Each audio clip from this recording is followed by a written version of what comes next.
We got to do a show, not talk about Call of Duty clan All wars. right, And ready or not, I EP. started the recording. You guys were not gonna stop talking. It seemed so.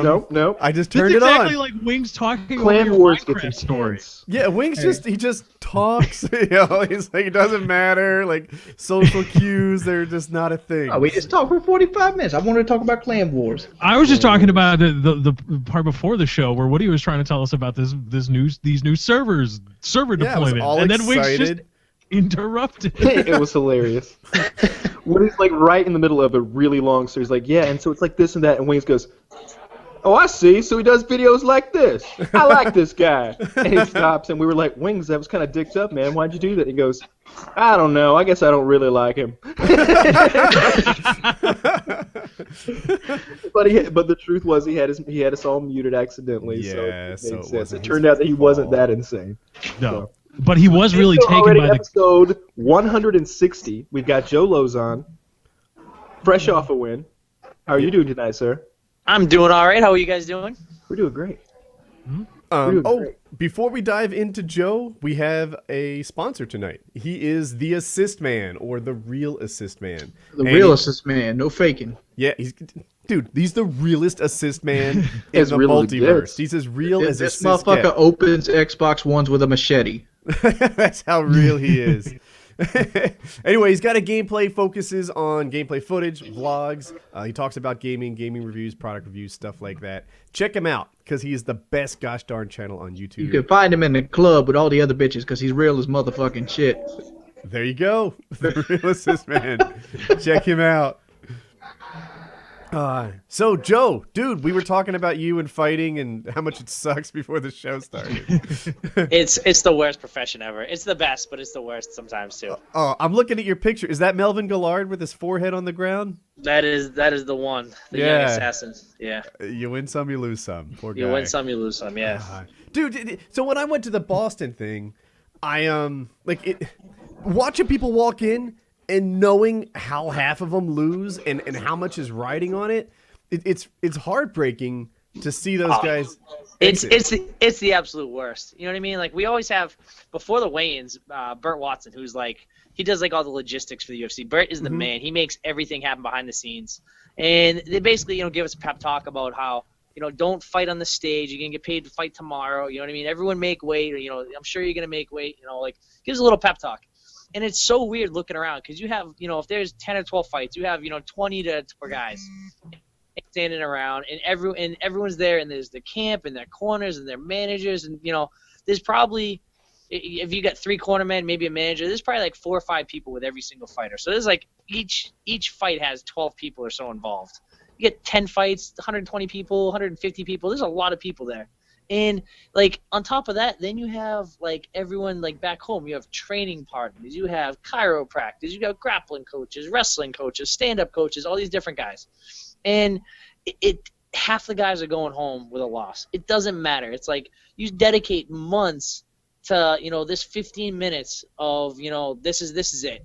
Everything you've done in the last 3 months, every punch you've taken, every injury you've dealt with, every training session you hated. Doesn't matter, win or lose. Which group are you going to be in? And half the guys are going home with those losers. If you get to see that behind the scenes, like even a little, I get to see it just in tiny little doses sometimes when I'm at Joe's. I measure those guys, the whole family of people, the chiropractor, the strength guy, the grappling guy, the boxing guy, whatever, not just by whether or not the fighter wins, but by how much they stick by their fighter during a loss. If your guy gets knocked out, and the next day you stand next to him and say, fuck yeah, this is still my guy. I like that corner, man. And I'm like that too. You know what I mean? Like I've seen, other guys, when their fighter wins, they're like, they're like right perfect positioning right over their shoulder. Like, oh, this is my guy, when they lose. And then when they lose, gone. You don't see him at all. You don't hear anymore. You know what I mean? Like there's tons of guys that that are really good. There's tons of guys that are really bad like that. And I'll never work with a guy that's gonna be like that. And when you lose, he's gone, and when you win, he's there. I'm gonna say this: if I've lost a fight, all my motherfuckers be deleted off my friends list. I'll be deleting them at the pros conference. It all comes down to. I mean, it's important. You know what I mean? It all comes down to one night, but there's so much more that goes involved with it. You know what I mean? Like, and not all losses are the same. You know, you could have a loss where you were super unprepared and just nothing went your way. Could be other times you lose though, and you did everything right. You ran into a better guy. And that's all there is to it. There's nothing you can really, you can't hang your head about. What you did. Your preparation was great. You deserve to win. You just don't get to win. Nah, fuck that noise. My spine was not straight enough. I'm going to Will's Chiromed. Fuck you, fuck you, and fuck you. Dude, you know what though? At the end of the day, it's all on you. You know what I mean? Like, they're all there to help you out, but it's all on you. You know what I mean? If I'm the first person to fail, maybe there was someone that could have done something better, but I'm the one dropping the ball. Yeah, but No, I disagree. You got split seconds make the difference between matches. I would blame absolutely. every time I took a loss. I would put it squarely on the shoulders of the chiropractor. I'd go in there and give him the shittiest look, and he'd be like, hop on the table, man. Let's go. And he'd be like, yeah. Well, how about you try a little harder than last time? Because we all know how that turned out. We're gonna switch it around. This time you're on the table. Take us back. Yeah. So we don't. You really let everyone down last time, Steve. With that shitty adjustment. We don't have Joe for the entire show tonight. Joe, what are you're at a beer pong party or something? What do you got going on? So I'm an absolute asshole. There's people here yelling. Hey, what's up, guys? Can you see us? No, they can't see No. you. Is that Jimmy Quinlan's voice? Yeah, I'm gonna turn my mic. It might cut out on me. There's Quinlan. Hey, what's up, guys? There's Dodger. Those are people. Oh God, I know both of those guys. Hey, Wings, there's the cop you talk shit to. Oh yeah. You give me speeding tickets out, motherfucker? Oh, God. Harassing black people? Oh God. Jimmy's only a part-time cop. You can only hate him half the time. If you're watching this, that girl with the bottle in her hand kicks harder than anyone you've ever met.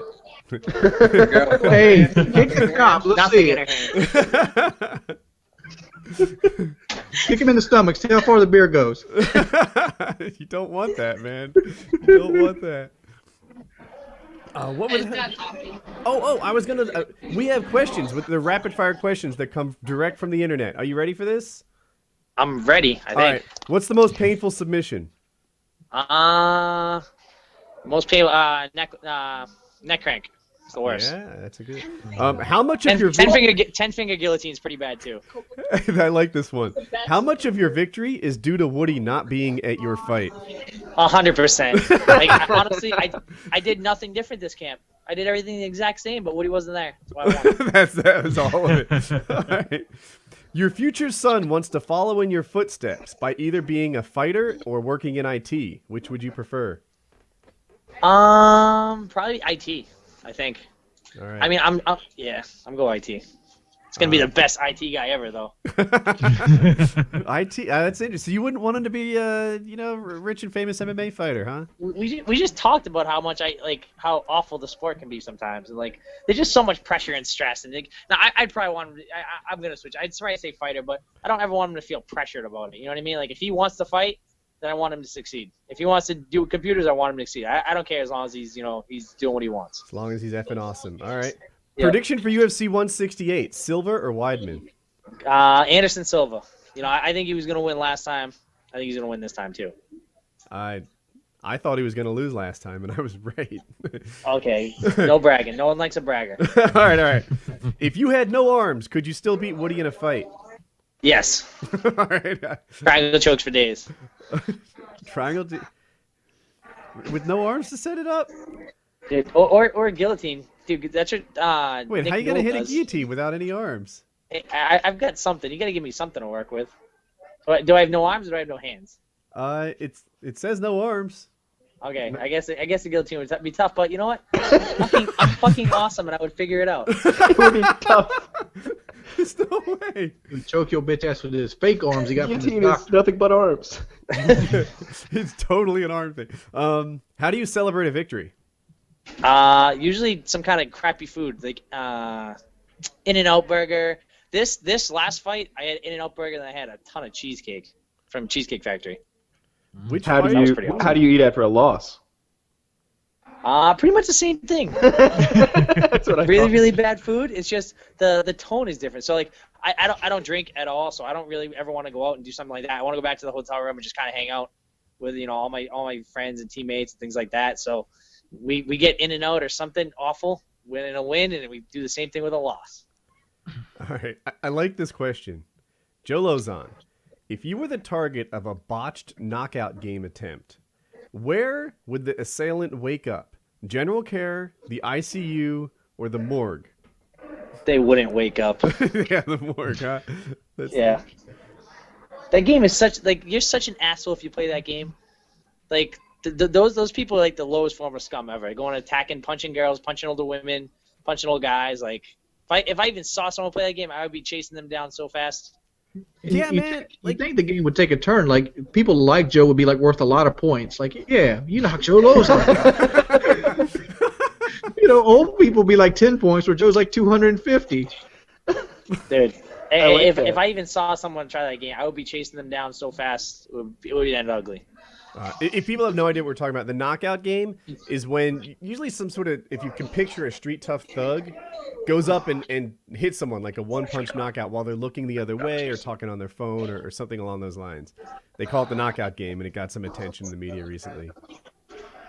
Yeah, dude, I daydream. Thank you already doing our part to promote the knockout game. I saw a live leak video where it went wrong, and the guy's girlfriend assisted in taking the guy down, and the victim kicked the guy in the face so fucking hard.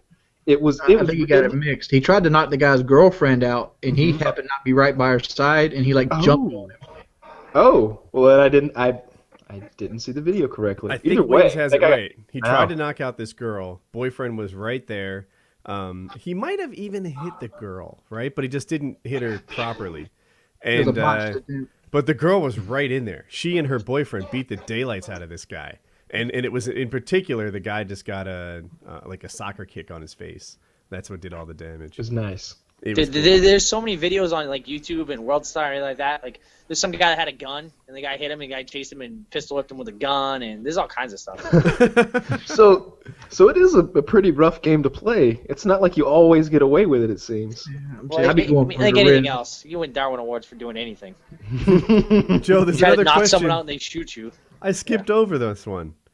If you were to fight 3 Wings of Redemptions at the same time, how would you beat them? Cardio. Cardio. Stick and move. Stick and move. I mean, if you're fighting, hypothetically, of course, if you're fighting 3 people, you have to end all 3. You have to choke them unconscious and put them away. So I don't think I'd go for choke, right? not I don't right think I'd away. want to be on the ground. I would get behind one, choke him, and I wouldn't put hooks in because then you end up on bottom. You just try and choke him and end up kind of standing over him, choke him unconscious, move on to the next. You have to fight them simultaneously, though. Yeah, Oh, yeah. I would've thought And you'd in go this all stand scenario, up. Yeah, all but 3 wings are behind you. you They start circle. behind you with the gear. They all with start the choke behind you locked with the in, rear yeah. naked choke sunk in. I'm gonna get Jeremy back. I'm gonna get him back. Give me about 3 months. Give me 3 months. I'm gonna drop 70 pounds. I'll be back. Wings, what's your weight now? 406. 406. All right. What's your recent low? Is it 402? 403 is my lowest I've gotten. Okay. So you're right But there. I plan on being below that by Christmas. Awesome. So what do you think, Joe? Coming for you, Jeremy. Joe, were you sending Wings motivational material during the boot camp? I think so. I think I sent a couple tweets.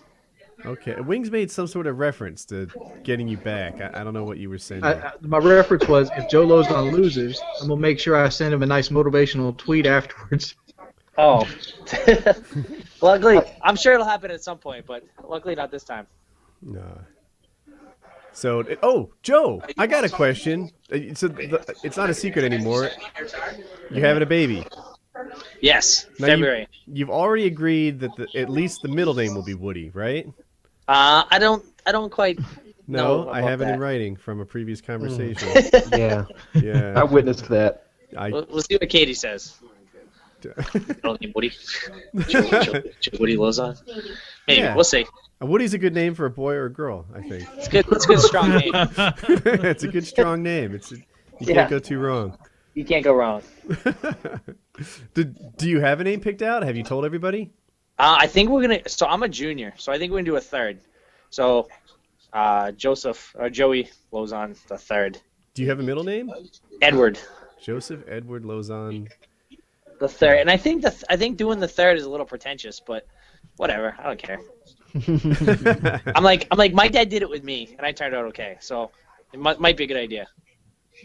All right, that works. Yep. Hey, is your brother fighting anytime soon, Danny? I don't know. He's fighting a World Series of Fighting. They have a show in like March or April or something like that. So I think he's in talks for that. For the most part, I don't really get too involved with that stuff until he has a fight. I rolled with Joe's brother when I was there.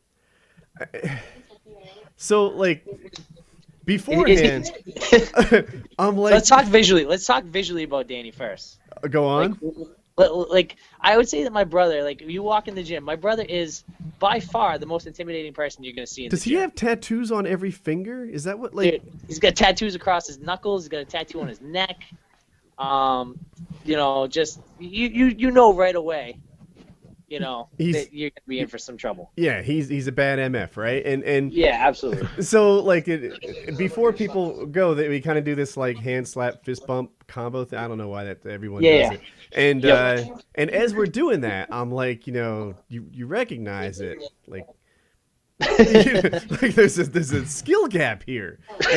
And then I said to him, I literally said, "Now, Danny, don't break your toys." And he's like, "It's all right, I got you." Yeah, he fucking got me all right. Like my arm was like bent the wrong way, and my forehead had a lump on it, like after your UFC fight, guy. Like, do you remember the bump on my head? Oh yeah, I remember. Yeah. Yeah. It was pretty serious. You were on it was that time of your month. Oh god, it was legit. It was lesser men would not have survived that. Probably not. You're right. Danny's a badass. I've been telling everyone it since he was 18 years old. Yeah, he is a badass. So, good stuff. Do you have any topics you want to talk about? Steam You guys sale? want the Phil Robinson thing? Lay it out for me, Wings, because I'm out of touch on this stuff. Philip Robertson is the father on the show Duck Dynasty for the Arts and Entertainment Channel. What he did, he had a GQ magazine interview in which they asked about homosexuality and how does it affect with his religion, and he basically went racist and homophobic really bad, rooting it into the Bible. Can we read direct quotes from him? Logical? Do we have any direct quotes? Do we have any direct quotes from him? I can get them. Yeah, I can. You can get them easily. I was going to say is like being gay is illogical and it's akin to bestiality and terrorism.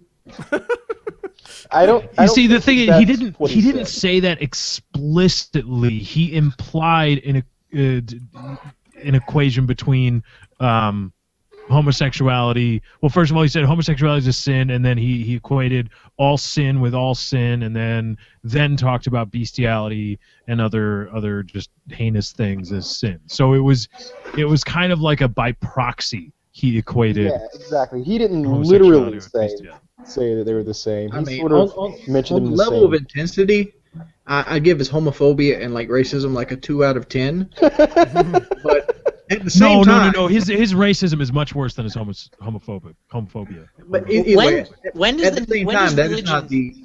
When does religion ever make the news and have it not piss off someone? Ever? When the Pope talks. I have the quote. What's when asked what he thought was sinful, Robertson replied, "Start with homosexual behavior and just morph out from there. Bestiality, sleeping around with this woman and that woman and those men." So it did seem like he kind of lumped in, like, start with homosexuality, work your way to bestiality, and then you head your way to sleeping around. So I found some more quotes from 2010. There's actually a video. I'll link you guys after I read this little excerpt. In the video, Robertson called same-sex sexual activities, quote, shameful and, quote, perversions. He also implied that homosexuality was the result of people who, quote, suppressed the truth about God, end quote. Therefore, continued, therefore causing God's wrath. I don't get Another quote: "Women with women, men with men. They committed indecent acts with one another, and they received in themselves the due penalty for their perversions." That's a quote from him. Well, fuck this cracker ass born again. Here's Screw another him. quote. What a Holly Yeah, but Here's bastard. another quote. This is a good one. "They're full of murder, envy, strife, hatred. They are insolent, arrogant God haters. They are heartless. They are faithless. They are senseless. They are ruthless. They invent ways of doing evil." End quote. Wow. I don't get the terrorism link though. Like, I think he's just trying to say these are among the worst things I can think of. the only way that I can see homosexual behavior being akin to terrorism is if they're not using Wet Platinum, a potential sponsor for Absolutely. Painkiller already. Dude, so Yeah.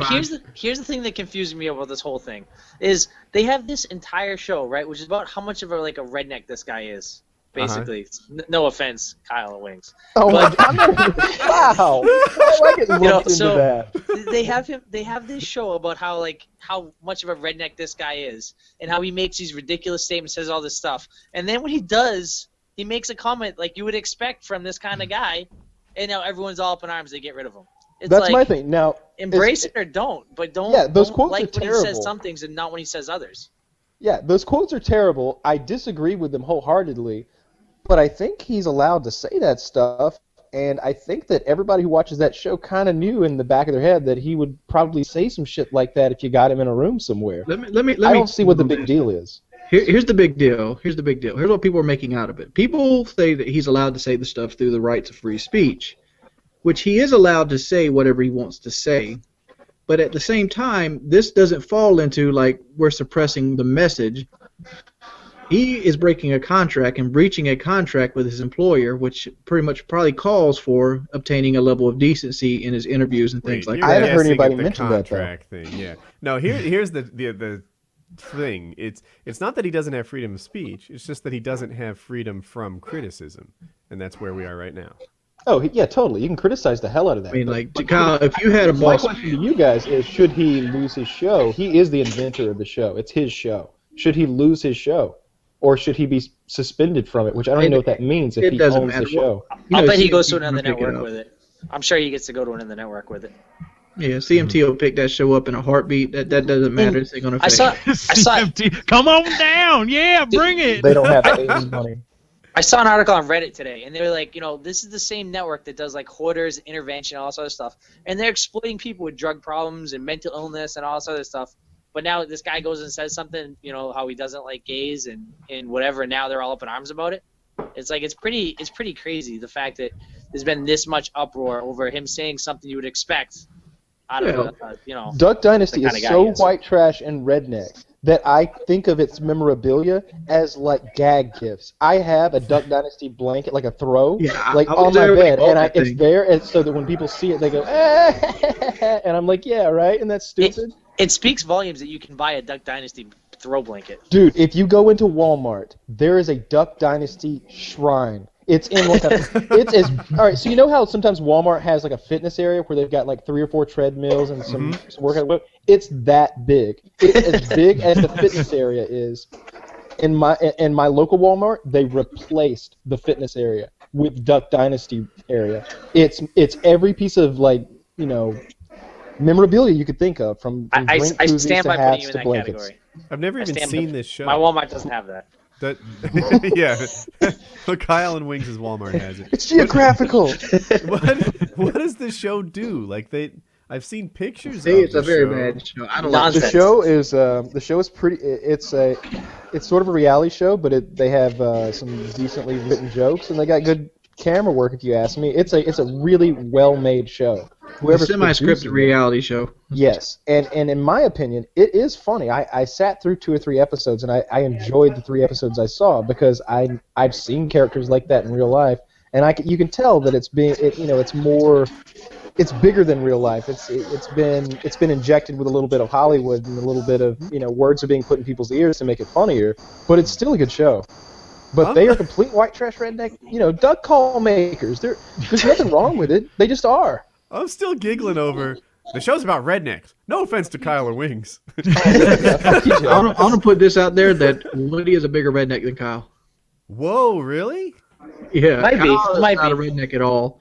I mean, Kyle's truck could have a problem, and he gives two shits and a fuck. He throws it to the wind, putting Cooper tires on his car. Oh God, here we fucking go. I think Wings just pulled my redneck card. Is that a bad thing though? Or is that okay? I'm good with it. I'm happy. I don't, This might be one you want to win. Yeah, go on north of the Mason-Dixon Woody line now, Kyle. It's nicer up there. speaks fluent redneck. I've seen him. Oh, absolutely. He completely. I speak fluent whoever I'm, hanging out with. He does. He completely morphs into whoever he's speaking with. It is amazing. I'm guessing it's a car salesman thing. It's a man of many talents. Assassin. Everybody wants to hear their own little version of, the King's English, reflected back to them. It makes them, it reassures them and lets them know that, you don't think you're more pretentious or smarter than they are. Is that a skill you learned while you were behaving as the assassin? Yes, it was. Absolutely. Absolutely. Because one minute you would have to sell a car to a 55-year-old black gentleman who lived in the country and wanted a new pickup truck for his farm, and then the next minute you would have to sell one to like a 28-year-old black guy who was a drug dealer and had his money in his pocket. So you had to, sound a little bit different for each of those gentlemen. Can I just read, speaking of black guys, can I just to bring it back, can I read the quote from Phil Robert? Is it Robertson or Rob? Yeah, Robertson. Robertson. Okay. Anyway, I think this quote isn't getting a lot of play in the face of the homophobic stuff. This is Phil. This is from the GQ piece on growing up in pre-civil rights Louisiana. It's bad. Quote, I never with my eyes saw the mistreatment of any black person, not once. Where we lived was all farmers. The blacks worked for the farmers. I hoed cotton with them. I'm with the blacks because we're white trash. We're going across the field. They're singing and happy. I never heard one black person say, quote, I tell you what, those doggone white people, not a word. Pre-entitlement, pre-welfare, you say, were they happy? They were godly. They were happy. No one was singing the blues. I kind of like that quote. That's pretty good.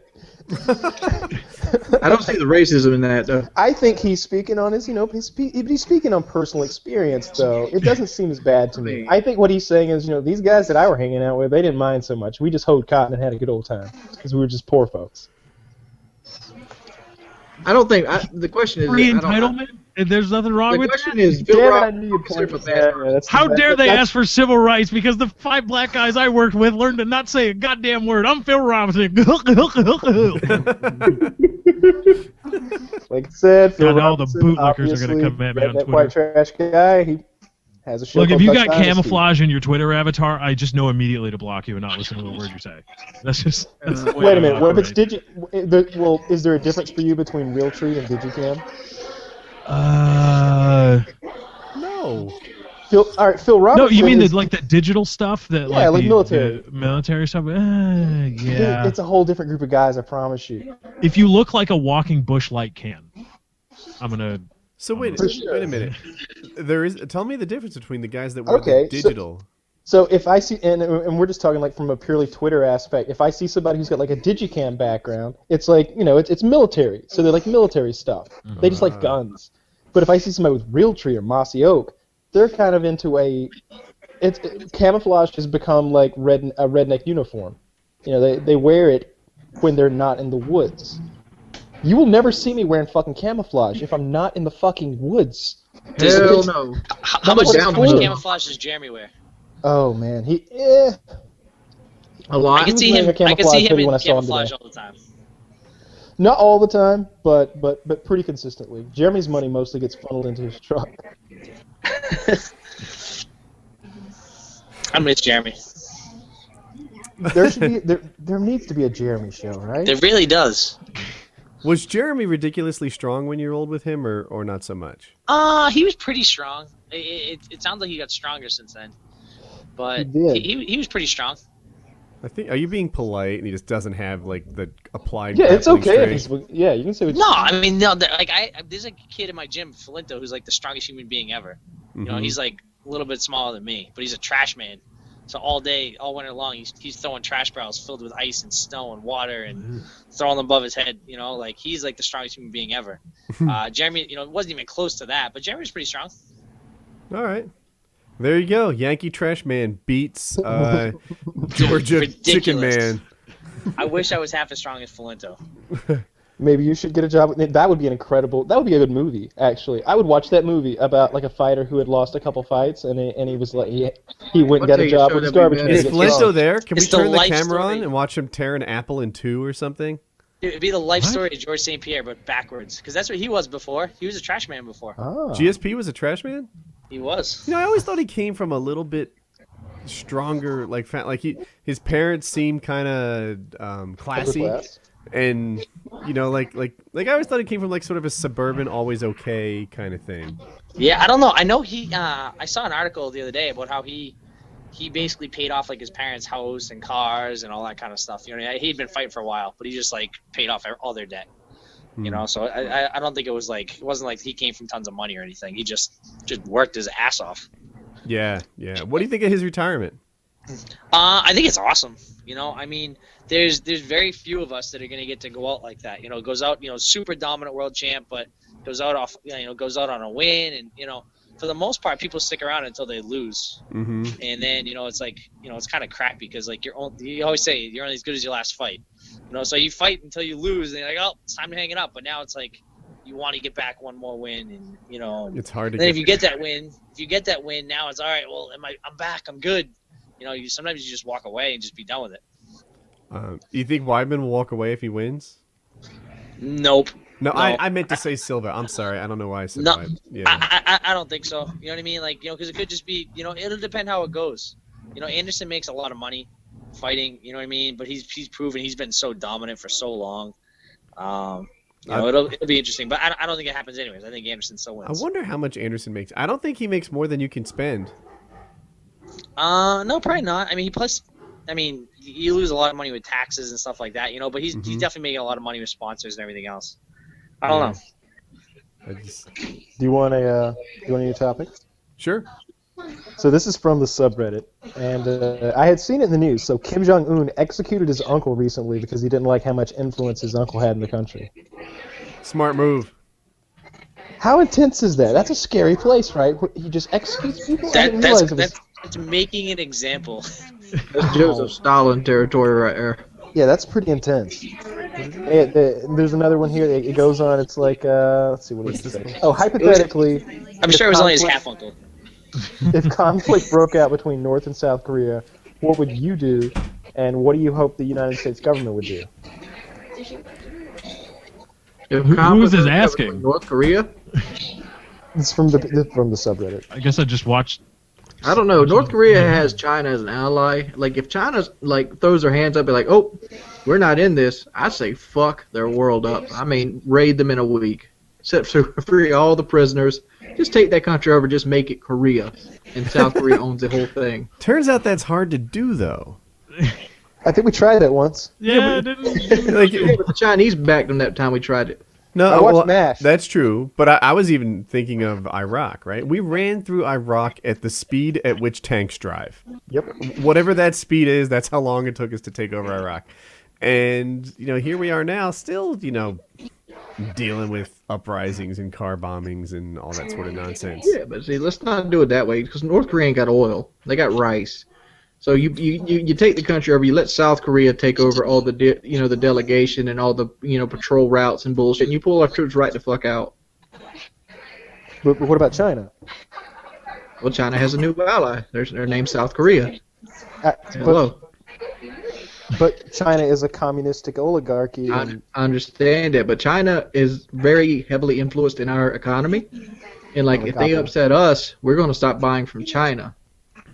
And they don't want to do that. So they might throw their hands up and be like, look, we're going to sacrifice this lamb and just get rid of them. I don't think China does that. They still want Taiwan. I don't think China gets involved because they don't want it to go nuclear. They don't want that.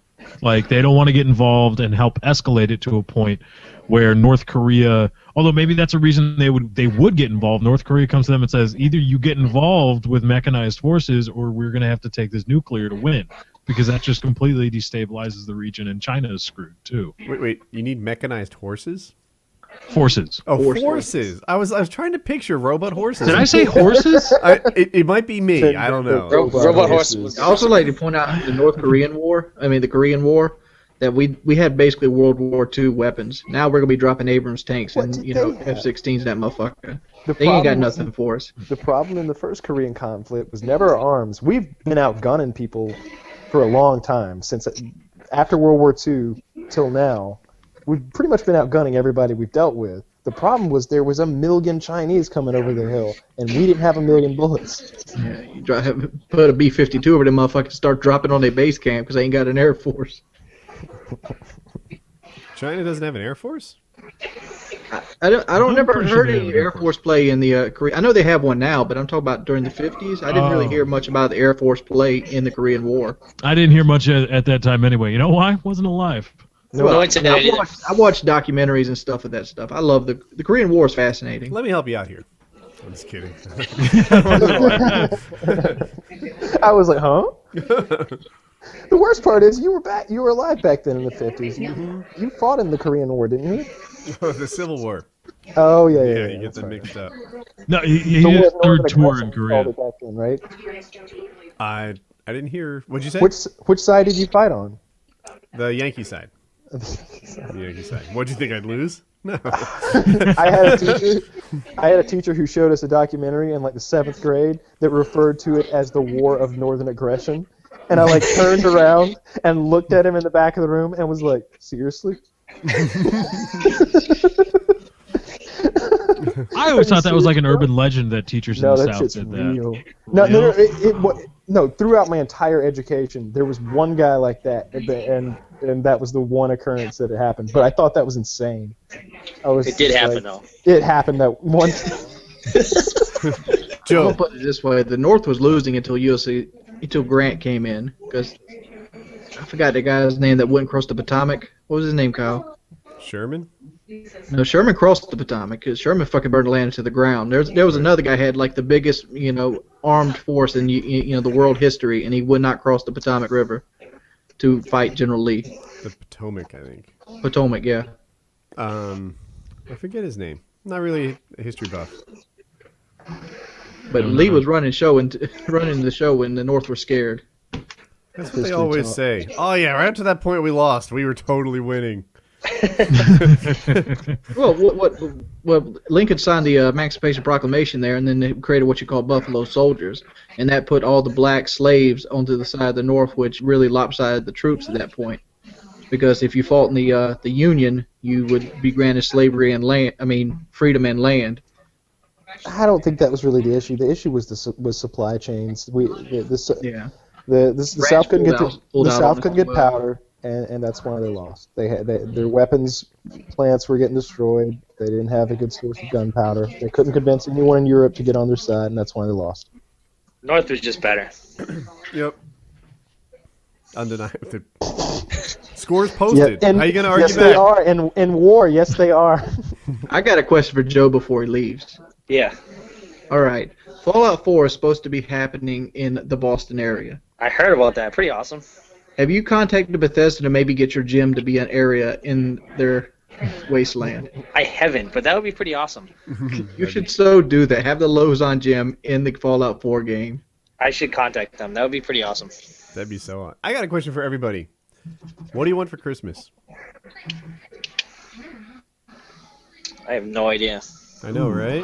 All I really cared about was winning my fight.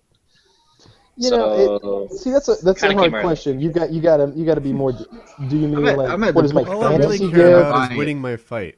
His wife is 8 months pregnant. She's sitting right here.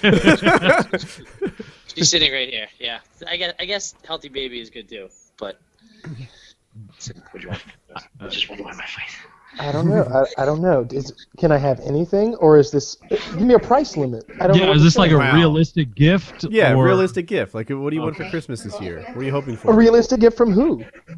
I don't know. Whoever gets you your stuff, your mom. Nobody gets me gifts. I want to see some FPS Russia videos to come back. I think that guy should. I think that guy should get back to making videos.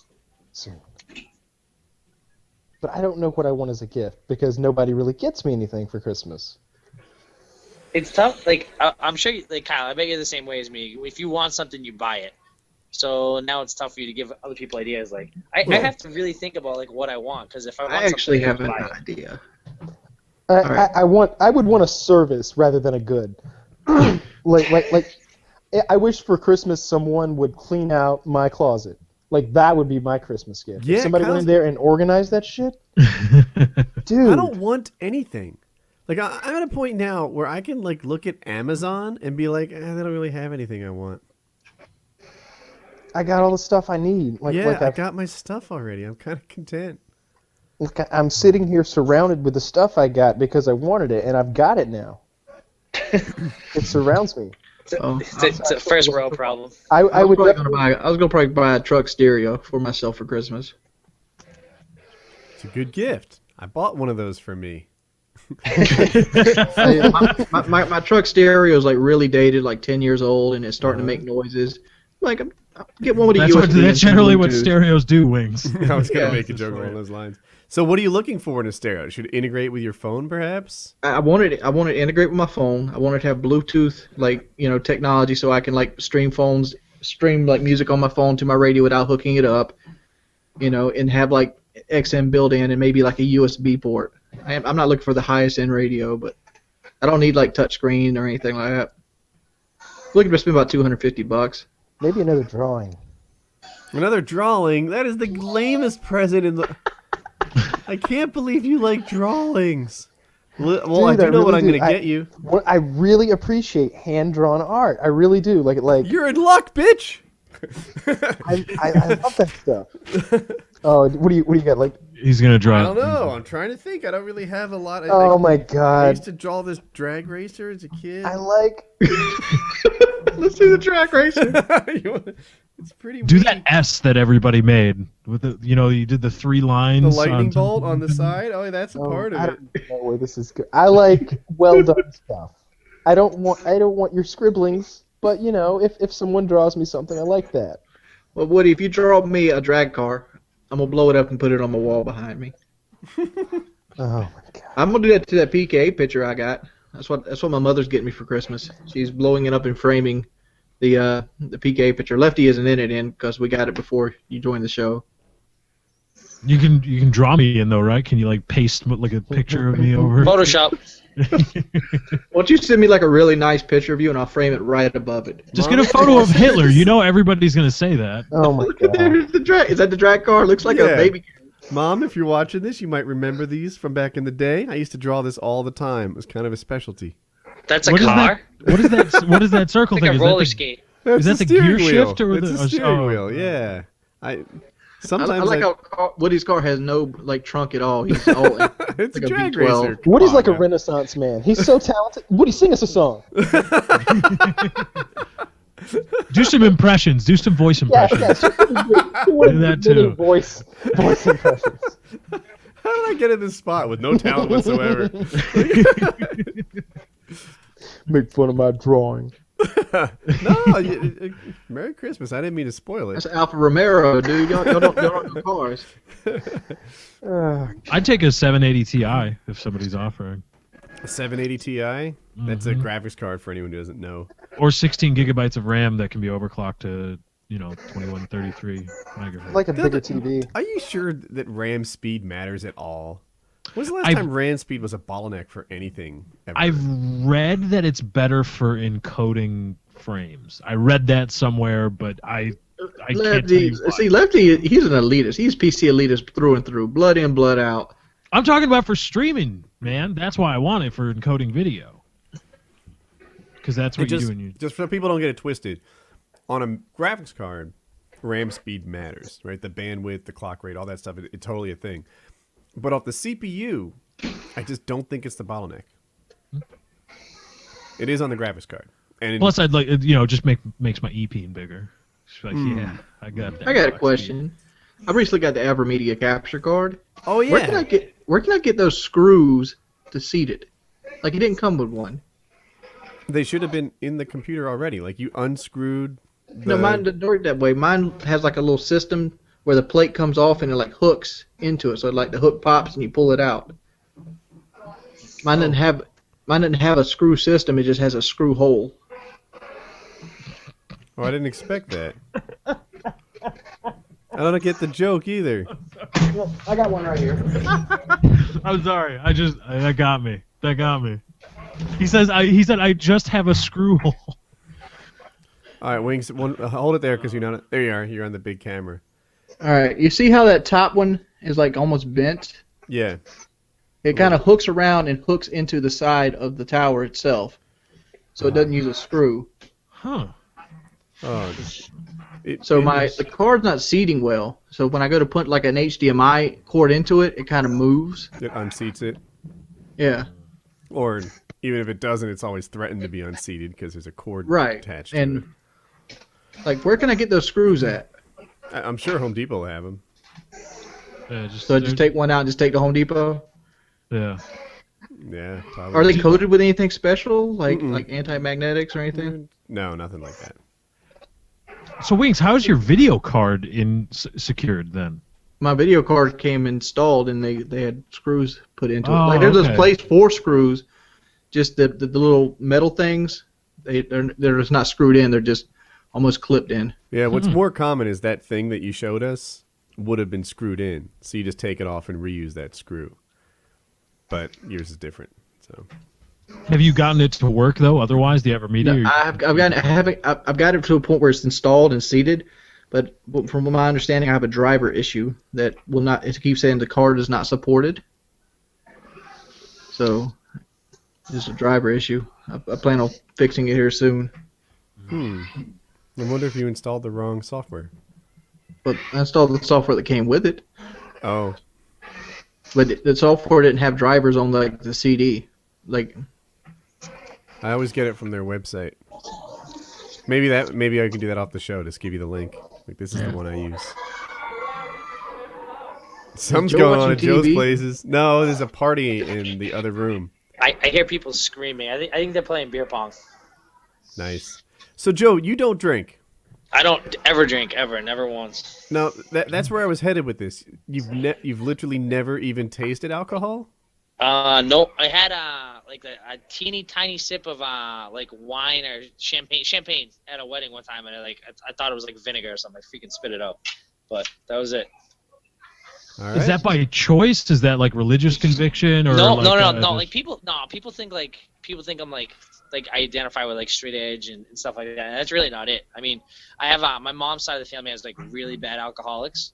So like when I was young, I just never really cared about drinking, and since I started training, I was like 16. So I always had grappling tournaments coming up or fights or whatever. So like I went through college and like I always had fights coming up. So I people would be going to parties and I would like go hang out a little bit, but I would never ever drink. I would always be like, oh, I have a fight coming up or something. So I just never started. And then it got to the point where like I had gone so long without drinking. I'm like, why am I even gonna stop? You know, people wake up hungover feeling like shit. Like it's expensive, just F that. I'm just not even gonna drink it all. I believe you, son. I got hassled one time for not drinking on a drinking episode. No, you get hassled because you faked it. You lied. You're a liar. You lied to us. Well, I couldn't let y'all think I was a pussy. You call me a pussy, Wings? No, wait, Wings. Your fake drunk had you passed out 45 minutes into the episode. Taking a nap. Hey, I tried to play it up like I was a lightweight. I didn't know how lightweights act, because I tend to not hang out with drunks. We're gonna do a drinking episode, and you're gonna drink, Wings. There was a nice bottle of vodka I poured out to put that Crystal Light in that bottle. No, you poured out Burnett's. That is not a nice bottle of vodka. Yeah, that's I don't even know that. I've never That's a heard bottle of of pain and agony in the morning. That's what that is. What's a good vodka? Like a Absolute? Grey Goose, Tito's. Belvedere. I only know Absolute from the ads, where they have a bottle in them. Yeah, Absolute's good. Burnett's was pretty good. It tasted like fruit punch. I hate drinking so much. I washed the bottle out like 6 times to make sure there was no residential flavor to get into my Crystal Light. Residual flavor. Residual, yeah. I was like, residential No, flavor? no. Let's keep going with residential. What about commercial flavor, Wings? So Wings, have you moved on to Crystal Light from all the sweet tea you were drinking before? I'm on water mainly. Water Okay. and this Vima drink. Sweet. Like it's like a muscle rebound like shake that he's got me on. Do you feel better already just drinking a lot of water now? Drinking water is the key to losing weight from my experience. Like anytime I lapse drinking water and I switch it up to anything else, I the wish weight loss someone had stops. told you that earlier. Like, I wish that someone had told you that drinking water would have helped things. Well, it's not that drinking water, like, you don't understand, like, drinking water helps things. Drinking water is like nature's milk, but you get tired of it. I hear you. Whose milk would milk be? So water is nature's milk. Whose milk is milk? Milk's made for like calves and goats and stuff. It's the cow's milk. So milk isn't nature's milk? No. That's cows. I'm talking about nature, like natural plants and stuff like that. So milk is unnatural? Milk is made. In Wings' world, there are robot cows that produce milk. Milk is made for calves and feeding and birthing and other stuff. Let's just get off this. I love you, Wings. Joe, try to get Wings to eat 7 meals a day. Ready, go. Eat me 7 meals right now. Go. No. Dude, I don't eat 7 meals a day either. I eat like 2. Like I think I have a fast metabolism, so I don't think it matters for me as much. But dude, if you can eat more small meals, it'll definitely help. It's like anything else. It's growing pains. It's gonna be difficult in the beginning. Change is always tough, but once you get in the habit, it'll be easy. My trainer said it like this: that just don't eat sugar after this amount of time. After this period of time goes by in the day, cut the carbs completely out. If you want sugar and sugary things, you eat them early in the day so you can burn them off. Yeah, and it's not a bad thing, but still try to not take as much in. You still want to limit that as much as possible. Yeah, I'm talking about like a glass of orange juice. Like in the mornings, I used to have orange juice and a banana and maybe like some bran cereal, and that would be my sugar and carbs for the day. Yep, for sure. Will definitely help. It's like it takes some time just to kind of get in the routine, but once you find the routine, it's so much easier to stick to it. The food hadn't been the problem. The problem was the workout motivation. But since I got this personal trainer, we're doing 4 to 5 days a week now, and hour sessions. I'm liking it. That's awesome. That's good. And having a trainer that you like is an important thing too, because that's gonna be the difference between you being excited and going to the motivated versus blowing off a session or something comes up and like you could probably still make the session happen, but it's easier to just skip it. He won't allow that. Yeah, good. He shows up to my house. Yeah, that's what you need. That's good. So, Joe, can you turn your camera on? Do you still have the casting couch in your office?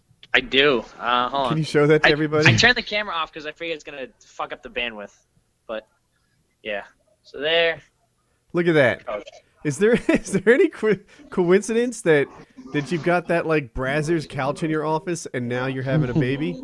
Are those two things related? Yeah, it could be. It could be related. Dude, so I got the couch. Couch came from IKEA. I had 2 of them, and they fit perfect in my old living room when I had an apartment. And then I got moved to my parents' house. I moved home for a little bit. And then I bought my house, and they got They got dumped off. The couches did, not the parents. Yes, yeah. The couches got dumped. We smashed one of them, and then the other one ended up at the gym. Cool. Oh, dude, Lefty, you been buying anything on the Steam sale? It's the most odd like fixation ever. I've been sniping, or I guess hard scoping actually, Dead Rising 2, hoping it goes on sale because I've been watching people stream Dead Rising 3 on the Xbox One, but I don't have an Xbox One, and Dead Rising 3 is an Xbox. I got Dead Rising 2 on Xbox if you want it. No, I want to play it on PC because Master Race, but I really want that to go on sale. And anything else? No, I've been playing a lot of DayZ. Yeah, I've seen 0 text message or Skype messages from Lefty. Get on this DayZ, no. I figured you're a big boy. You can boot up Steam and see what went on sale. I'm sure plenty of people. Everybody's been tweeting at me mentioning you also that they were like, oh, you guys should play DayZ. I figured you. What does Jordy and I have? What? Good Cavs. A Twitter account. Oh, okay. Oh, that's right. I still have your Twitter account. I forgot about that. I thought you had it back. I thought you had got. I don't have it. I can't even see Twitter. Oh, never mind. Yeah. All right. So, all right. Yeah, I have. For people who don't know, there was a time when Wings was like behaving in a self-destructive way on Twitter. I think that's a fair way to put it. So Very fair. he gave me his password. I changed it. I wrote it down and I put it in my safe. It's still there. And now I still hold Wings' Twitter. I almost feel like it's time for him to get it back. I don't know. You should go tweet some just horrendous things. I know. I was looking the other day because somebody sent me a link that Woody had tweeted me. I had tweeted you, yes, because oh yeah, I remember that. That was awesome. So did you see the link? Something about a cow. No, it wasn't about a cow. It said Google Facts, right? And this is from Google itself. Google has a Twitter account, and it puts out facts. And the fact was, women can reach orgasm just by kissing. And I was like, that's a fact, son. That's a skill I offer. And I was like, oh my God, women can nut from kissing. But people didn't believe me. See, I knew this science before it was mainstream. So it was nothing to do with a cow. It was that. So I tweeted it to you, and I forgot. Women feed off emotion more than they feed off physical pleasure. Like if you feel like you're into it, they're going to be into it as well. I want to be a girl having sex. I think that'd be way better. Like it has to be. It's way better. Here's why. And there's a bunch of guys on this call here, and you can back me up. See if you've got the same wavelength here. But let me lay this out. When you're a girl having sex, you're just into it, right? Your job is to maximize like what's going on at the time. You know, you're giving and you're taking, but mostly your role as a girl having sex is to be as into it as you can be. The more into it, the better you're doing. As a guy having sex, a lot of your energy goes towards like resisting what's going on, making sure that you don't end this session before this session is scheduled to end. A lot of male attention during sex goes towards holding back. And that's why I think I'd rather be the chick. It would kick ass if you could just think about, oh yeah, I'm gonna bust this nut and it's gonna be good. Oh yeah, I'm gonna bust it 3 times this session, right? That would be better. It's not just the idea of multiple orgasms because you get to like have maybe a longer time being in the zone. No. The beauty of it is not the multiple part of it. It's the part that like you don't.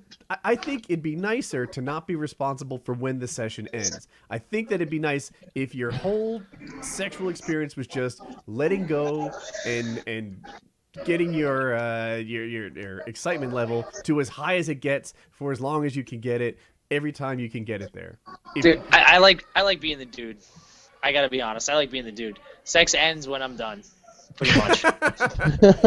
There's not like almost getting there and then that's it. Better luck next time. Joe uses the race mythology. This is a race. We're both heading toward the finish line. If I get there first, well, you're spitting faster. It's not my fault. You're slow. You know, Woody, I didn't know where you were going with that, but I like where you ended up. That's like, there's a logic to that. Mm-hmm. That isn't totally undeniable. Because there is that time where you're like, all right, long division. Right. Like, all right, do this in your head. Everyone do this exercise with me. And my long-term subs have heard this before. Imagine a triangle in your head, right? Draw it, a perfect equilateral triangle in your head. Now, spin that, right? Spin it and try to have like a good frame rate, not all stuttery. This is a mental exercise. Spin the triangle in your head.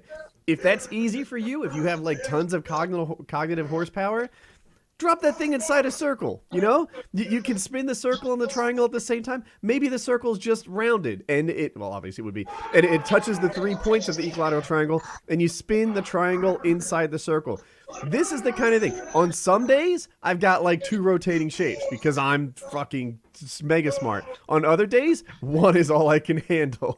You know? But now imagine an octagon, and there's a triangle inside of that. You're spinning in opposite direction. Yeah, The octagon has flaming legs. But my triangle kept getting lopsided. Yeah, right. But yet you do this, and you try to draw like in your mind at a decent frame rate, not all stuttery, rotating objects. And that is one of the techniques that I use to prolong sex, right? Or like math is another thing too, right? Like if you do long division, I'm usually a multiplication guy. Multiply a 3-digit thing times a 3-digit thing. whoever you are, right? Some of you guys out there, you're going to be addition people. Sorry, I don't mean to insult you. And some of you guys will be calculating square roots, right? Maybe you're on the other side. That kind of stuff distracts you. But if you're a girl, that advice isn't for you. If you're a girl, it's all about getting into it. And if you're a guy, it's all about staying out of it until it's go time. And once you get good at it, you can work your freaking cock like a cowboy in a trick lasso. But these things... I wouldn't go... I'm good there, I think. Right? So you go as long as you're supposed to, and then you're done. But, to achieve that, it sometimes means, like, you're pulling back. And that's not something chicks have to do. You ever get tired of doing it? In what way? Just the act of thrusting. Nope. No, usually when I'm having sex, I'm totally in the mood for sex. Now, I'll admit, there have been times where I wasn't in the mood for sex until I was having sex. And that is one of my, that's one of my moves, right? Jack would be like, oh, I'm not really in the mood. But you will be when we start, because we both know it, right? Like, this is the thing. Like, I'm not in the mood now. Yeah, maybe so, but give me 10 minutes. I'll get you there. So, sometimes you're not in the mood for sex until you're having sex. And just kind of reminder of that, and maybe she'll come around to your way of thinking. I faked it once. Get out. How the hell do you fake it as a guy? Do you had like warm yogurt and you just sort of splashed it on her boobs and you're like, that was it, baby? And she's like, she wasn't in a like position to see the finish, let's say. But would she have been barking in such a position? Yeah. Well, yes. Okay. And it was after a night of drinking, and I was tired, and I was like, I don't want to do this anymore. So I was just like,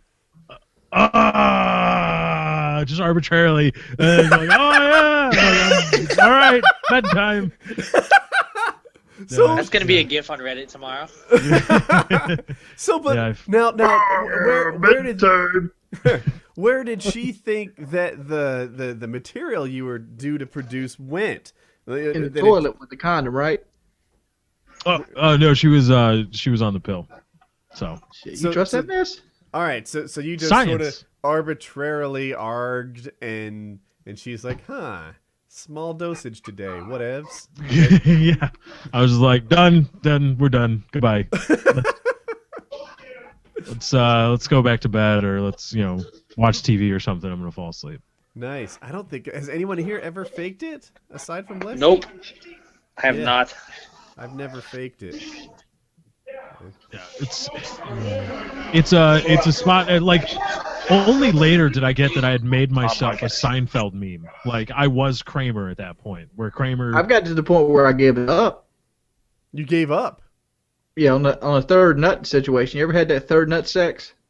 Well, yeah, that's where I faked it. I faked the third one. I was like, I can't. Wait, I'm I not think you're adding to your story at this point. No, Like, it's oh yeah, I totally faked it because I had been drinking and it was late.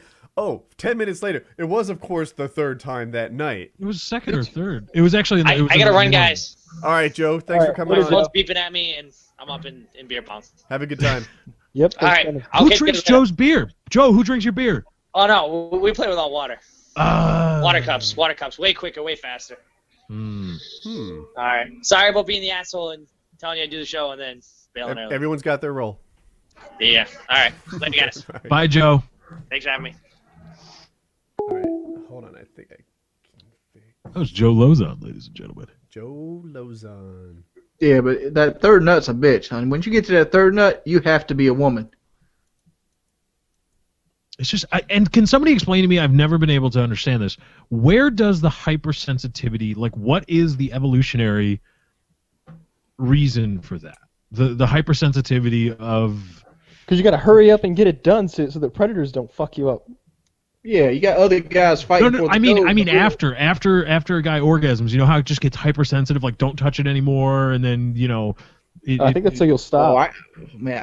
I can't say when a chick jerks you off, and it happens that way. She just keeps jerking while you're nutting. And you're like, no. Stop.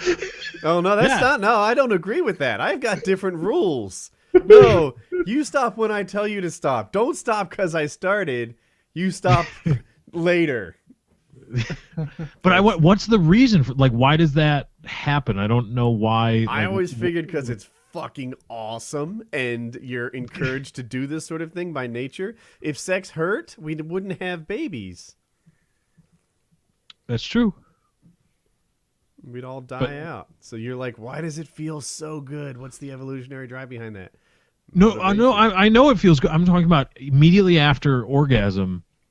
I'm assuming for a lot, maybe it doesn't happen to you, Woody, but there's like a hypersensitive. Wings exactly talked about it. Like that whole, like, you know when to stop when you're giving yourself a hand. But when somebody else is helping you out, they don't know when to stop.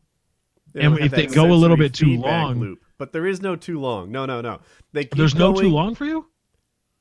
Well, because I've lost interest, and that was a minute ago. But it not the hypersensitivity too long that you're talking about. What? No, don't stop, baby. That hypersensitivity, it gets me into punani too. Like if it clamps down while I'm going, that doesn't feel great either. Where's Kyle throughout all this? I'm just in shock. This just what? is. You don't get a hypersensitive. Because whenever Wings talks about sex, yeah, I'm imagining it. Yeah, exactly. I can't help it. That's the way my brain works. So when Wings says this stuff, then I'm imagining like his girlfriend jerking him off, and I'm just like stunned and shocked by that, and I kind of go blank for a while. So I have a hard time sometimes engaging in these. Kyle, because I just watched. I have a beautiful penis. Oh god. Yeah, Kyle, picture. Well, it's always shining penis. and glistening in my mind with those two enormous balls. Yeah, the enormous balls. God, would you do the porn? We all want to see them. You know, can you just sext me, maybe? Come on, baby. I'm not gonna text you my balls. Just send me a text message. Come on, Snapchat that thing. Oh, man, I'll be all over Twitter. No, just with my account. Just Reddit. With your account. Come on, baby. Well, what like, can we work a deal here? Like, I'll link you on Facebook, and you can sext me. Come on. We just get two eggs and like boil up some chicken skin and just drape them across that. I don't need to do that. I have huge balls, Lefty. I know, but I'm just saying you can send Woody a picture of your balls without actually taking a picture of your nuts. To be fair, like an egg that you eat in the shell is about what each one looks like. So your balls are the size of eggs, jumbo eggs. I'm assuming. Like just regular eggs. The organic. I don't know. I think I need a picture. Yeah, are they the yellow organic ones that haven't been painted white? Come on, Wing, snap a shot. I'm a white guy. Send it to me during PKA. Come on. I'll pass. Come on. I'm not sending you pictures of my balls. Come on, just one picture with good lighting. First off, it's hard to take that picture. Especially with good lighting, because one, I have a spare tire, so it's gonna look something like this. No, Wings, you're doing it wrong. You're doing it wrong. I need you. Hold on. I need a lady friend to come over to take. No, you need to be like this. Spread eagle and just Woody's gonna do it. Woody will show you how to take a nice picture of your nuts. Right? Can you do this? And then you gotta come to like, do you want to be hard during that picture just because you can see it all in its glory? I didn't hear what you said, but I'm when ready you take that picture, do you have the complication to like, do you want it to be hard during that picture so you don't feel shameful? It's like when you piss in a cup. Do you want to tap the Rockies, give them a nice full cup of piss? You know what? A little bit in there. I would go not hard. You know why? It prevents you from being judged and measured. You know, like it. You could, like, the thing could be 7 inches and you're like, yeah, I'm still a grower. Or it could be 7 inches and you're like, yeah, I'm a shower. I don't know. But if you're rocking a stiffy, then everyone knows exactly what you rock. And you also have a boner when text in a picture that you're sending to another dude. So you got that whole complication thing. Mm-hmm. A whole boner and a picture for a man. Kyle, your thoughts on ball pictures? I wouldn't care to see any ball pictures from anyone, really. Mm-hmm. I would like that to be a rule, actually, on the show. if you could do that. Nope. No? Motion denied. Motion to okay. Motion I denied. feel comfortable I could send my ball picture to Heather, and then she'd describe it to you. I accept your terms. Get on I'm it. sure that's exactly what Heather wants, is to see a picture. She gets penis pictures all the time. Yeah. That's true. Oh, by the way, if you're interested in advertising on Painkiller already, you can write to Heather at Woody'sGamertag.tv, and she's not shy about penis pictures. But they should be yours. That's the thing. Don't just send random pictures you found on the internet. Put a sign next to them or something that proves that they're actually yours. That's what she likes. But only if you're 18. Yeah, only if you're a grown up. Don't She's do not that. interested in your crabgrass. Oh dear. Oh dear. That's another thing. Like, it's been a while since you did some lawn care down there. Me? Like, Why are you no, judging me? I'm talking about me. Okay. Between my stomach, I usually have to get a girlfriend to do like any kind of maintenance down there, and to do it well. Mm-hmm. And like, Do you have them use a blade, or do you have an electric? I generally use the like the Nair products, but that's kind of hard because sometimes they have like a chemical imbalance in them and they burn you from time to time. And like, you got to get them to do it right, and you got to time it just right, because if you leave it on too long, it burns. If you leave it on too little, it doesn't take the hair off. So you're shaving it close like that. You take a towel and wipe it right off. The hair wipes off. Oh, so you're using a chemical hair removal. Right. Oh. I've never done that. I would be afraid that would burn. When I was a It swimmer- has burned before, but if you know somebody know what they're doing, you follow the direction on the bottle to the T, you'd be good. When I was a swimmer, I used to remove a lot of body hair, and I never had Nair. Maybe it would have been better for me. I don't know. Nair's great for like your legs and stuff, though. Because if you shave, and I don't know if it's that I'm not good at it, or picture old school, right? Those little Speedo banana hammocks guys would wear. That's what I wore back when I was a swimmer. And, so you're shaving like upper thigh and stuff like that. And I would get like little pimples 4 days later, like from the shaving irritation. Everybody did. But I don't know if it was because I was bad at it or just because I wasn't like used to it like the girls were who shaved their legs all the time. Yeah, I don't know how women do that. But all right, so shaving, if you're gonna be trimming some manly business up, and you don't want ingrown hairs and red bumps, here's what you do. First, you want to get in like a hot bath. You want it to be really hot. You want to be in there like 15 minutes. Then you want to get like the girly shaving products and use those. And you want to shave with the grain of the hair, obviously. And then I put Neosporin on the area like right after I shave it, because I figured that'll like completely prevent any kind of like, I don't know, ingrown hair infection type thing. I'd like to point out that Nair has none of these side effects. No pimples, nothing. That's Nair true, but sounds like the way to go. I did not realize I'm that scared I'm gonna burn myself. it was with something totally like a that. chemical thing. Yeah, I thought Nair used it like shaving cream. You don't. You just use it with a wash rag of some sort. Yeah, you just put it on, leave it on for 10 minutes, and you just wipe it off with a rag. Bam. Maybe I'll research this further. It's good. It's good.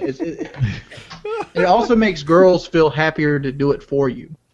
Like, girls are scared to take a razor around the old mighty redwood, but they're good for like just lathering it up and just wiping it off. The old mighty redwood. I like it. I like it. That's right. I think I always picture my penis as like this huge ancient redwood coming out of the forest. a sequoia, Oh my! a giant sequoia. Right? Oh dear! Like, it's All so much right. for the thick six. Now we're rocking. Now we're talking about the sequoia. I'm gonna say something. Since I've dropped 40 pounds, I'm no longer the thick six. Tell me I've more. gained at least half an Stout inch. 7. Stout 7. I'm not a 7 yet, but I've gained at least half an inch. Nice. So let's do some math 650. on this. You've dropped what, 40 pounds? 40, 45 pounds, somewhere in that ballpark. All right. And you're going to do that 3 more times? Yep. So There you might be have- like an inch and a half there you waiting have for. 3 more inches coming? So you're going to be 10 inches by the time this is No, finished? I don't. I think there might be an inch and a half there waiting on me. Go with me, Wings. 10 inches by the time this is done. You can have an ad on Backpage by the end of Yeah. this. Yeah. 10 inches. If I wish it was that much. Uh-huh. The thick 10. What should we call this thing? The Titan? The 10 grin. The 10 grin? All right.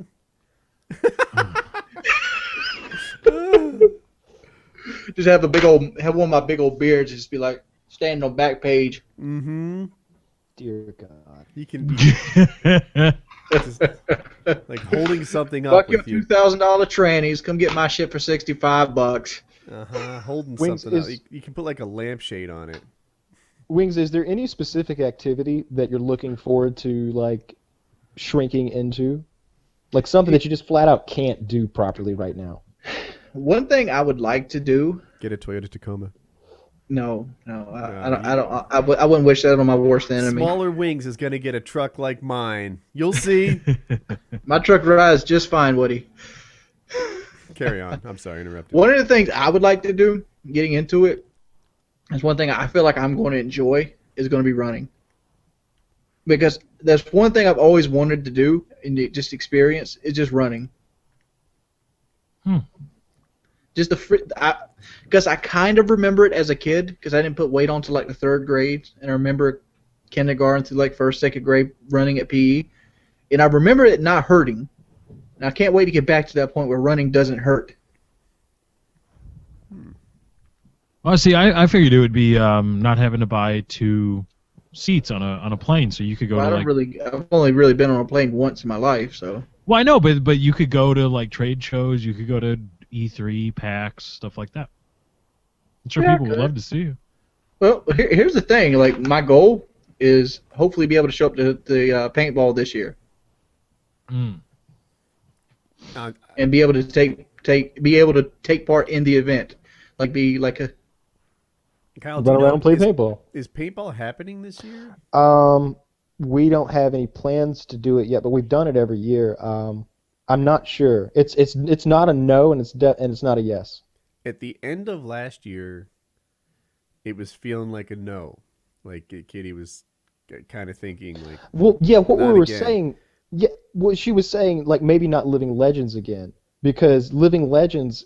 So when we do Living Legends, it's a huge event that we do ourselves personally. You know, just the YouTubers.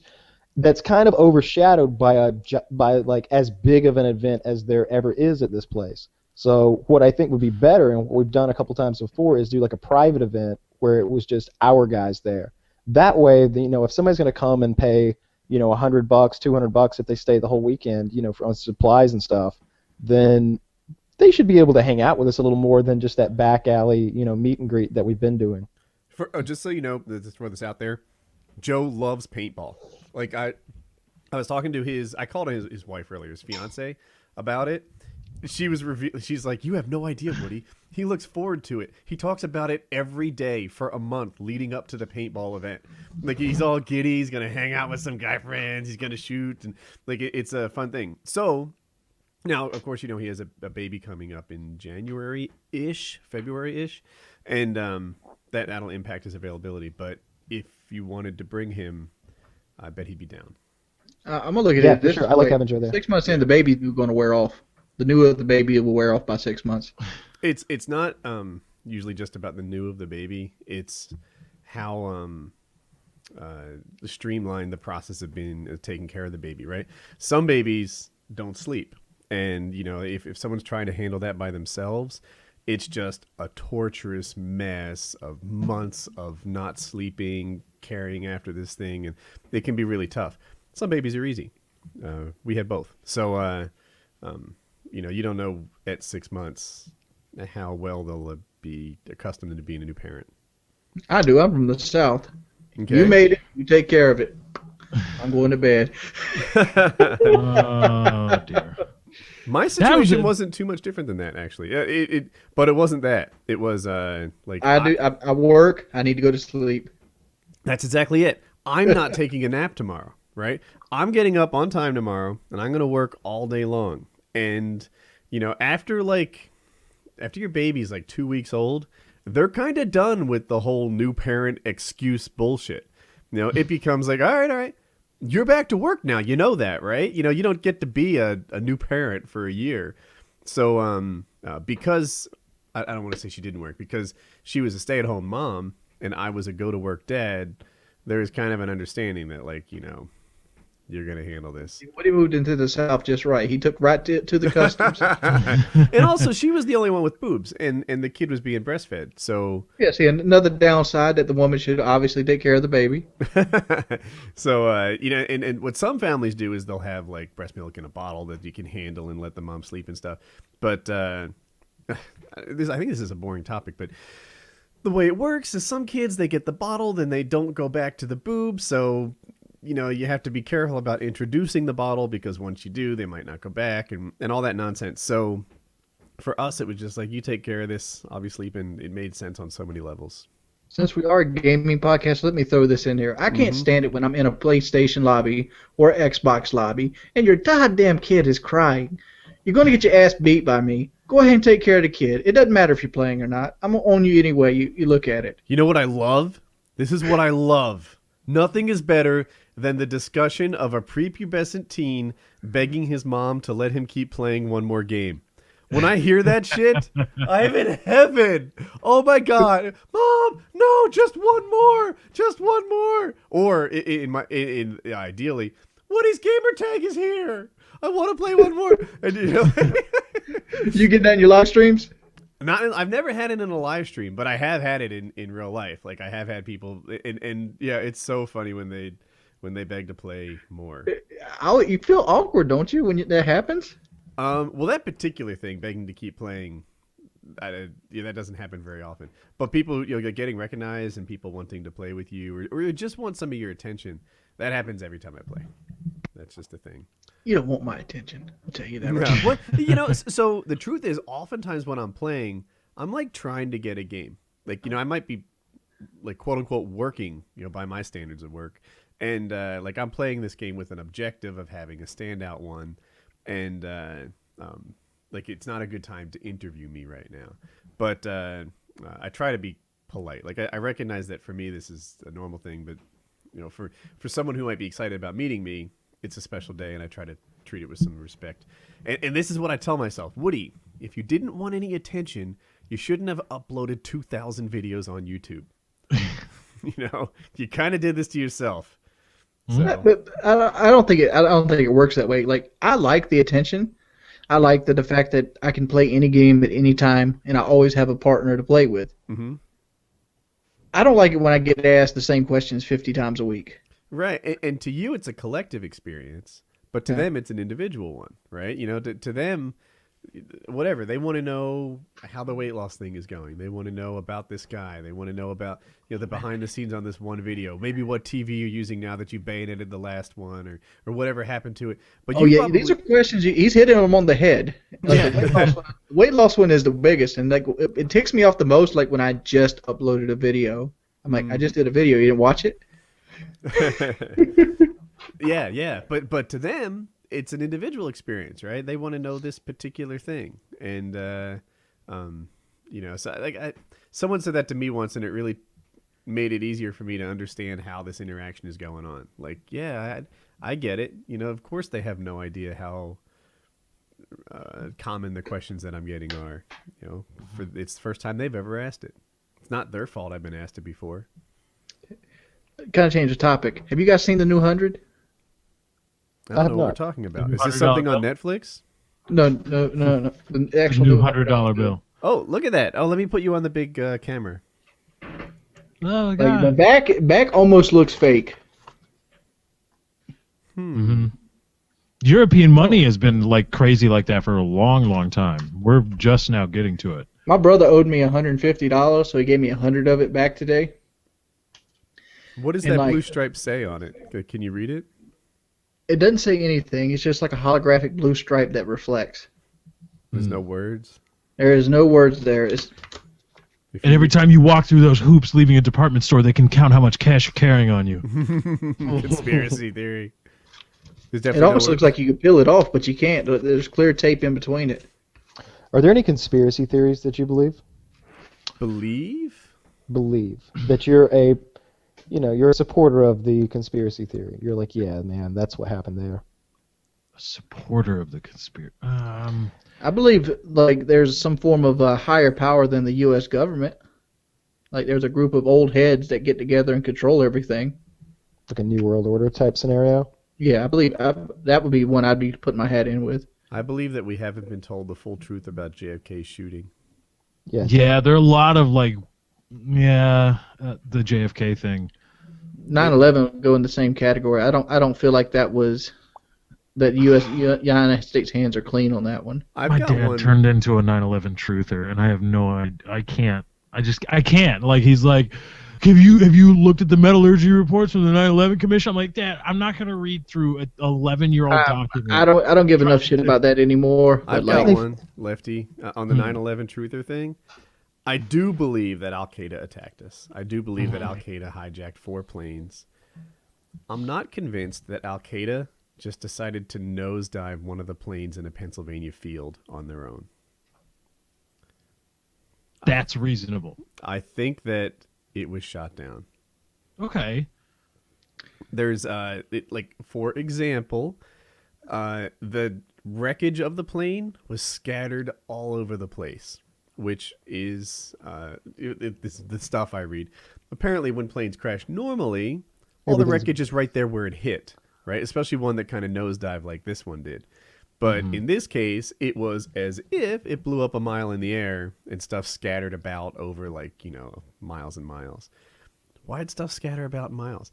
The timing, like if the fighter planes came from the DC area, I guess at 700 miles an hour, it takes, I'm getting my numbers wacky here, so don't just check it and invalidate it. But they were like 15 minutes away from Pennsylvania, and like 30 minutes later, the plane shot down, and the government said, oh, the planes never did get there in time. But the math says they could have easily gotten there in time. And Cheney said he would have given the order, or did give the order, to shoot them down, but they just didn't get there in time. And then there's something else. Oh, there's always a sketchy guy like this, but an aircraft controller, aircraft controller, is that what they're called? Help me out. Who are the guys in the towers? Yeah. Or air traffic controller. Air traffic controller. That's what I'm looking for. He said that the plane, the fighter intercepted the plane and shot it down, and the whole thing. So it just kind of all fits that this thing got shot down by a fighter plane. And you see, and that's reasonable. Just like the people that, Pearl Harbor wasn't an accident. Well, yeah, Pearl Harbor wasn't just a complete. We weren't surprised by Pearl Harbor. We knew the Japanese fleet had deployed in mass, and they were looking to start some shit because we had cut off their oil. But they were really pissed about that, and we really wanted a reason to get in to World War II. So it was kind of just like, yep, they're gone. Can't find them. Oh dear. But not an overt. My dad, he's showing me like images of shape charges. I'm like, Dad, come on, man. The sagging, the hat truss, and it moves the thing, and how could the sagging beams show the blah blah blah? Why wasn't there sagging in the outer columns? And I showed him a picture. I'm like, there were. Look at this, right before it fell. But yeah, that could have been da-da-da. And I just, oh my goodness. And that's the thing with arguing with conspiracy theorists. Flight 800? That's one even. Remember Flight 800? Which one was that? The one where the conspiracy that the Navy shot down a commercial airliner. I've never heard of that. You never heard of Flight 800? Mm-mm. There's a documentary on Netflix. Wait, TRW? Was that the TRW? Yeah, TRW Flight 800. Okay, I remember that. I remember that coverage Did that when I one was a crash kid. in New York shortly after 9/11? Is that one? No, this was well before 9/11. This is in the 90s, early 90s. Oh. Was it? Yeah, they got the wreckage violating back. Russian airspace or something? No. It just took off from. It just took off to go across to, I think, France, and within 5 minutes of the climb, it was shot down and went right down into the Atlantic Ocean. And people have eyewitness accounts that they say they seen 3 yellow lights come towards it and hit the actual airplane in midair. I barely remember that. It rings a bell. Yeah. Kyle, any I think conspiracy? we shot down Flight 800. Yeah, man. So there might have been a spy or something on that plane, and they wanted him dead. Here's the thing. I think maybe I'm prone to believing in these conspiracy theories because whenever I see a well-supported argument, I'm prone to believing it. And oftentimes these conspiracy theorist guys have pretty well-constructed arguments.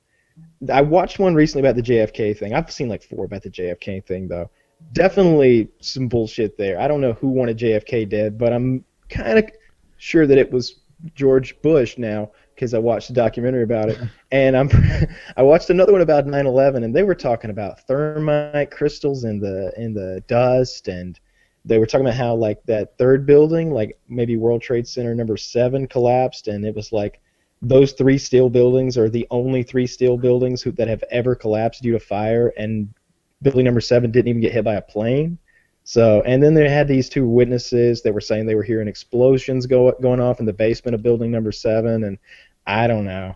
I never believed in any of that one stuff bugs until. me too. Gosh, I hate to be a 9/11 conspiracy theorist, but the building next to the building got so hot that it melted and fell down. Well, if you look, World Trade Center 7 had a huge gash in it. Like however tall it was, a significant percentage of the floors, the perimeter, and even some of the core columns had it was like I don't even want to say like a 20 floor, more than 10 floor gash in the building itself. Oh, and the one thing conspiracy theorists point to is that there was a fire, like the fire chief on scene there were cameras, and he was talking about the building 7, and he said pull it, and there's something that they do when they're doing a controlled demolition and when they are trying to support a building that they believe is ready to fall, they like hook like a large cable and pull it taut around columns and stuff. I'm getting it all screwed up, but he was talking to like another firefighter, and he said, yeah, pull it. And what people thought that meant, or what conspiracy theorists think that means, is he was saying, yeah, pull the building down. And so they point to that, and they're all like, oh, you see, he was caught on camera saying pull it, and the building fell. So that must mean that it's just... And Kyle, what you said about, a well-supported argument, that's like every conspiracy theory is well-supported. And it's got to be that these people make it their job to have what appears to be a well-supported argument. Not a fact that just happens to be well supported. We're skipping out on it. How about the liquid metal found in the wreckage of 9/11 in the buildings themselves? Jet fuel does not get hot enough to actually melt the steel beams. They could weaken them to the point where they could collapse, but a thermite charge would be hot enough to melt the steel beams and actually make liquid metal pool. Are we sure about that? Jet fuel? I'm pretty sure about that. Jet fuel doesn't burn hot enough to do it, but what does burn hot enough is confabulation of jet fuel and office supplies and wind. Mm-hmm. The fact that there was a lack of, number one, it's entirely possible and even plausible that the planes actually hitting the building blew a lot of the very, very aged thermal insulation off of all the beams, the core columns, the perimeter columns, and the trusses, the floor trusses, blew like when the plane traveling at 300 knots hits the building and there's that huge rush of air, a lot of the heat insulation gets blown off, and the fact that a lot of people well before 9/11 were doing inspections and they found that the heat insulation didn't go all the way up to where it was supposed to go. So I don't know. I find it hard to believe that their hands are clean, even if they didn't have a hand into taking the buildings down. I feel like they had a hand in setting it up and getting these guys on these planes. See, I believe they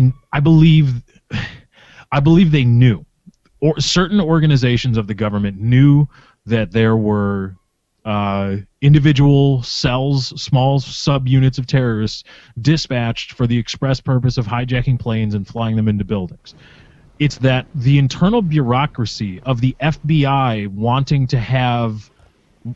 it to be their bust, and thus not telling CIA or the other way around, or DIA or whatever, all these agencies, the territorial infighting is what made it possible.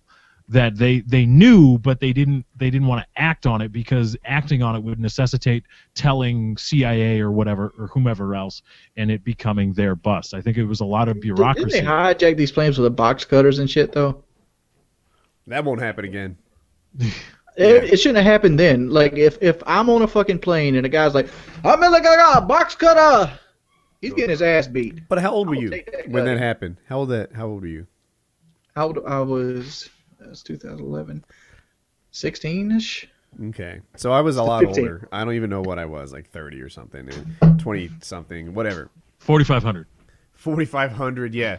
I had lived an entire life thinking that terrorists on airplanes didn't hurt you. They never did.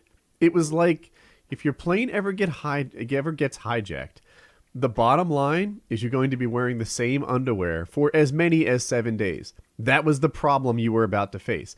It was never death. It was never hurting anyone. Like, maybe, like, I ran hostage. Did they shoot a person here and there? I don't know. But, like, 300 people, 2 hostages die.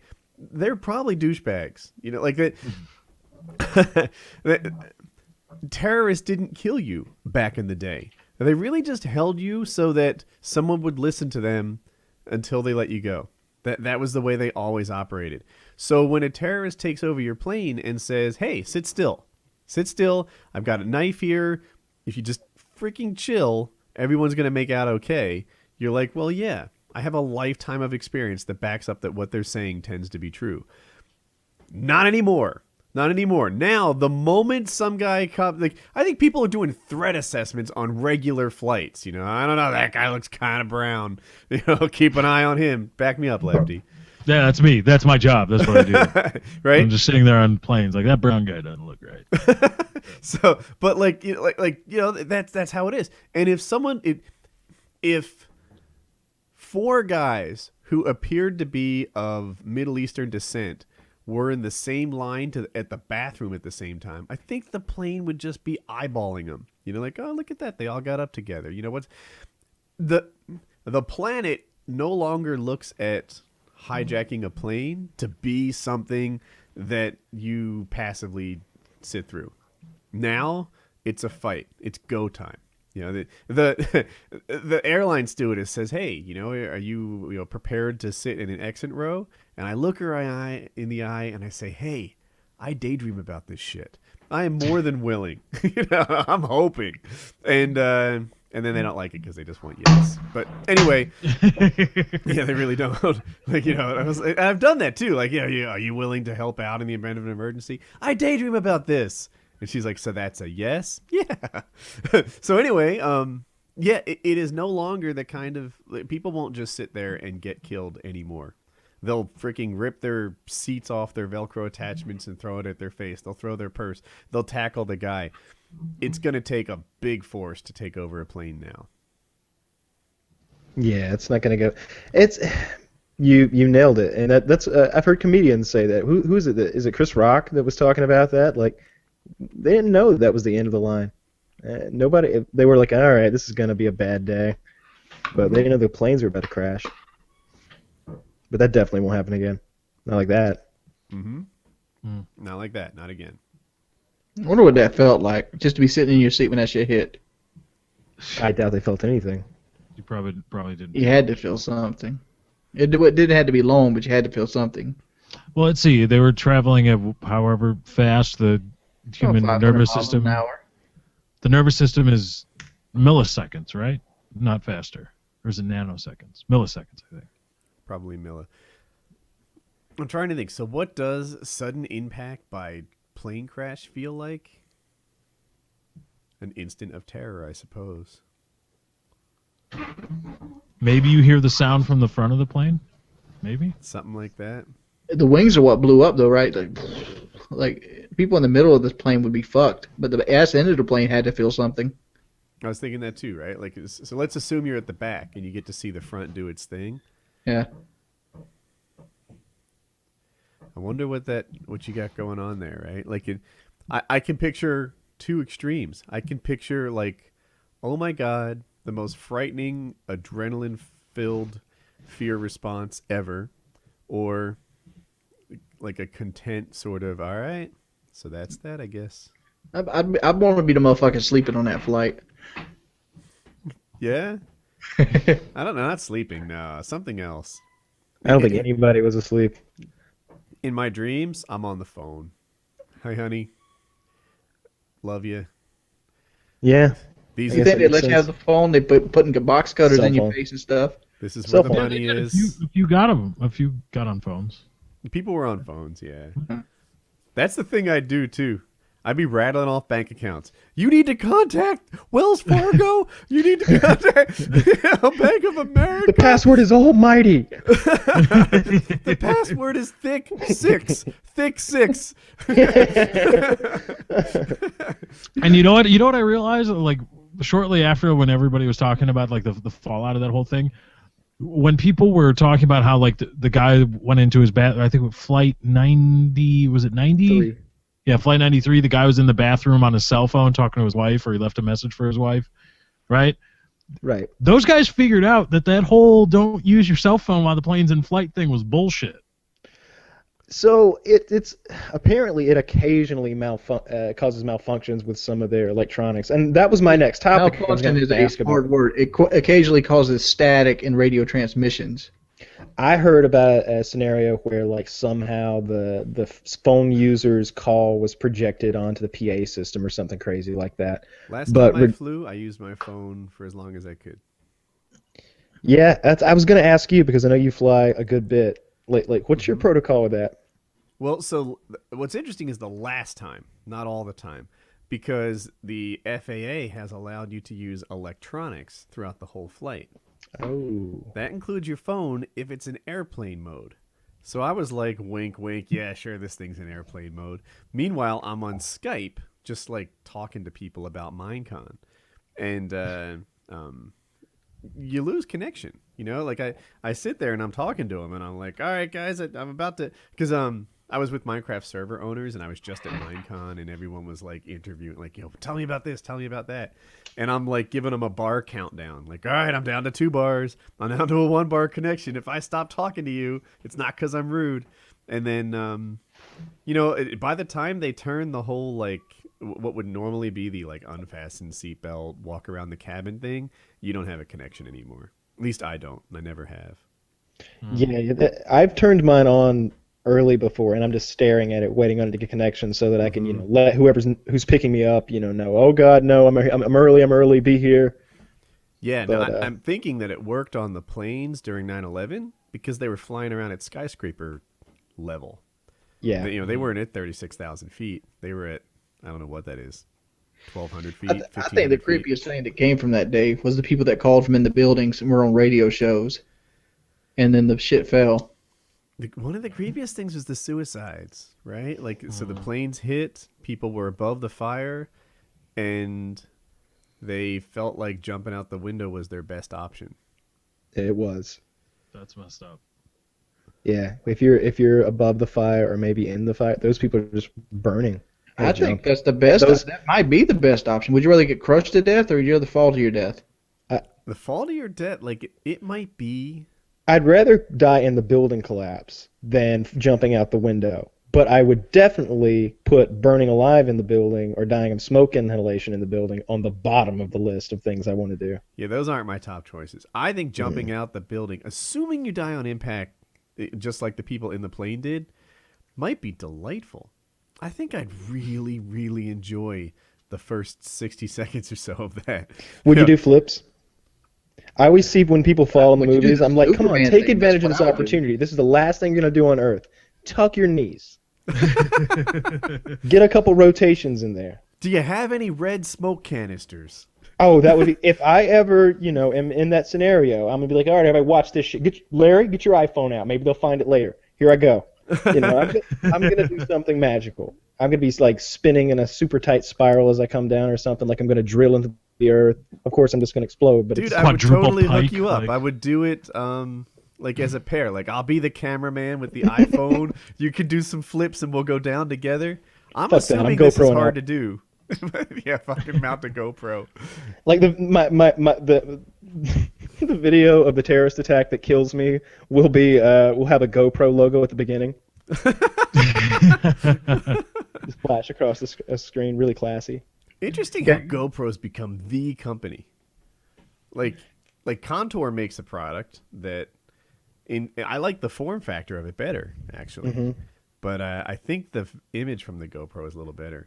So I'll tell you why I like the. All right, so I bounce around a lot. I've got all three that I know of. I've got the GoPro Hero 3. I've got the Contour HD GPS, and I've got the what are those? Replay HDs. The Replay HDs are the more expensive by far. I want to say over 600, and they're solid steel or maybe aluminum construction, and they have really good sound quality and really good video quality, but they're not in a really user-friendly package. The Contour is the easiest of all of them to use straight out of the box, but the GoPro is tougher, will give you better sound quality in whatever aspect you're using it in, and with their GoPro app that'll sync right up with your phone, you can look into your phone and see exactly what your camera is seeing in almost real time. There's a slight, maybe a quarter-second lag or something like that, but you're using Wi-Fi. You can point your camera exactly where you want it, get it tuned right, adjust all the settings, all the exposure, everything. All that stuff that used to be done by a series of like Morse code button presses, which turns me off to the GoPro so much that I've got 5 of them and I've just never used them because I don't trust them. I'm like, did I put the code in right? I don't need that pressure. I like with the app. I love it. When I go on my annual mancation, I have to like bone up on GoPro like tutorials again. I'm like just like you said, and I think starting at the 3, the display gets a lot nicer. Like it's no longer just numbers; it has some pictures and words, but it's still not everything you want it to be. It's not that user friendly. But I just find it interesting that GoPro with their big blocky boxy thing is the market leader. They're the one. I'm not sure why they're so the one. It has shrunk because I was comparing my Hero 2 from a while back to my 3 today, and it's gotten probably 40% thinner and a little bit smaller on the edges. It shrunk, and something else. Oh, the battery life has become amazing. It's great. I didn't like it. Yeah, when I took it paintball, it was like an all-day thing. It just worked on one battery. It's pretty amazing. Yeah, I've got a wall charger for those, and I think I've got like 5 GoPro batteries. So once you get them all charged up, it's like an annual thing. Like, they're done. So Lefty and Wings both left? What? I mean, I assume they're coming back, but yeah. Oh, okay. Oh, they literally left? Okay, they both walked out of the room. Oh, that's odd timing. That's never... It'd be funny if I left as well. Like, I hadn't noticed that they weren't here, and I just walked out, and you're like, what the fuck? They have made a very, very poor choice tonight, ladies and gentlemen. So I want to talk to you guys about the Nazi Party. Shit. To be continued. So what did you do while I was gone?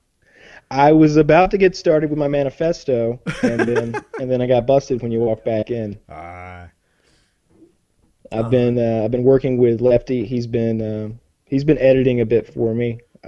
Sometimes he thinks my language isn't harsh enough, but I keep telling him in a modern society you've got to get some of this stuff under the radar, get those liberal votes. Nope. I have a big sign that says "Not enough N-bombs." That's what I have. Oh, I have a story. This one's like 2 weeks old, but here's what happened. Some guy. Oh, wait, I'm sorry. Hold on. Some guy, he's a crackhead, and he was unhappy about the pricing of his crack. So his dealer was like, well, you get what you get. This is the price. So he turned his dealer into the police and said that my crack dealer has raised the prices to unreasonable levels. You should know this guy's a crack dealer. And the police picked him up. Wow. I love that. I love that story. And let that be a lesson to the rest of you crack dealers out there.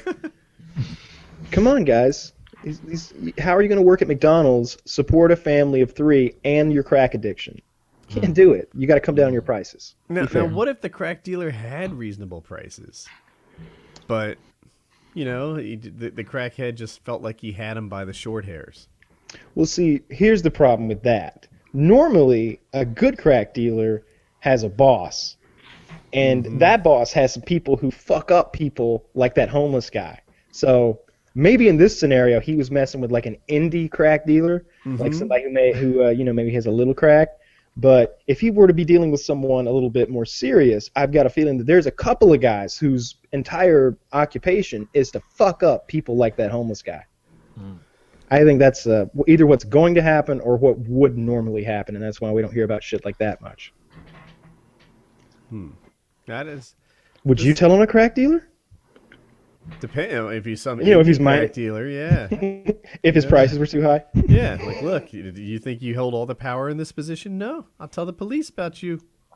You're a crack dealer. So I started watching House of Cards.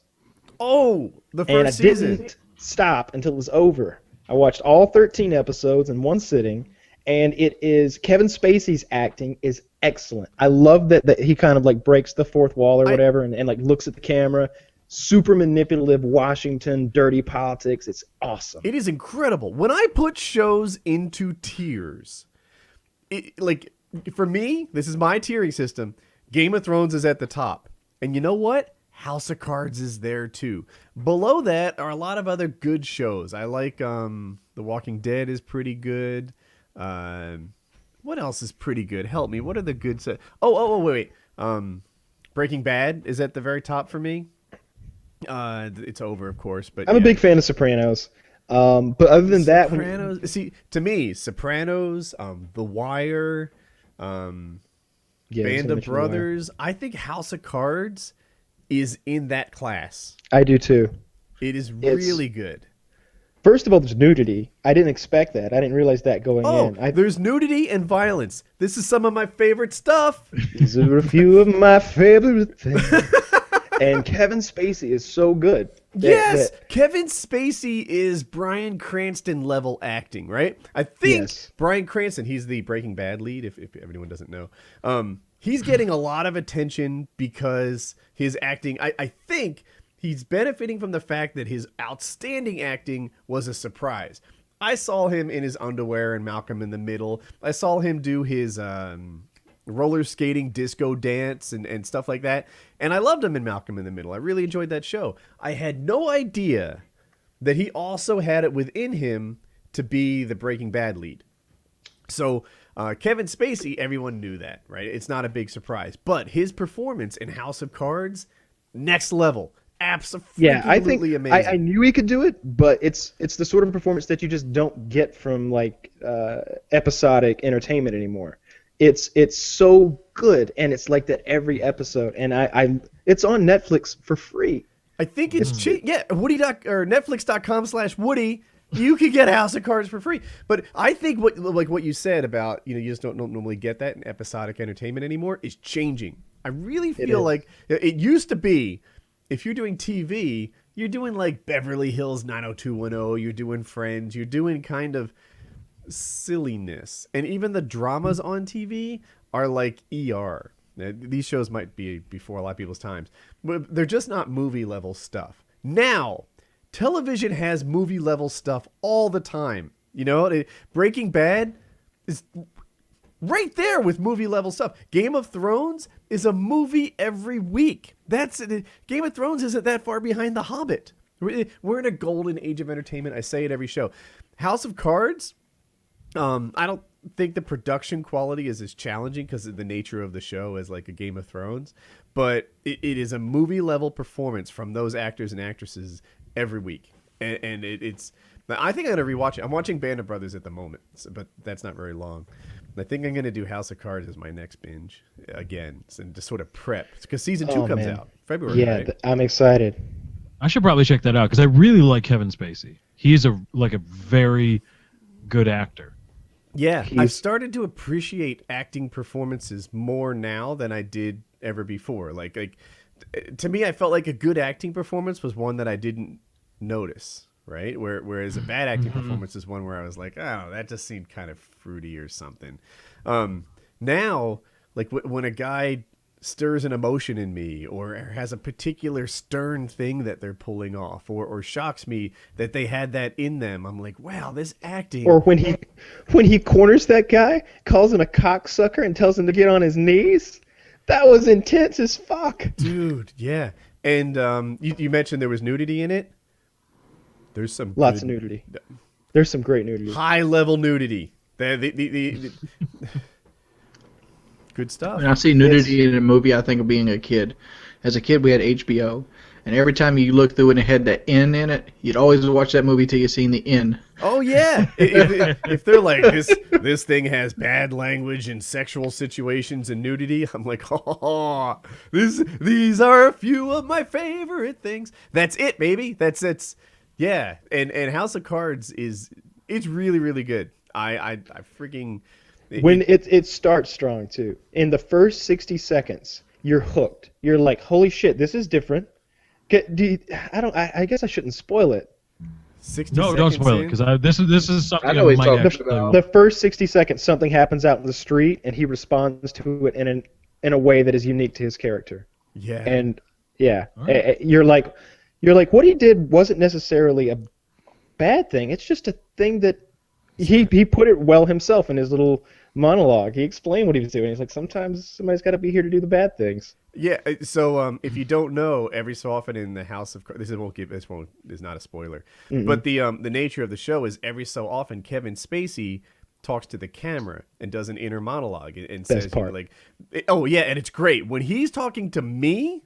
I'm like, oh, listen up, Woody. You know, he's about to reveal the inner workings of why he's doing what he's doing. He's about to, you know, like let this stuff go, and it's really well done. Netflix.com/Woody.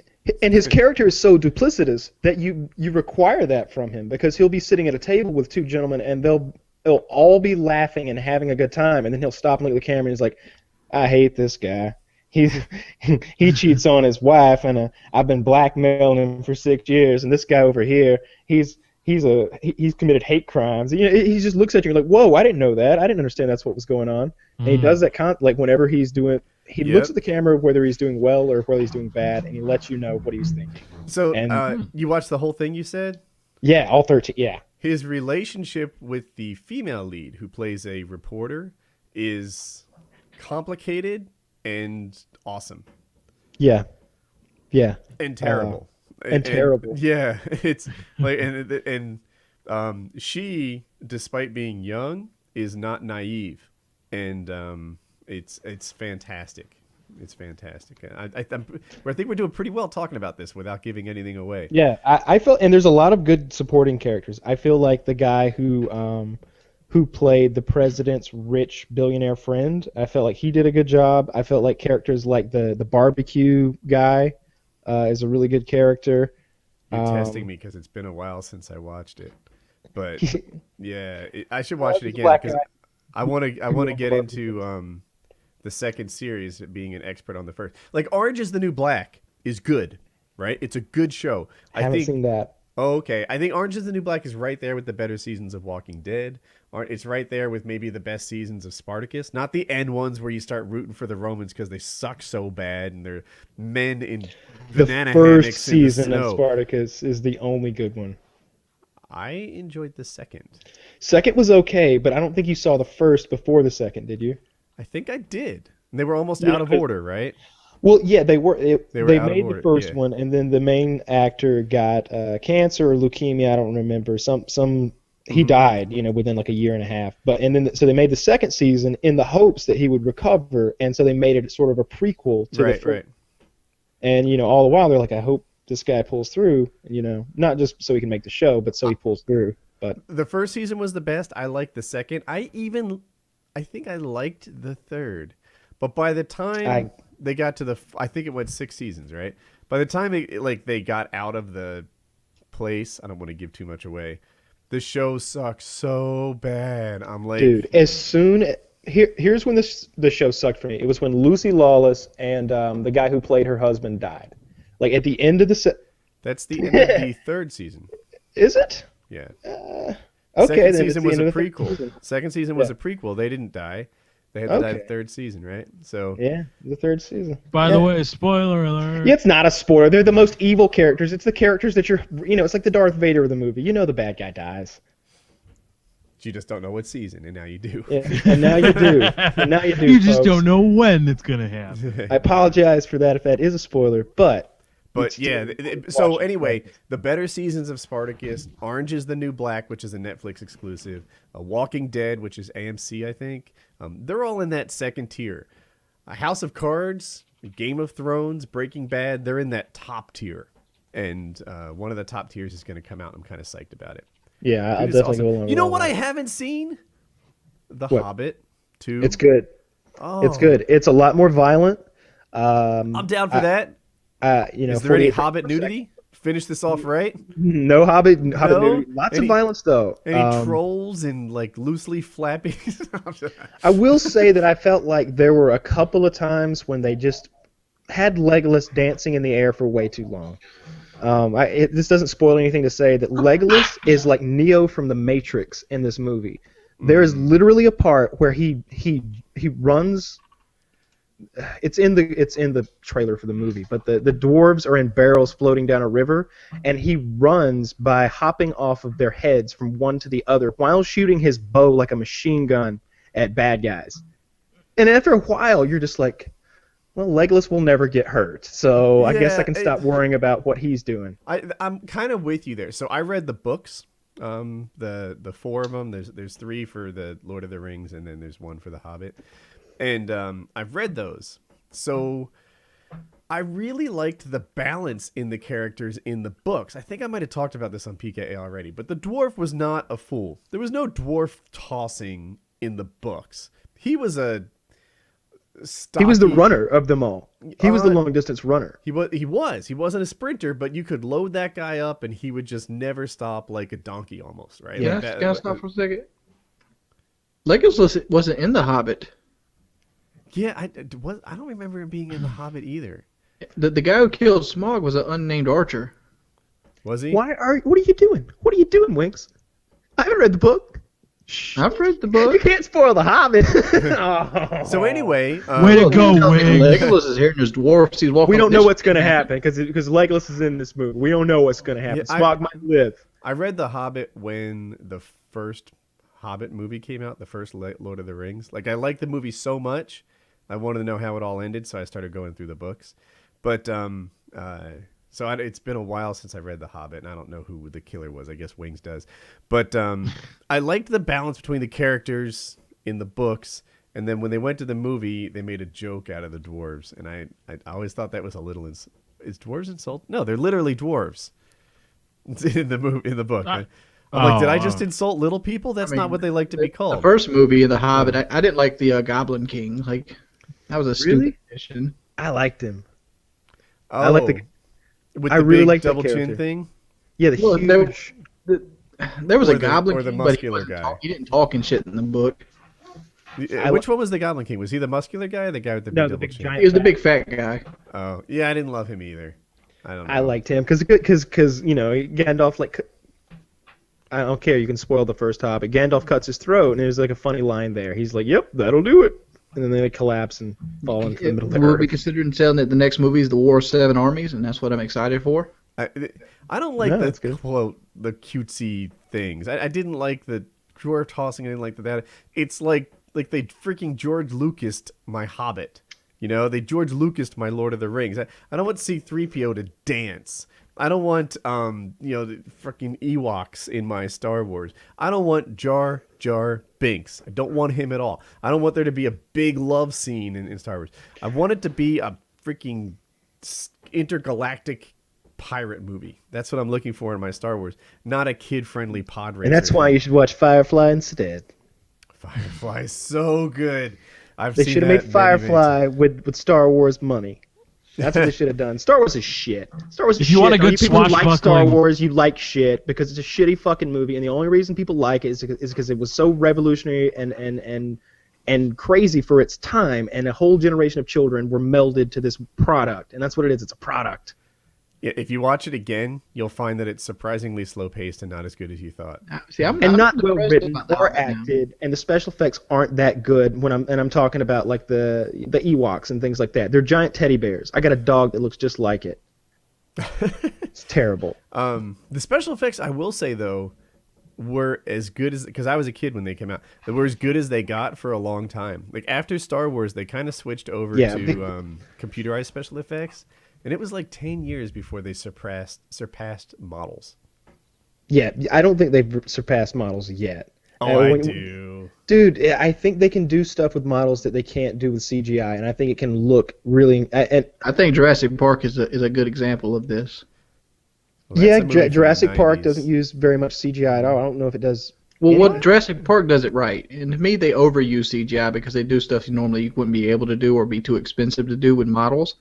But Jurassic Park had a mixture between animatronic, mannequins and models, and CGI. So when you seen them, you had to guess which one was which because it kind of balanced each other. Yeah, remember when the Tyrannosaurus environment? Remember when the Tyrannosaurus is trying to get in the sunroof of the Explorer and eat the kids? Right. Yeah. Mm-hmm. And it starts cracking on them and stuff. That's a real Tyrannosaurus head being controlled by like a forklift operator type guy, and it wasn't supposed to crack. Like he didn't have very much control over it. Like those kids are screaming in terror because the glass is breaking. You may have something to act against instead of like there's a Tyrannosaurus crushing through the sunroof. Yeah. Scream. The movies that I think are really good when I think about space movies, I think back to like the Alien movies.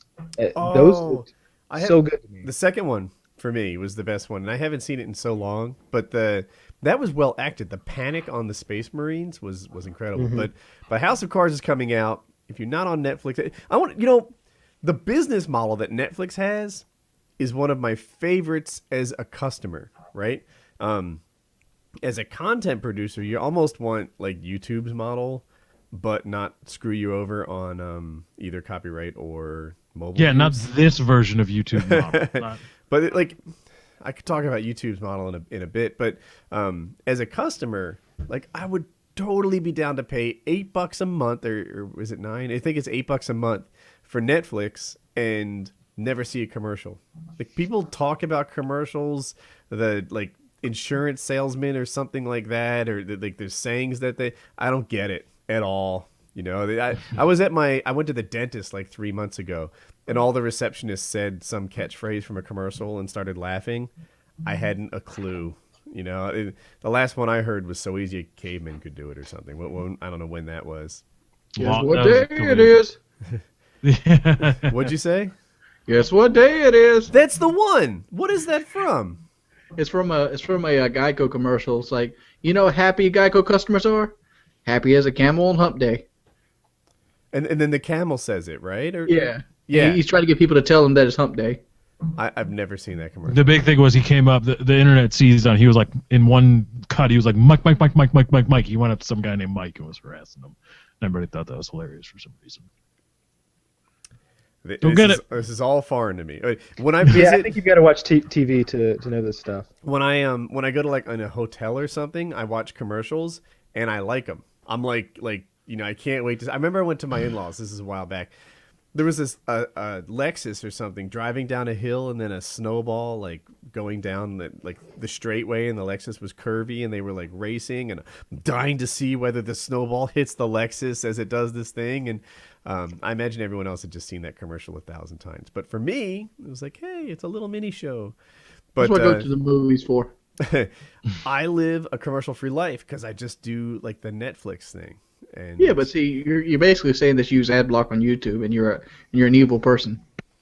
I'm not talking about YouTube. I'm talking about what but I do on the big screen. The Hump Day Camel is a YouTube like Google filler ad. Shut up, Wings. You know what? So there is a level of hypocrisy.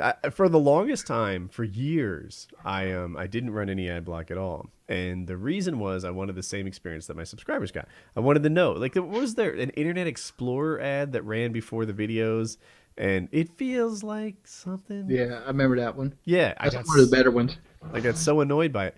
But I actually ended up running ad block because the ads on my live streams would have me looking stupid for like way too long. I'm like, am I live yet? I can't tell if I'm live yet. There's an ad here. If you run into some bump in the road, you got to watch an ad again. And I was like, I need to not. I turn off ad block for most of the internet, but for YouTube I have it on, and for Twitch I have it on because I need it. I can't be sitting through ads before I know if the content I'm making is working. I don't know why Twitch. I think it should go this way, but so we don't promote ad block, because ad block is a horrible thing for the internet. I think Twitch and YouTube, when you're the owner of said channel, you should have access to an ad-free stream. Yeah, if I wouldn't need ad block if that was the thing. I wish that I didn't have to watch ads on my content. Boom. Then I wouldn't need ad block anymore. See, I just don't get paid for watching my own videos. It doesn't work that way. I'm not sure if you do or not, but I do know that like one person doesn't. If you do, it's a penny at best. I wish or it was a fraction penny. of a penny. Yeah, if I got paid a penny per view, that'd be awesome. Well, but I mean, like if if there's the ad sales or whatever, the auction, True View, whatever, there's all kinds of different stuff. There's crazy huge CPMs on some of that. Oh, by the way, Lefty, good call on Nightbot. I told you, didn't I? That thing kicks ass. Let Nightbot run your ads for you. Yeah, I don't even run ads on mine. I do run the ad when you first join, but I don't run it on a regular basis. Well, you can't, but you can't control whether the ad. Well, can you? Well, could you do that? Could you control whether the ad plays when somebody first joins the stream? I don't think you can. I don't know if you can.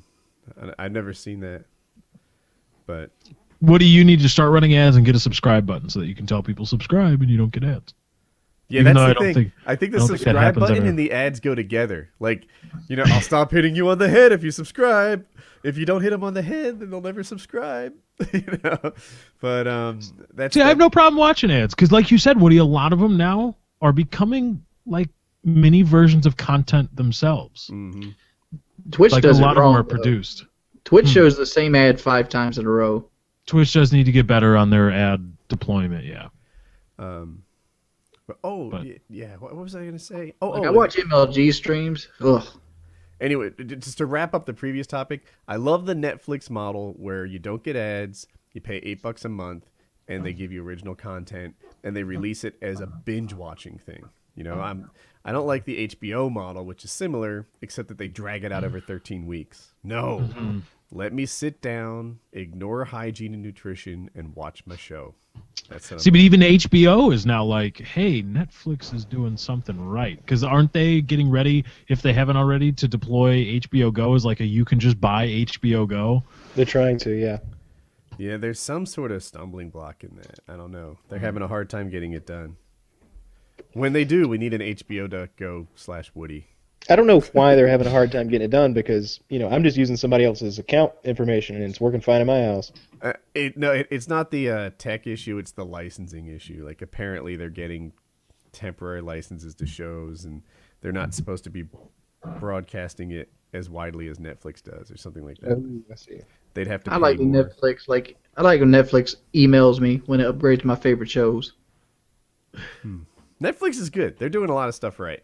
We were talking about something else. I brought us back to Netflix. I didn't mean to. Twitch advertisements. Oh yeah, deployment. Twitch seems way more content producer friendly than YouTube does now. I feel like YouTube says like, content producers, they're a dime a dozen. They have no value. The real value is the infrastructure of YouTube. Screw everything else.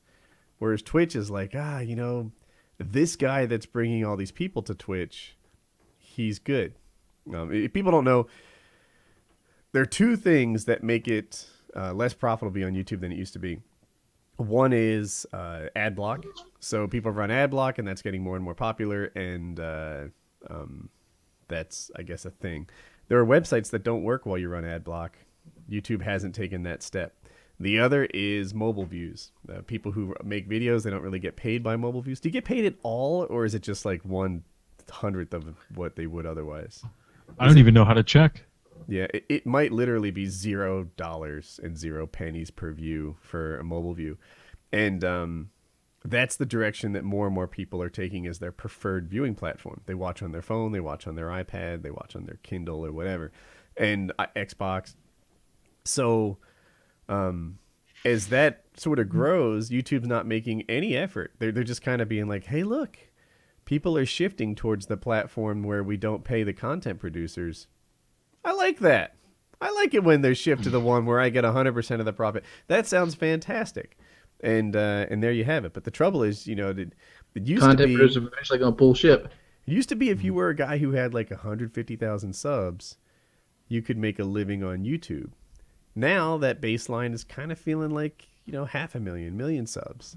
And it's only trending towards higher and higher requirements. I have 500,000 subs, and I probably make the bare minimum you could live off of. Okay, so whereas it used to be lower because everybody watched on PCs and ad block wasn't as popular. So that's a thing. It's a thing. On the other hand, companies are doing better with brand integration than they ever were. So if you are one of those top tier guys and you're working with the top tier advertisers, then you can make your money outside YouTube. Right, but that's just one of those things where it's the rich get richer, but the middle and lower, it doesn't really matter if they get better at all. Because, I mean, yeah, PewDiePie with brand integration, or I don't mean to dog on PewDiePie. Right. He's huge, and a lot of companies want to work with him, and good for him. Right. But, I mean, he, even with ad block, his channel is so profitable.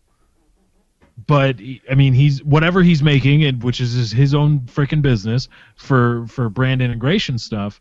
But yeah, that's awesome for PewDiePie. But who goes to 50, 100,000 sub channels? I know I'm in that bracket, so I don't mean to seem. Who goes to 0 to 500,000 sub channels, or let's say 250,000 sub channels? Like, yeah, here's the deal. We want to work with you. We are Intel. We are NVIDIA, we are these people. Whatever the range is one of those companies. Well, EA is. They've got their Ranku thing. Yeah, Electronic Arts is probably the best company that messes with multiple, size channels. Yep. They're very YouTube savvy. They have Will of DC, who's as YouTube savvy as it gets, working there. And they tell him how to do it right. Yeah, they let me into their thing. Sure. Kyle. I love Electronic. You there? I think Kyle's away. I think Kyle has stepped away. I want to ask Kyle about e-cigs and why he might hate New York. But well, I can do a non-Kyle question then. Your glorious gaming PCs have you unimpressed with the consoles. What can consoles do to draw you back to them? Ooh, that is a very good question, actually. Consoles do like the current consoles, not like the next generation, but what can the Xbox One or PS4 do for me? Yeah. Well, I'll fill this question. Well, what most people want is to be able to upgrade the graphics card, and your console just be the platform itself. Like, this is the interface, but the game graphics can vary from every game made onto it, just like on a PC. Like, you want to put a Titan in your PS4? There, put a Titan in your PS4. That's not my answer. And also that can't be done in the current gen, which I think... You know what I like about the consoles where the PCs fall down? Communication. Like in COD, it's not great. In the shooter community is not the sweetest, shining example. Left 4 Dead was great, though. In Left 4 Dead, if you didn't have a mic... No one wanted to play with you. It was I liked the micism. I don't know what to call mic racism that happened in Left 4 Dead, but I loved it. Some guy comes in, he doesn't have a little speaker icon next to him. GTFO, we'll boot that guy. You could vote to kick people. Call of Duty. Don't come in my shit with no mic. Well, for you, but if you're playing pub solo, you don't expect good communication with strangers. Whereas if you played Left 4 Dead solo, that was an expectation you would have. Consoles, especially the Xbox side, because it usually ships with a better mic, are there's just a people expect. You can't figure out who has a mic, and you can talk, and you can party up with strangers. That's something that happens better. In the PC, if you say a thing, it's like you're being rude for breaking my silence. That's the culture over there. And this is Battlefield 4 I'm talking about. Now, they might feel differently if I was a Battlefield, if I don't know, if I was Level Cap, who's leading the lobby, and I'm shouting out really useful, insightful stuff, then maybe they'd feel differently.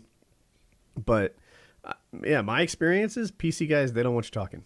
They want you to shut up, play the game, and somehow intrinsically communicate non-verbally. See what's happening in the minimap and fill that hole. Whereas, there's shout-outs on the console that happen sometimes. That, to me, is the thing that consoles do better than PCs. There's not a lot on that list, but that's one. Yeah, I mean, what consoles... If the question is what can consoles do to draw me back, I I don't think there really is anything, because what I enjoy about PC gaming, the customizability, the ability to keep my PC up to date if I so choose and had the money, but the ability to do that, the ability to be on top of at the pinnacle of graphics technology if I want to be. What if consoles were mod friendly?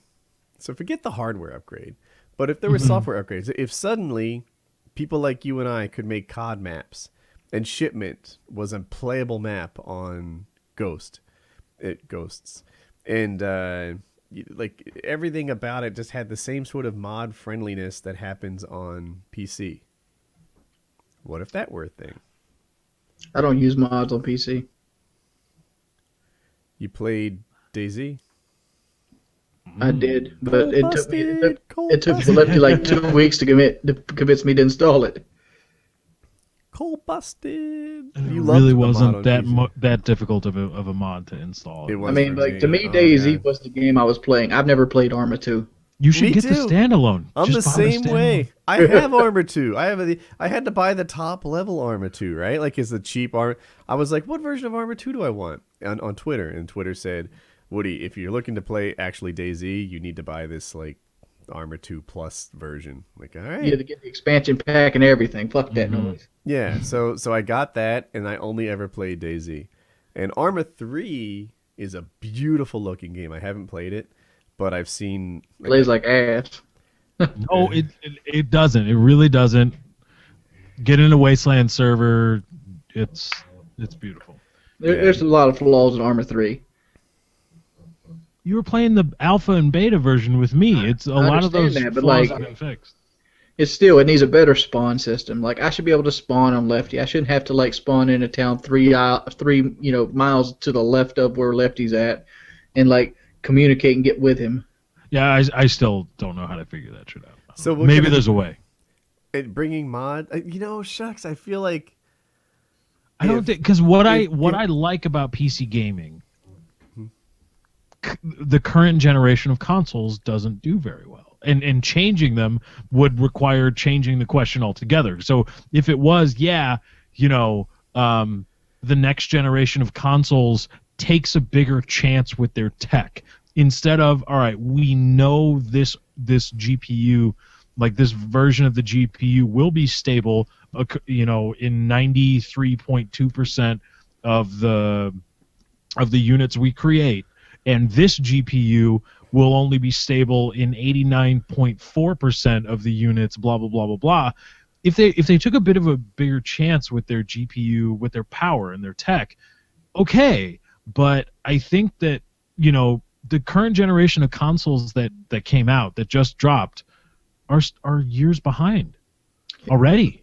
Let me tell you why I don't play PC and why I stick with console. I don't play PC for a couple reasons. One, the community is very small in a lot of games. Mm-hmm. 2, the trophies and achievement system is horrid on Steam. Mm-hmm. That's true. 3, lack of communication. And 4, fucking crashes, dude. Yep. Stability comes with consoles. Yes. But I don't mind crashes, and I don't mind. How many times you played with me and been frustrated? I've been frustrated because you're frustrated.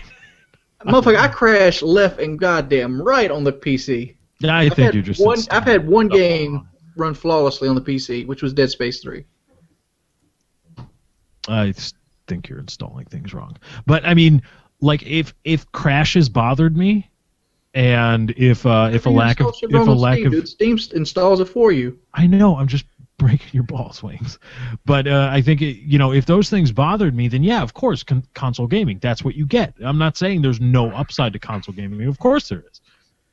But just what I like out of gaming and what I enjoy and what I like to see capitalized on, console gaming just doesn't do it for me. Another thing is selection. I know there's Steam, but if you actually want to buy physical copies of like PC games, good fucking luck. Good fucking luck. There's like one shelf at a GameStop for PC games. Yep. Can we change the subject? I got something I want to talk about with games. Okay. I want to talk about pre-orders. What about them? All right. For most, game companies take pre-orders as an idea, is this game going to be hot or not? And like games that don't have a big backing of pre-orders run the chance of being canceled. But the fact is, GameStop created the pre-order, and now they're kind of hassling game developers to take out sections of the game and make it a DLC or like a pre-order bonus. How many times have you played a game where you get like a gun or something that you can get in the game, but you get it early if you pre-order it from GameStop or Best Buy or something like that? Mm-hmm. And we all know that the used game market, game companies hate. Xbox One was designed from out the gate to try to make it developer friendly and used game unfriendly. Mm-hmm. So the developer would make the most money, which I have no problem giving the developer money. If I go to GameStop and buy a brand new game, the developer gets like 90% of the profit. If I go and buy a used game, they get exactly 0% of the total profit. And I feel like this is where DLC comes into hand. We're getting shoved DLCs, we're getting shoved map packs, we're getting shoved, customized camo, microtransaction games. I think all of this is the side effect of the used game market itself, and how shady GameStop practices. I think it's really retailers.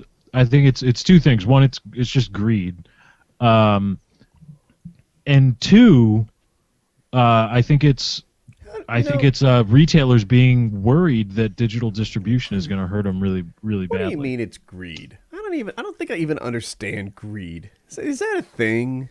Well, in the sense of we would otherwise, were we not aware that there is a profitable market for this microtransaction DLC, let's call it, okay? So let's say we would otherwise put these camos in the game, but we've realized by dipping our toe in the water that enough people will pay to be able to pay extra to download this stuff.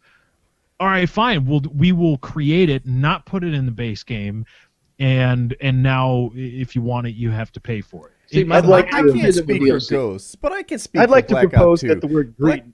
Black Ops 2 had as many camos in it, and I think Modern Warfare 3 too. Did that have downloadable camos? I don't remember. But those things came as many camos as they traditionally did. And then they said, you know what? We're going to give you more camos than we've ever given you before, but there's a charge. I guess that's not a give, but we're going to, if you normally get 16 camos, you get 16 camos on the disc. But if you want 24 camos, you can buy some extra. And suddenly it's like, whoa, why don't we have 24 camos for free? What? Do you just get not for free, but for the original price? Do you just lay claim to everything we ever developed for this game as should have been included in my original price? That's true. It's a very blurry line, but I think See, my problem isn't with DLC that they create. Like Fallout creates DLC. They do. Fallout does DLC right. They create entire adventures. They have casting. They have story. They have talking. They have actors come in. They create a $10 DLC. Let me back you up. When game companies. I haven't even played Fallout yet, although I bought it and I'm going. I'm kind of psyched about it. But I can tell you, Fallout has an industry reputation of doing strong DLC. So carry on. Yeah, they do it right. Mm-hmm. What I hate is when I pay $15 for maps already on the disc. Everyone says that too. That doesn't even bother me. I don't care what the shipping mechanism is. I don't. But it was already created. Okay. Then here's the deal. Then, if you're gonna ship DLC on the disc, I don't want you claiming copyright infringement when I find a way to get at what's on the disc, the physical disc that I bought without paying for it. The objection I would have is if you normally give me 16 maps, now you give me 12 and charge me for the other 4. Fuck that. Like that. That's what you're getting. I don't think so. I think they've never lowered the amount of maps that they ship on the disc. They've never lowered the amount of stuff. I feel like the baseline COD has always been what it is. If anything, the baseline COD gets bigger every year. They throw in more zombies. They throw in zombies at all. They throw in the Spec Ops, right? But back in COD 4, there was campaign and multiplayer. Now it's campaign, multiplayer, and that other thing. Is it still called Spec Ops, or is it just Extinction? It's Extinction. But let me throw this. How about that space they took up on that disc, which could be another feature? But that's like an unfair thing to say. Like, well, I don't like Extinction. They Well- should have invented something I haven't thought of that I'd like even more. Here's the perfect example. I read it in a Game Informer, I think 2 years ago. It was from a disgruntled gamer who was deployed in Afghanistan, and his wife bought him Resident Evil 5, I want to say. Okay. And it said that it came that this special pack came with the DLC. And it came with the DLC included, and he was like, "Oh yeah, that's awesome because I'm deployed. There's not a GameStop here, so send it to me." And so she did, and what was included was a coupon to unlock another part of the disc. But he doesn't have internet access to verify the coupon. So while he does have the DLC, he doesn't have it because he has to unlock that part on the disc. And he can't. Where is he that he has an Xbox handy but no internet at all? Yeah, my brother was Afghanistan. deployed. He had. They've all got internet now. My brother was once deployed. we've been there a while, internet. we've got internet and soda machines. Do they have those good There was a Coca-Cola Burger King soda on base. They machines? had internet. That's one thing the United States does, though, and it's been true for a long, since World War II. As soon as they can, they're gonna get you Coca-Cola and steaks and porn. Chocolate. Chocolate. That stuff's coming just as soon as you kill all those people and take this island. Yeah, right. As soon as you make it safe for people who use hand trucks instead of rifles, you'll get your shit. Yeah, I remember seeing there was Domino's Pizza in Iraq immediately, very soon. It was fast. What was that? What we were talking about? Oh, DLC. Yeah, I don't know. I just feel like I'm a little more developer friendly. I feel like everyone who makes money in a business is somehow called greedy. No. Let's not use the word greed. I want to say this. I wanted to. One of the reasons I buy from GameStop when I'm excited about a game is because Okay. I want to get it on a midnight release. You can download that now, but carry on. I understand it. I want to get it on a midnight release. Why don't the developers take some of GameStop's business away from them and offer 3 or 4 days release prior to releasing to retail? If I pre-order from the developer, I can get this game on the 12th instead of the 18th. I would only guess that the reason is GameStop still holds some power. That shelf space at GameStop is important, and they'd take it away from you if you did that. Plus, a developer would have to pay for stamping and distribution, and if they're only putting out He's talking about digital. digital. Sorry. Or you can just have them ship it. He says, make it available digitally 3 days early. We'll cut out GameStop. You'll make more money. Welcome to Steam. But then GameStop won't sell your titles anymore. They'll get pissed. Right. Fine. That's But what I was if saying, everybody too. does Yeah. it, the GameStop loses Well, all that's that. colluding, Wings. Can't do that. So, Well, Kyle wanted to talk about greed. I was interested to hear Greed what his, shouldn't be a his word. thoughts. Greed shouldn't be a word. Greed should be a word when you're talking about GameStop's used game market. All right, Gordon Gecko. Because I feel like you call it greed should- colluding when the distributors try to do that, but GameStop sells used games and don't give no kickback to the developers. The developers already got their kickback when the product was sold originally. It didn't become used out of nowhere. It didn't just appear I from the understand. ether. I understand that concept of it, but let's say the difference. Say you go to GameStop and you buy a new game. What's a relatively new game? Let's say Ghost. It's relatively new. Ghosts. It's gonna be full price. You're gonna pay $60 brand new for it, or you're gonna pay $56 for the GameStop price. How many times has GameStop sold that $56 one opposed to that $60? all the time because their salesmen are trained. You want to go. I say, give me a new copy of this. They'll be like, we have a used one. You can save $4. Can't risk it. I'm about to live stream this thing. There's 2,000 people, 3,000, 5,000 people waiting for me to play this game. I don't want some returned copy for a $4 discount. And they'll still try and get Mario. I don't know. We check them first. You don't check shit, GameStop. You don't check anything. It doesn't come with the manual. I want it new. I want it new because I need the reliability that a new disc brings me. But they push that used stuff so hard. I feel like they only sell you when there's no used in Let stock. me tell you a secret about GameStop. I have a friend that was a manager of GameStop.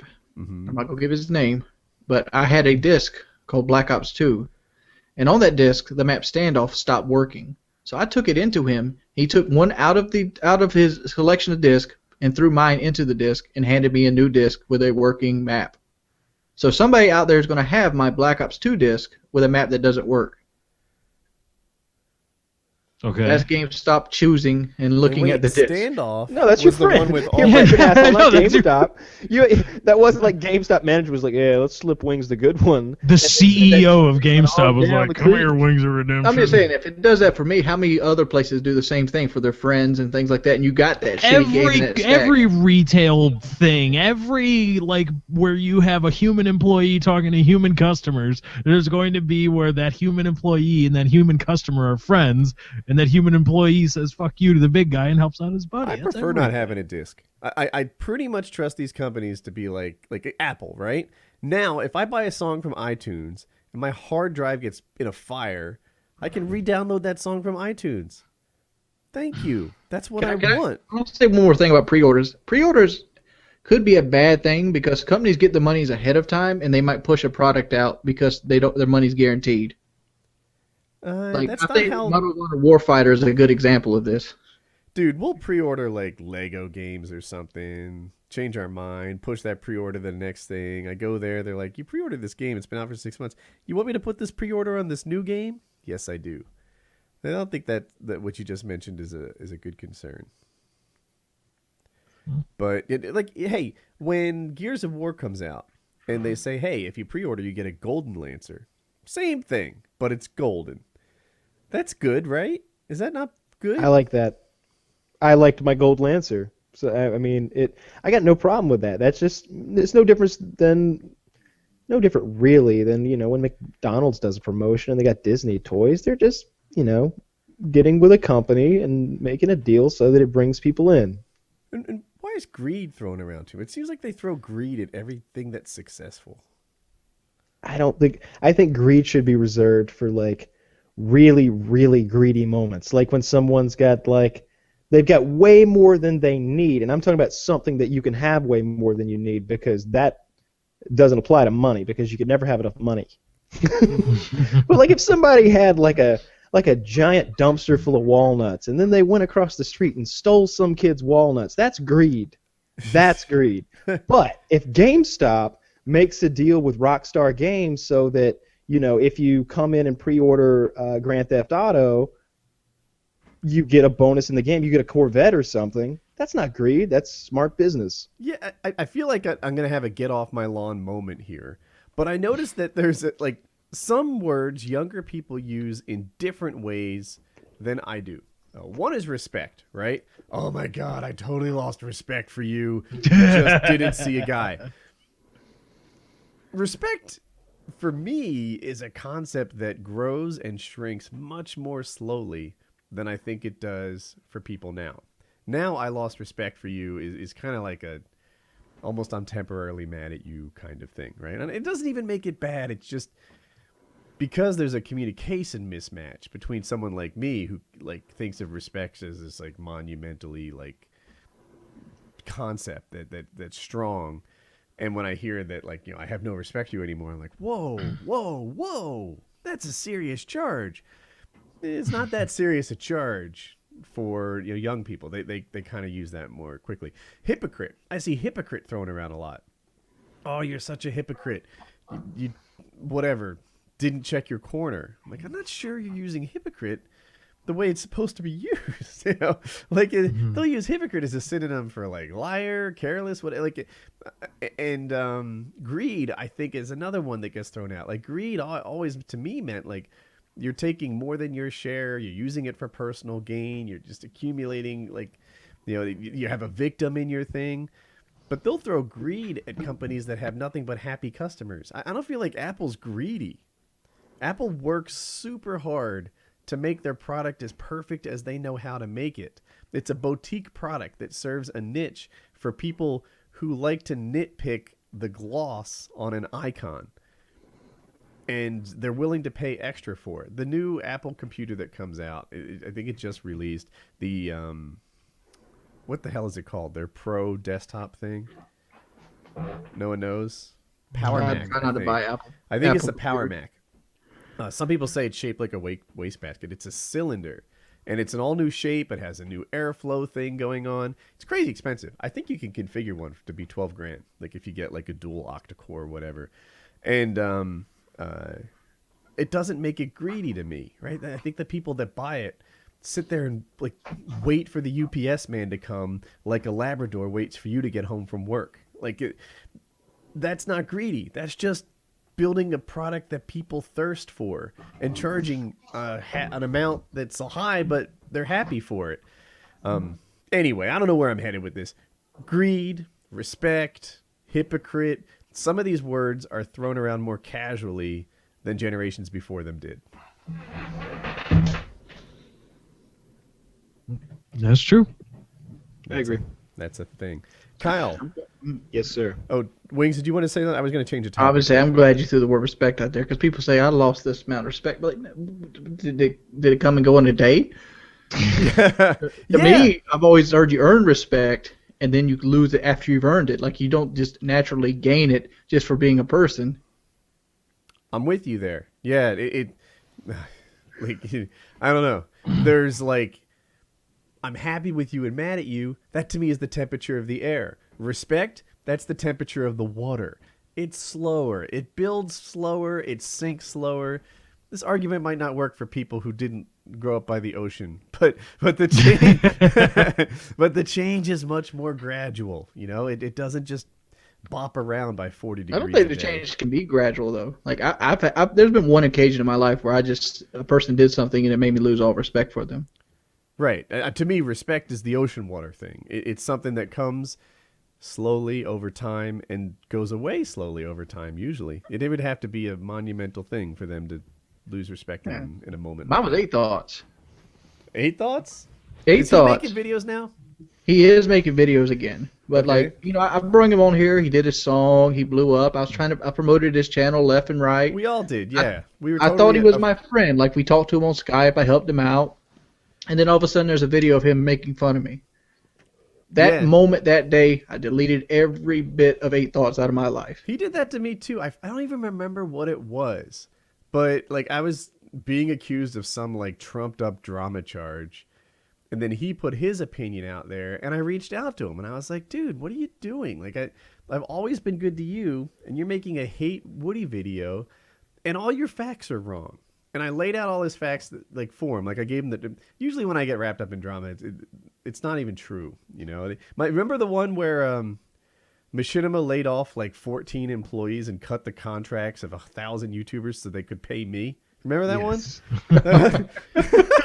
And now you're a millionaire. Machinima didn't like Woody. What's that? From my understanding, Machinima never really liked Woody. I think they like me. I remember times that they would. Remember you had your God, what was that with the building blocks? That building block series they never would put on the Machinima respawn page. Like it was like tips of the day with Woody or something like that. No, they actually like thirsted for more. They even gave me resources to help me with editing and stuff like that. I feel like they treated me pretty well. I don't have any complaints with my relationship with Machinima. But I will say that when the whole thing about them laying off those employees and stuff and cutting all the contracts so they could pay me more, you'll notice 4 weeks later I was not with Machinima anymore. I did not get offered a whatever quintuple raise like people said they were.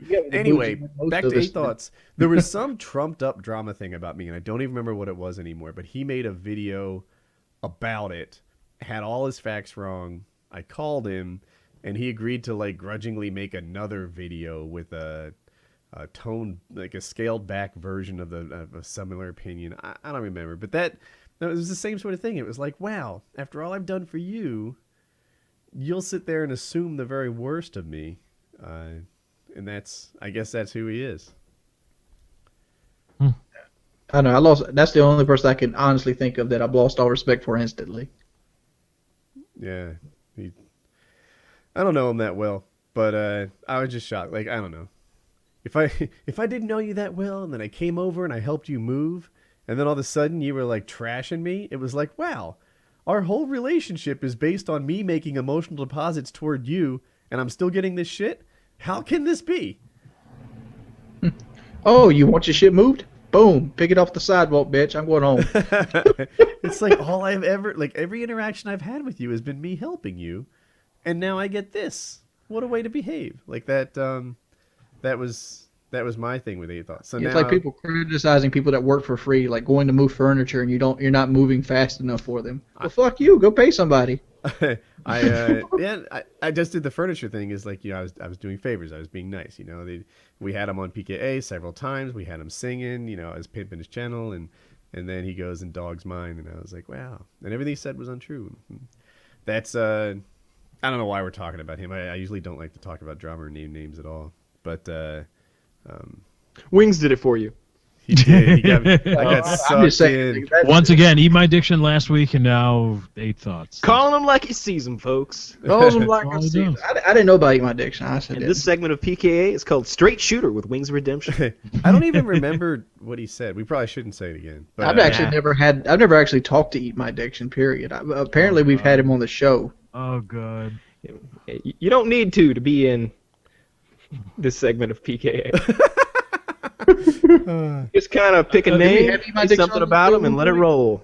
Straight Shooter with Wings of Redemption. All right, Wings is all right. Apparently, from what I've been read, I didn't do the research because I'm not that into it. He was on the show concurrent with Gassy Mexican, I think, or maybe they made separate appearances on this show. On PKA. Okay. And Wings, there was another guest. It wasn't just Diction was the guest. It was Diction and I believe Only Use Me Blade. Okay. And Blade was his usual boisterous self. And then Wings, out of the blue, as Wings does, was a little bit, I guess, just uncouth about Diction.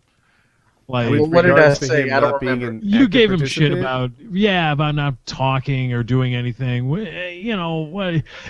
But a lot of it this had to be years ago. It was something you'd be like, oh well, what was really the big deal? But hold on, the whole thing that spawned Wings last week saying, Diction and those guys or whatever, they hate the show, was Diction just being drunk on a live stream.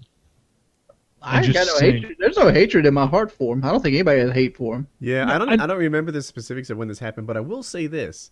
If he was quiet on the show, which is how Lefty kind of is laying it out there, that's a super common thing. Something about the PKA hosts, we're all alpha talkers, right? Every one of us, I think, leads conversations when they talk to regular people. So when you get 4 alpha talkers, if the other guy isn't a natural jump into a conversation with strangers and be an alpha talker guy, it can be difficult to get in. And we, as a show, don't often just open the door and wait for someone who's not an instant alpha talker. It's go time. You got to bring your A game. Yeah. And we tell people sometimes too, like you guys don't hear it, but before the show rolls, we're like, all right, a common mistake people make is not jumping in the conversation, not making themselves heard. You have full license to jump in the second you feel like it. The worst thing you can do is sit here and be a viewer of the show as opposed to a co-host. That's what we say before it happens, and that's a thing. But apparently, it just, I don't know. It wasn't a drama thing. Oh my God! Now people are just going to tweet Diction again. Since we're calling names out, I tried to put out the flames. I may have just fanned them. So to anybody running to Diction or Gassy Mexican or anybody else, let's just put out the flames. Let's put some gasoline on Wings, don't do anything. No, Wings, no. Don't do Who do you guys think is the worst guest we've ever had? I'm gonna go. The worst guest we ever had. The worst guest. I've got a couple names in my head. Hodor never made it to the worst. No, Hodor was the worst guest we've never had. It would have to be someone like we've had a couple guests over the years who just were wallflies. I've got two. Neither one of them were very prominent. I only have like 50. I didn't like Boss Nasty, which was like Painkiller 812. I wasn't there for that one. Yeah, I didn't like Boss Nasty, and there is one guy that pretended to be like Special Forces, and it was a lie the entire time. Yeah. I was gonna say something bad. What was it? I was about to be like, iFly? No. Because he talking about it was a joke. It's a joke. Calm the fuck down. I thought iFly was a pretty good guest on his second appearance. iFly is a good guest. Yeah, he was good on his second one. In his first one, I thought he could have opened up more. He was in the midst of a lot of heavy stuff, and we kind of like I don't know. I would have used the platform as a way to be like, hey, here's where I am, and just sort of open up with it. And I think it would have been really good for him publicly. But his second time, he was fully open. He did. I know my colleagues are scared to drop names. I'm gonna put this out there. If you base your YouTube channel around talking and you come on here and be silent, you're messing up. Yeah, and it's I recognize how tough it is for some people. Like usually when I pop on a podcast, I jump in. Like I'm a pretty talkative guy.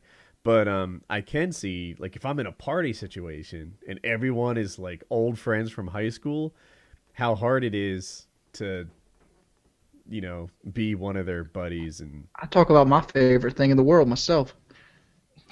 Oh, I see y'all hanging out at high school. Worry, Let's talk about me for a while, motherfuckers. We've noticed you know how great that I too. am. Dude, I was at a party. This is a few years back, but not like way back, like 3 years back. And there were like 4 guys talking about how the gym coach hated one of them in particular. And for this guy, it was traumatic. He's like, he still hates that gym coach, that mother effer who, never treated him right. And, he called him by his last name, I forget, but whatever, Valdez, and everyone else was laughing about it, explaining it, talking about it, etc. How do you join in that conversation? It's super hard. And for me, it's weird to be like, oh, I had a gym teacher with this experience. All of a sudden, it's like it's not about you. And no one shares your co-experience like we do with this other guy. It's tough. It's tough to walk into a conversation when everyone else knows each other. It's tough not to come off like an asshole when you're meeting other people's friends. Yeah, I guess. Yeah. Like we could talk about your job, which you file papers, or we can talk about my job where I smash watermelons. I don't know. Kyle, you there? Yes, sir. Landlord update. We had to go to the police, and it's we're waiting on them. It's in their hands right now. So you got about 2 months wait, huh? So Probably. how much? So for people like who $8 don't grand know, in Kyle, I guess he was doing his taxes, and his accountant figured out that the guy had been I guess he had auto withdrawal authority on Kyle's account. So he just auto withdrawed an extra $10,000. Boom. Because he over the course of over the course of some time. Right. So Kyle was paying rent to this guy, and he was kind of double dipping. Yeah, I'll take 2 months a time. Be cool. Sounds cool, doesn't it? And when Kyle was doing his taxes, they discovered the double dipping. It's not precisely double, but roll with it. And Kyle was kind of forgiving and easy to work with. You were like, hey, you're going to have to pay this back, and we won't have to go through the police or anything. And he immediately paid back how much? A couple thousand. I think it went from 10 to 8. Does those numbers sound about right? Yeah. So whatever. These are PKA numbers, but that's roughly right. He was missing 10 grand, discovered it. Now he's missing 8 grand. Did he ever pay again? No. Really? Yeah. So that's been over a year, right? No, not yet. No. It's been going on for several months. Oh, well, since tax time, so it must be 8 months. Yeah, 8 or 9 months. 8 or 9 months. And you're done waiting for him. You only have the 2 grand. He owes you another 8, and you have the police in on it. Correct. That's all I know. I don't believe the police are doing anything about this. We may need to prod them again. Do the police do this? Get money from people? I don't know. You need a judge. Maybe. You do need a judge for this kind of thing. Wait, Lefty's here. Isn't Lefty our amateur paralegal? I'm totally legal. What are you talking about? Yeah, what's up? So Kyle's landlord, you know the story, I think, where they just it took too much money, stole 10 grand because he had access to withdraw from the bank account, paid back about 2, still owes 8. Kyle told the police about it, and nothing's getting done. How did you get your other 8 from this guy? Well, how legally to go about it, or just Who you talking crack skulls and try to No, grab money from 'em.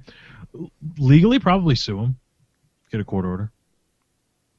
Yeah. If the guy's as shady as Kyle makes him out to be, you sue him. He's not going to show up.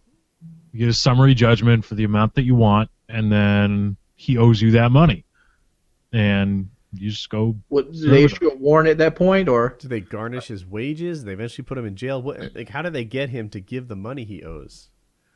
That is actually can be a little tough getting that, because you can just get judgments against people all day. Just judgment.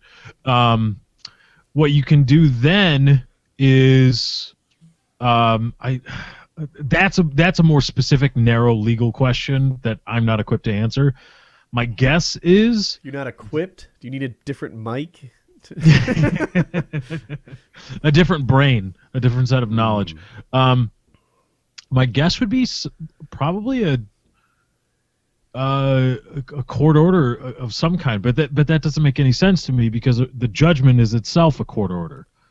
But the actual narrow getting of the money might be a little bit different. I had a judgment against me in court, and it ruined my credit record for the next 7 years. Not ruined, like I was able to still get loans because it was the only thing, but it was bullshit. And I didn't realize. So here's what happened. I'll explain. I'm like 19, I'm driving to college or something, and the minivan is loaded with furniture and stuff. I'm headed into a toll lane, and just by nature of like toll lanes, the one I was in was kind of empty, and there was a long line next to me. So the people next to me kind of quickly darted into the empty toll line that I was driving through. I hit the brakes, I skid, I hit the people. And the cop comes on scene, and he says it was the other person's fault. And he gets a witness, the toll booth taker guy, and he was like, yeah, saw the whole thing. That guy cut him off, darted into the lane, no signal or anything like that. It was that guy's fault. But the driver had a boyfriend in the car, and that boyfriend was an attorney. And he's like, he just handled everything perfectly all the way through. He testified at the court. The trial went on for like 4 hours. It was a traffic case. And it was like a 4-hour long trial with this attorney. And in the end, I lost the court case. But leading up to it, my insurance company was like, we'll wait. We'll pursue this. This guy's been a jerk the entire way. We're not going to just roll over and pay what he wants. So when the summary went against me, the insurance company immediately paid out what the judge said to pay them out. But it hurt my credit record. Apparently, even in a situation like that, you've got a traffic accident, they tell you to pay, you pay immediately. The fact that a court had to tell you to pay your bill is bad for your credit record. Isn't that ridiculous? Does that strike anybody? The whole idea of a credit score sounds like a good idea on paper, but when you think of like human beings, being a human, being an actual, like, we're on Earth, and we have to interact with each other and do things. It's like the whole idea of living and dying by a number set by people in a smoke-filled room that you never meet, that you never see, and you can literally live or die by this number. Isn't that just like, nope, what? Credit scores are awesome. I completely disagree. I think they're great. Otherwise, you just want to do it by color of your skin, and that's not a fair way to judge people. Right? There we go. Yeah. Or forgetting the whole racist stupid joke. If I'm loaning money based on the impression that person makes, then I am completely seduced by charming people and hold against people who maybe aren't so charming but are very hardworking and trustworthy. You need a score, an intrinsic number-based system based on their history of paying back bills. It's a way better system than just meeting someone and handling on a human level.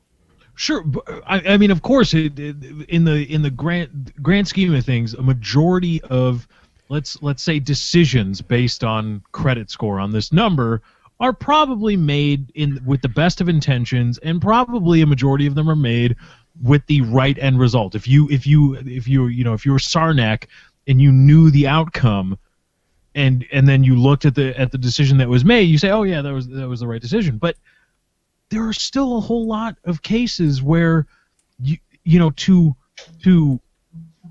adhere only to that number in every single case, like, well, yeah, you're charming, and I could see you really need the money, or you really need this job, but man, your credit score just sucks donkey nuts. So no. Just in every, if you're going to make an absolute of the credit score, I think is to remove a little bit of humanity, of a person's humanity, to say you are not a human, you are a number to me, and that number is below this threshold. Bim, boom, boom, stamp, get out of my office. I think that just. I disagree. I like that system. I feel like it's intrinsic and it's fair. It's not based on. You just said it wasn't fair. You just told us a story of how it was bullshit and it hurt you. I'm not saying that it's flawless. I'm just saying it's a far better. You said it was fair. That's not the same as flawless. I'm saying that it is way better to have a system of like measurements where everyone is graded on an equal way. And I get that it's not flawless. I had a thing myself. I even had another one. Dude, here's another your credit score mess up. It was over $69. I had an insurance company that went out of business, and there was a bill for me for a place I never went to. It was a hospital in Georgia, which was not a thing for me, and it was $69. And I'm like, all right, who do I owe this money to? Like, what's the score here? And I couldn't get an answer because the insurance company that dinged me didn't exist anymore. And they're like, well, file a thing or give them a call or work it out. Like, it's not a thing. Like, someone put a mark on my credit record and vanished. How do you fix that? Apparently, like, probably someone listening to this knows how to fix that, but I didn't. And I was like, well, it's $69. I'll let it wait out. And, I ended up taking out a loan. I paid it off in a few months. But for my truck, the one I drive now, and they're like, just so you know, you do have a mark on this credit score. Like, it's not perfect. And I'm like, oh, that thing? And they're like, yeah, it goes away in 2 years. And I'm like, that's the plan. Yeah. So it's long gone now. It's like a 12-year-old truck, but it's an 11-year-old truck. But whatever. Looks just as good as the day you drove it off the lot, though. Better. It's been modified and enhanced since then. But yeah, so there are flaws in the system. Sometimes you get nicks on your record that you don't deserve, but it's way better, I think, than some personal interaction, which is I'm just not intrinsically good at that. I would say that they need to be less stern with some of the things. Like, you can make one mistake and mess your credit up. That shouldn't be like. It should be like respect. It should be a warming and cooling thing. In all those situations, like, there was a mistake on my credit record and no one ever held it against me. On the first one, I think I did. I bought a house with that on my credit record. And they're like, "Yep, you're good to go. We'll give you the best rate around." I know there's a thing on it, but somebody looked at what that thing was. It's a transition period. Let's say a person, gets young, 19, maxes out a couple credit cards, all of them go against him, buys a car, has it repoed. And let's say 5, 6, 8 years later, he becomes a doctor. And in that period, he's still got that shit following him. And he becomes a doctor, becomes a guy that's trustworthy, has devotion, paying his bills, and the credit won't reflect this. Not for like 15 years. No, it's 7. Yeah, it reflects everything you do, good or bad, is what it does. But 7 years it times out. Correct. It reflects everything you've done, good and bad, in the last 7 years. So if you've done enough good to outweigh the bad, then it wouldn't matter. Yeah, no, I think it's a good system. What about guys that lost their house because they lost their job and the housing bubble burst? What about those guys and their credit score?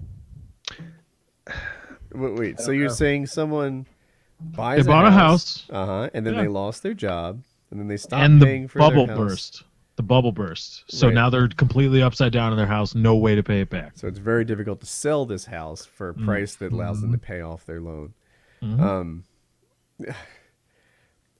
I've got both feelings on this, right? On one hand, you made this commitment. That's your thing. You got to stand by your word. On the other hand, if it was a business, it's just smart business to write that stuff off and screw over the guy that loaned you the money, right? That's what a company would do. A company would say, you and I are going to have to talk about pennies on the dollar. Otherwise, you're not even getting that. And they'd make a deal together. But if you're a regular human, all of a sudden it's, well, I expect you to make good on your word. So that's on one side of the argument. On the other, it's like, well, that was your word. I don't know. It's easy for me to sit here and say that because I never was in that spot. I have one credit thing on my history, and it's bullshit. Hmm? I have a 781, but for me not having 800 is because of this one fucking mark. It's Terminex. The guy came here, sprayed my house, and I was going to pay with card. I'm like, I'm going to pay you with card. Come get me when you get done. He didn't come get me. So he leaves, and they send me a bill. I put it on the microwave. I forget about it. Mm-hmm. 2 months go by. I have a creditor calling me saying I'm a delinquent on like a $70 bill.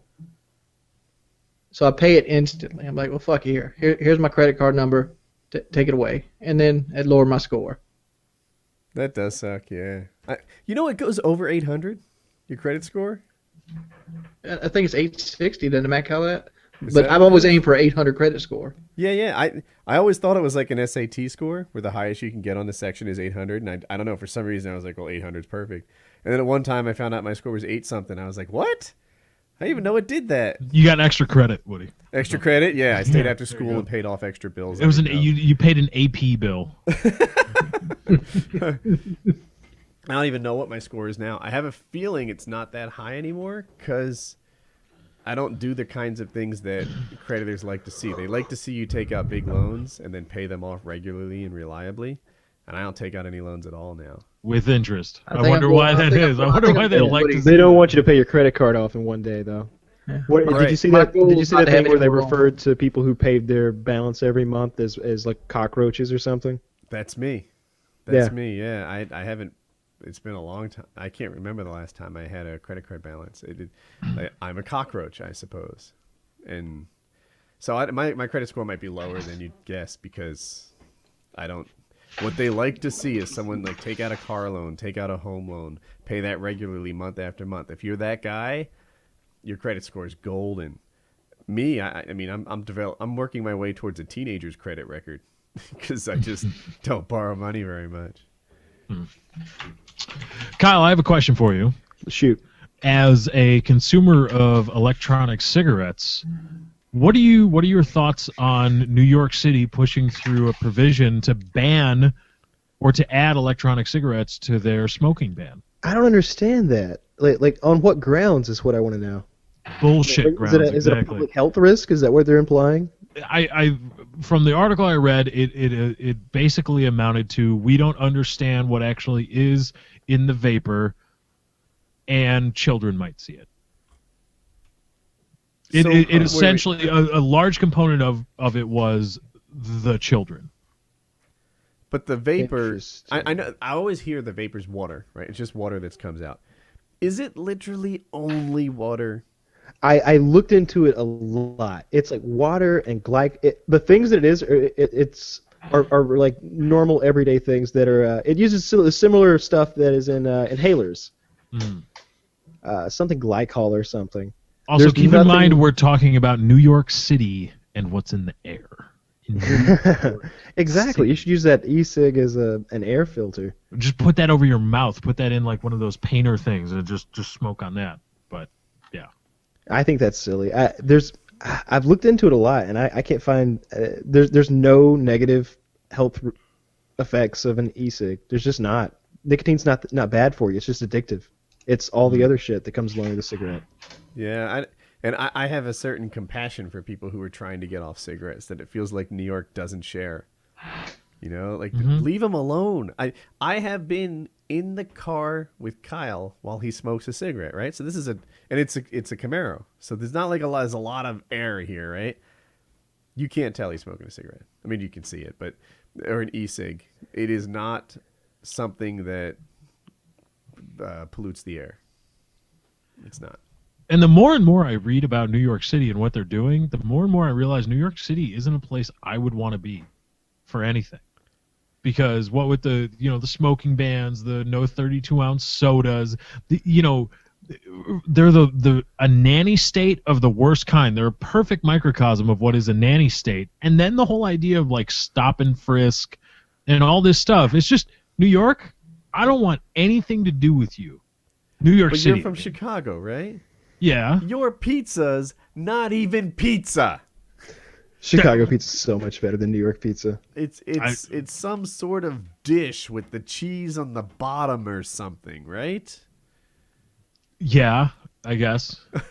I can go both. I like both. It's fine. I'm just having fun. No, I can understand. Chicago style pizza is the superior pizza. But Chicago style pizza is hard to eat with your hands. Chicago style almost necessitates knife and fork, which Yes. sometimes you're just drunk and you just want pizza. And Chicago style isn't going to get it done because you got to sit down, you got to cut in a knife and the fork. And you know, so I was pretending to be Jon Stewart. I don't know if you saw his rant, but he I saw that rant. He did a really good job. But you're right. Like Chicago style pizza is not a pizza experience to me. He wasn't completely wrong on his rant. I like Chicago style pizza. I think it's a reasonable food. It's just like you said. It's like a calzone or something. It's something is that's a not superior pizza experience, regardless of how handy it is. No, it's not a pizza experience you at see, all. essentially what we're talking about is the Italian American version of Mexican food. They're all the Chicago style pizza, New York style pizza, all these different styles of pizza, the different ways they're cut, diameter or checkerboard. They're all the same ingredients, just rewrapped and cooked in kind of different ways, just like Mexican food. They're all the Mexican food. I think it was Jim Gaffigan in some of his early stuff did a bit about how Mexican food is just the same, like 6 or 7 ingredients, just repackaged. We can name them pretty quickly. I mean, they're in a big bucket at Chipotle. They're right there. Yeah. You can turn them out. So That's now this is all a Mexican food quesadilla. is. The only difference between your quesadilla and your burrito is the folding pattern of that bread thing. And the addition of this sauce or that sauce. I like to go to Taco Bell, I'll admit. So my one like fast food weakness, not really a weakness because when I'm eating healthy I don't go there. But when I go, the place that I pig out at is Taco Bell. Because they've always got something new and exciting at Taco Bell. They have a grilled stuffed nacho right now. Picture that. They take a giant nacho, right? And then it's in a triangle, like an isosceles triangle, and then they cover it with cheese and like hot sauce, and the chip itself's all broken up and delicious, and then they wrap it in like a quesadilla type thing in a triangle, and then they put more cheese in it, and then they grill it, and it's amazing. And they just came out with that. Thank you. Yeah, I guess I'm the only one immune to this. Taco Bell has. What about the Doritos Locos Tacos? These are tacos that use the 3 different types of Doritos as their What about shells. 12-ounce steaks and mashed potatoes? I am not remotely tempted by anything Kyle's saying. If you put Nachos that here in Grande? front of me, I would throw it out the Cheesy window. Fiesta potatoes. That Crunch. sounds I'm thinking about the disgusting. Crunchwrap Supreme I had the other day. Supreme is nice. It's a lot of lettuce in there, though. I don't know. Yeah, but here's the funny. Like I hadn't been to Taco Bell in forever, so my girlfriend the other day was like, "Let's go to Taco Bell." I was like, "Okay," and she was like, we were waiting in line, and I was like, "What are you gonna get?" Because I hadn't been there in forever, and I found the Crunchwrap Supreme. They still had it, so I was like, "All right, yeah." And she said, "Well, I think I'm gonna get a grande meal, and I'll just share, and is that okay?" And I looked at her like, "What the?" Because I didn't know what the fuck a grande meal was. I was like, "Yeah, why are you asking me if it's okay?"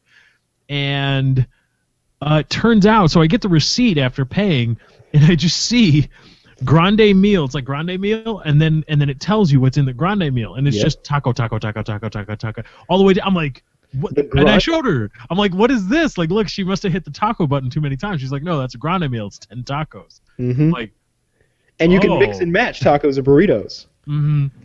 So I didn't know. I was like, why didn't you tell me you were getting 10 damn tacos? I didn't know that. You just said grande meal. I figured it was a taco and maybe a tostada, and then you get those little cinnamon cooked things, and they call it a have meal. you had the Cinnabon bites? I haven't had the Cinnabon bites. All right, You those don't know. I'm sending this Lefty's message also out to frugal. everybody who's listening to this right now. If you are within a decent distance of a Taco Bell, you got to go right now. Just stop listening to the show. Stop. You got to go get the Cinnabon bites. I literally think they're the most delicious thing I've ever had. I had these things like 2 nights ago, and they were incredible. They're these little like cinnamon donut holes with like frosting injected into them. I wish I liked your cheap bullshit taco food. You know what I like? Morton's Steakhouse in Chicago. Like, Oh yeah. what was that place we went to? I prefer that. Yeah. Well, of course. Yeah, If you want a good steak in Chicago, you got to go to Sullivan's, not Morton's. Sullivan's. Where did we go, Kyle? Morton's. They're the same thing. Oh. Just We almost- nice steakhouses. I've tried to go to every Morton's in all the cities I've been to. We went to that last trip when it was you, myself, and Joe was Morton's. Okay, yeah, it's funny. Joe Lauzon gets recognized everywhere he goes, but he cheats because his entire wardrobe says Joe Lauzon on it. Yeah. You're like, who's that guy? Oh, his shirt tells me. It's Joe Lauzon. And you see him and you're like, wait, are you Joe Lauzon? You're like, Wait, he wears his own shirts? Oh yeah. oh, everything That's he got to owns. be a violation of some kind of man rule. I feel like if you have your own line of apparel, I talked like, to are him you about really it. allowed to wear it? I was like, everything you own says Joe Lauzon on it. And he's like, yeah. You know, like, what am I going to pimp? Am I going to wear, like, Nike clothing, Reebok clothing? They're not paying me. I wear Joe Lauzon clothing. And I'm like, that makes perfect sense. Why don't I wear Woody's Gamertag clothing everywhere? So, that's what he does. He mentioned that, I guess, because he got recognized as soon as we walk into Morton's. Yeah, he did. He Surprised did. there's no WoodyCraft shirt yet with like little. I got to Minecraft step people up building. my game, right? You're right. Yeah, you got. I got the idea for you. Put WoodyCraft. You have little mine people making the WoodyCraft logo like it's incomplete. I would do that in a heartbeat if I had 1/10 the talent it takes to do that. If you're I'm sure watching this, right now there are graphical artists ready to submit spec work. I would Yeah, put it on the PKA I'll subreddit. pass. Would you say you'll pass? Yeah, I'm like, I've seen their work That's on the the thing. memes. No, there was a guy that did a Max Payne wings that was perfect. Yeah, if It you're wasn't that was guy, the perfect Max Payne wings. I'd love your help. Now, I sometimes hit Twitter and I'm like, hey, can you guys, help me build a thumbnail or something? And what I get back is worse than the freaking Google Doodles we do on PKA. What I get back is like MS Paint minus. It's like, did you get your dog to help you with this? And then they pimp their own channels in it. They're like, hey, I made this for you, Woody. And it's like hand, not even typed, like written letters with their mouse, like someone who's never done it before would do. And then they have their own channel in the bottom corner made by Wannabe Gaming. And it's like, oh, well, thank you for your time. Wannabe gaming where the standards are extremely low. Yeah. So, like I do these like contests every so often, like, hey, I'll give the winners some sort of prize. And I almost never use the winners' work because I like they're just not that good. But I would love to have a WoodyCraft t-shirt. If you have an idea, let me know. I'd so much appreciate that. But I had another topic. Do you guys need a new topic? Yes. Nah, I got this from Reddit. How do you believe humanity will end? Robots. Really, Terminator style. No. Well, kinda. I think we're going to get to the point where we're so integrated with technology that the human part of us will cease to exist. Oh, you become think walking we will credit turn ourselves into cyborgs until we're more robot than cyborg? Wait, more robot than human. Right. I think that the planet gets more and more connected all the time, right? We already have a global economy. We didn't used to have a global economy 40 years ago. It was kinda, but every country existed by itself. Now, just to make a plane or something, it's half European, half American, half Asian. It's 3 halves, but work with me here. When somebody gets sick, that thing instantly spreads globally. It didn't used to be that. It used to be that, like, oh, this is something that you're seeing in this remote African country. Now it's like Ebola. Yeah, that's an American problem too, right? That it happens here. I think that something will happen, whether it be an infection in the food supply, an infection in like a human carried disease, but something will happen and it will get spread super rapidly by an infrastructure that can do that, that's much greater than we have now. Right? Soon we'll be able to travel the planet in 3 hours instead of 16. And bam, everyone's going everywhere. Everyone gets globally sick at one time. And that's how humanity gets dramatically, wiped out-ish, to the point where we don't thrive anymore, and it goes to like an apocalypse situation. That's not bad. No? I was thinking more global financial collapse brings down forms of pretty much all large forms of government, and we're reduced to bartering, fighting. Right, a barter system and nomadic tribes, et cetera, and we just deteriorate until we are no longer the dominant. There are a lot of people who want that. I'm sorry to cut you off, Wayne. I in the survival community, they sit there and thirst. They're like, what? The world's stock market's combined for 4 quadrillion now? Oh, this baby's going to crash hard. And when it does, me and my collection of AK-47s will be king of the world. Or Kyle, with him being king of Georgia. Kyle, back me up. You're not that guy, I don't think, but you know those guys. Oh, yeah, totally. There's lots of guys that are like that. I've met them, and it's kind of a thing where, I don't want to offend them. I don't want to be like, hey, you're a lunatic. But so I'm just like, yeah, man, that's... those are things that could happen potentially, and I'm glad you're going to be around to do all that stuff you just said you're going to do with all of that stuff you've got in that building over there that I was really impressed by. Conversations like that. Really well-armed guys. By the way, gotta go. No. Yeah, really well-armed guys who have, thoughts that they think the world's going to come apart, and when it does, they're ready. Yes. That's their idea. They're training their children to be and part of a new militia. And not in that pussy-ass way where they build a bunker and hide out. No. The opposite of that. Where they arm themselves like as well as most jungle militia armies are. They've got everything that you see in in Afghanistan. The guy at my local gun shop said, if Obama gets elected, this country will revolt. The gun owners are going to rule this country. And the serious people, the people who are serious, are going to thrive. I remember this. Tell us what serious means. Do you want to know what serious means? You're at a gas station, and there's a baby in your arms. And you have to be willing to shoot that baby in the head to get the gas. That's what a serious person is. And I'm there buying a gun from this fucker. And he isn't scared of this day. He's not terrified that it can happen. He's ready for baby shooting day. He's ready for baby shooting day. Baby shooting day is coming, and I got so many bullets. It's gonna be great. Hell, I got these baby shooting bullets. I got a baby shooting gun. Got my baby shooting holster. This baby shooting optic here has tritium, so it'll work even if there's an EMP.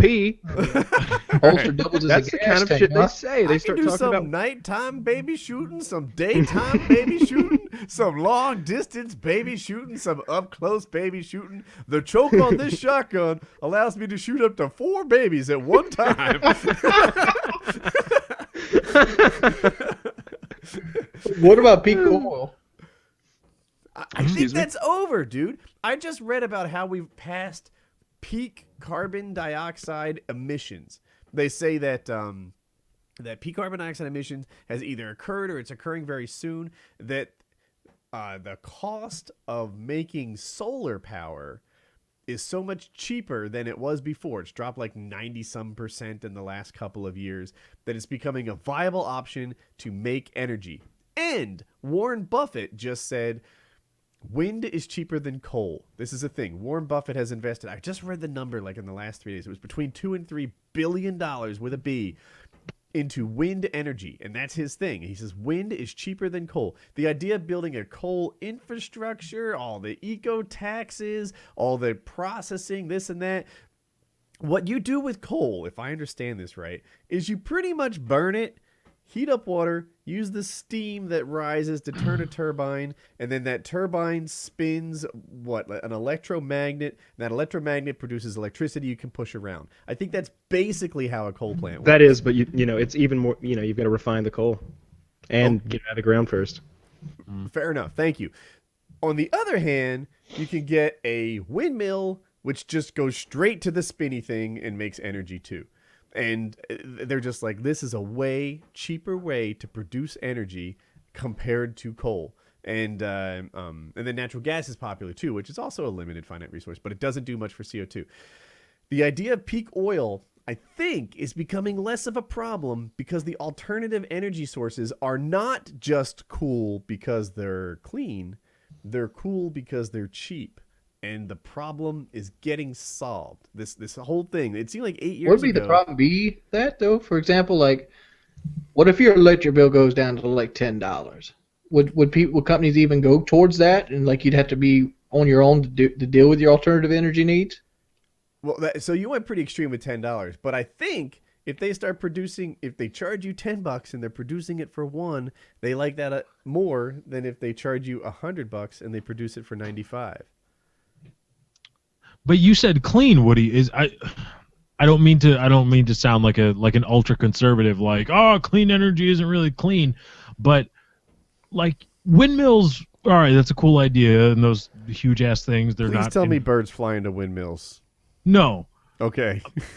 Because I don't give a fuck. My question is, what are the long-term weather effects on the planet when we need enough windmills to supply the power to 40+% of the country's energy needs? What happens to that? Because they are resistive. That's the whole way they work. Is they are resistive to the movement of wind. To what is there any effect? Is it negligible? Like no one's ever asked that question with every other structure we build. No one said what are the long-term weather effects of trees or buildings or telephone poles or any of those other things. But I don't think that's a valid concern. And I put my question is, why would wind be like about like a weather concern? Like you got a wind blowing windmills. You need huge wind blowing through a prairie. That wind's going to just blow through that fucking prairie. Who cares if you're tapping into the energy? That's a weather system. That's the lower portion of a weather system. That's the idea.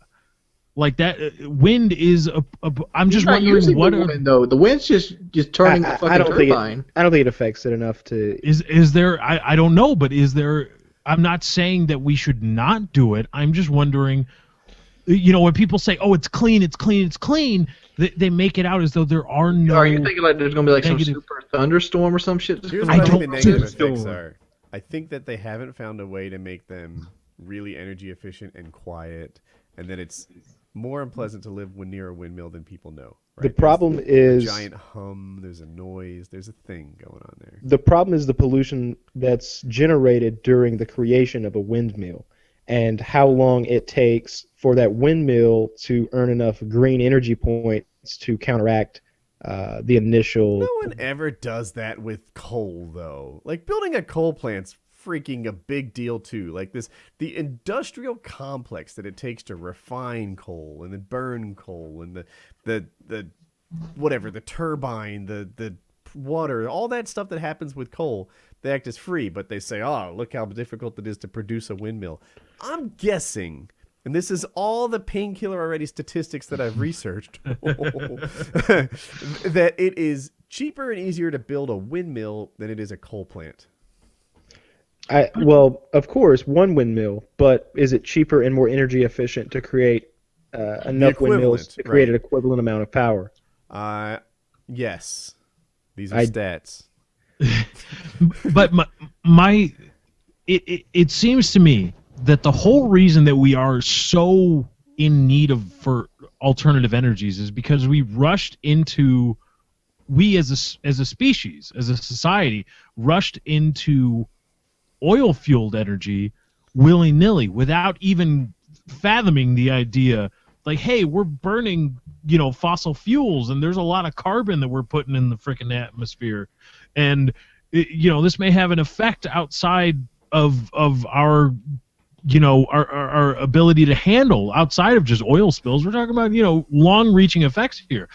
And if that's the case, if we are suffering now from our inability to be forward thinking and thinking about all the possible impacts, it doesn't seem like a good idea to say, let's go to turbine energy or wind energy without thinking again about all Wouldn't it be the something long-term if possible Lefty effects. was right? If this ridiculous notion that windmills change the weather, what if the Earth's rotation slowed down because of all the windmills dragging drag. in the air?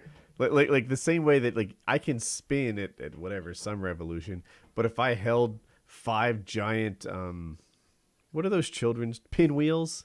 Yeah. That it would slow me down. like if we just fill the Earth with pinwheels to the point where now a day is 25 hours, wouldn't that be a thing? But and for those people, I'm not one of those people that's trying to surreptitiously say, haha, see how stupid your idea is because I just poked a huge hole in it. I'm honestly asking have people like discussed this and thought about this, smarter people than I, way smarter than I. Yes, I've thought about it. Have they like thought about it, said, okay, here's your worry about this, here's our scientific research or our think tank on this, and here's why we think scientifically or whatever that this won't be as big of an impact as you might think it will be. I'm not this is an honest question, a very honest question. Here's my honest answer. I'd much rather have a windmill farm than that big thing bellowing smoke down there near Lake Busby. Yeah. And where windmills tend to be is a little bit away from civilization, which is super nice. Like they put them on the ridges of mountaintops or in the wide open plains. They're not in subdivisions because that's not where the wind is. I mean, generally when you see windmill farms, they're a sight to be seen. Like you want to go look at them. I don't want to look at the fucking power plant. You're kind of right on that, but I'm going to say you're wrong, and here's why. Back in the day, they felt that way about telephone poles. They felt like, man, telephone poles are the most awesome thing. It's a symbol of our progress in humanity. And they loved it. It was like, yeah, this is a cool thing. The town is decorated with telephone poles, and look at the electrical power that we have here. Look how current we are. Now, telephone poles are ugly. And I totally see that happening for windmills, too. And you're right, I see them. They are a sight to be seen. They're a lot bigger. If you've never seen a windmill, they're enormous. They're way bigger than you might expect if you hadn't seen them. But when we were driving back from Chicago, I don't know what state we were in, but we drove through a huge windmill farm, and they're gargantuan. Like we were staring at them and trying to figure out how they were constructed. Yeah, and when you just sometimes see one blade arrive on like 2 semi trucks, you're like, damn, these are big. But once you put them in the distance on top of some mountain, they don't bother anyone, according to me. Or out in the ocean. I'm not familiar with wind power. Can they get that to ride a wire? Yes. So they use the wire? wind power to turn turbines to generate electricity. So it's just going to be like they'll still use the same light pole system? Yeah, totally. Yeah. It's the same. Yeah. There's a. It seems like all the electricity I know of is kind of generated by spinning an electromagnet. It can be the generator in your truck. It can be the generator in a coal plant. It can be the generator in a windmill. Just get something to spin, and we can make some electricity out of it. And that's how about we just switch to nuclear power and shoot it into space when it's done? That could be an idea. Fuck space. Fuck Mars. Put it on Jupiter or something. Yeah, fuck space. What if you point it towards the sun? Is that hard?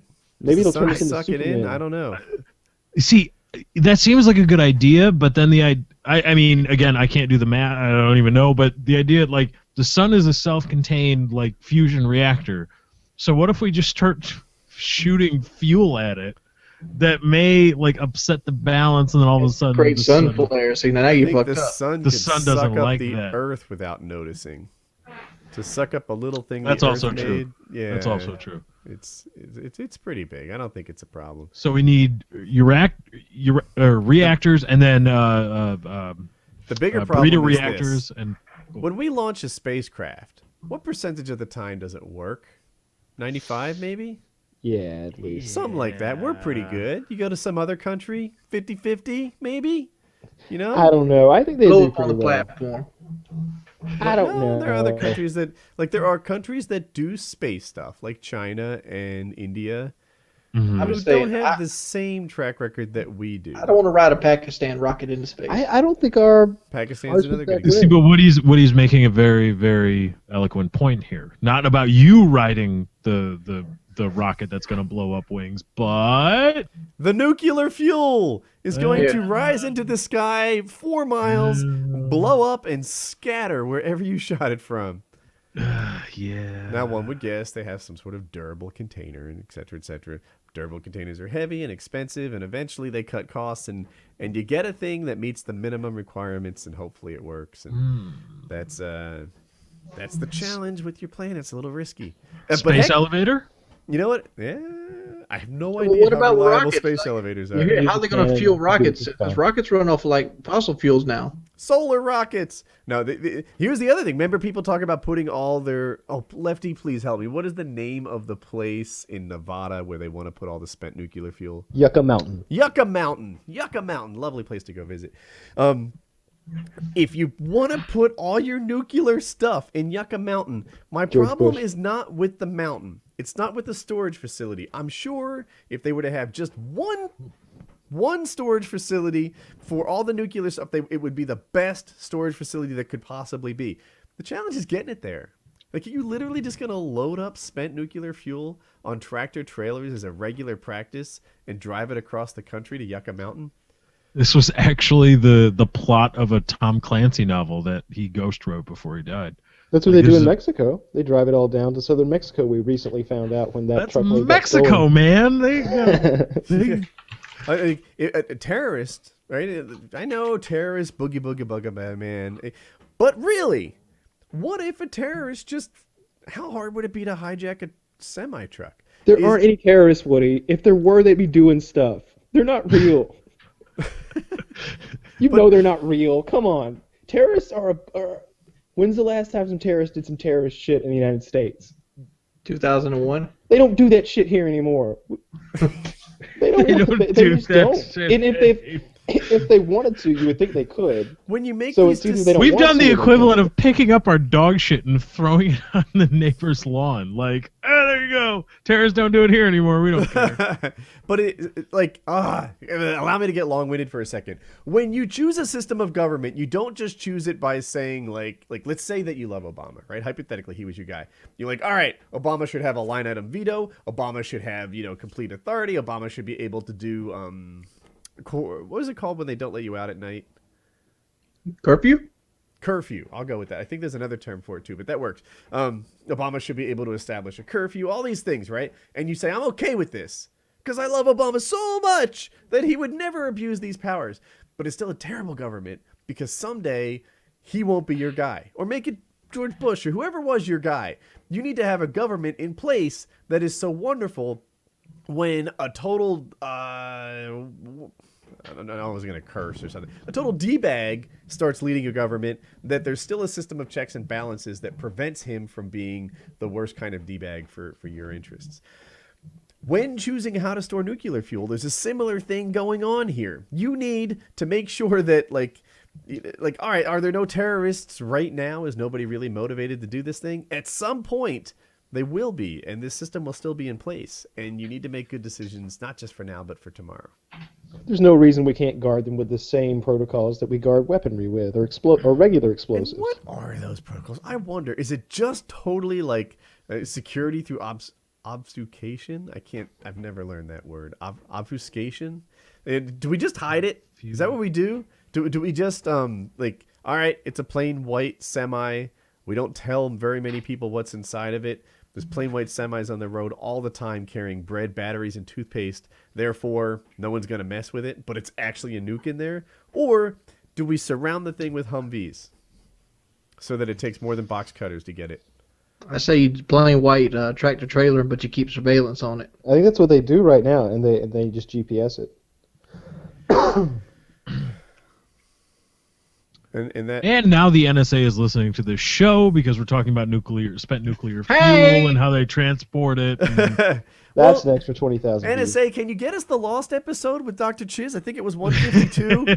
Yeah, Can you give us our copy? My copy didn't record correctly, and it was a really good show. Neither did mine. Yeah, it was bad. Yes, I remember that. How about the show with the guy from Arrested Development. I'd like to see that one go up one day. Yeah, that was a good show too. Remember, it never happened.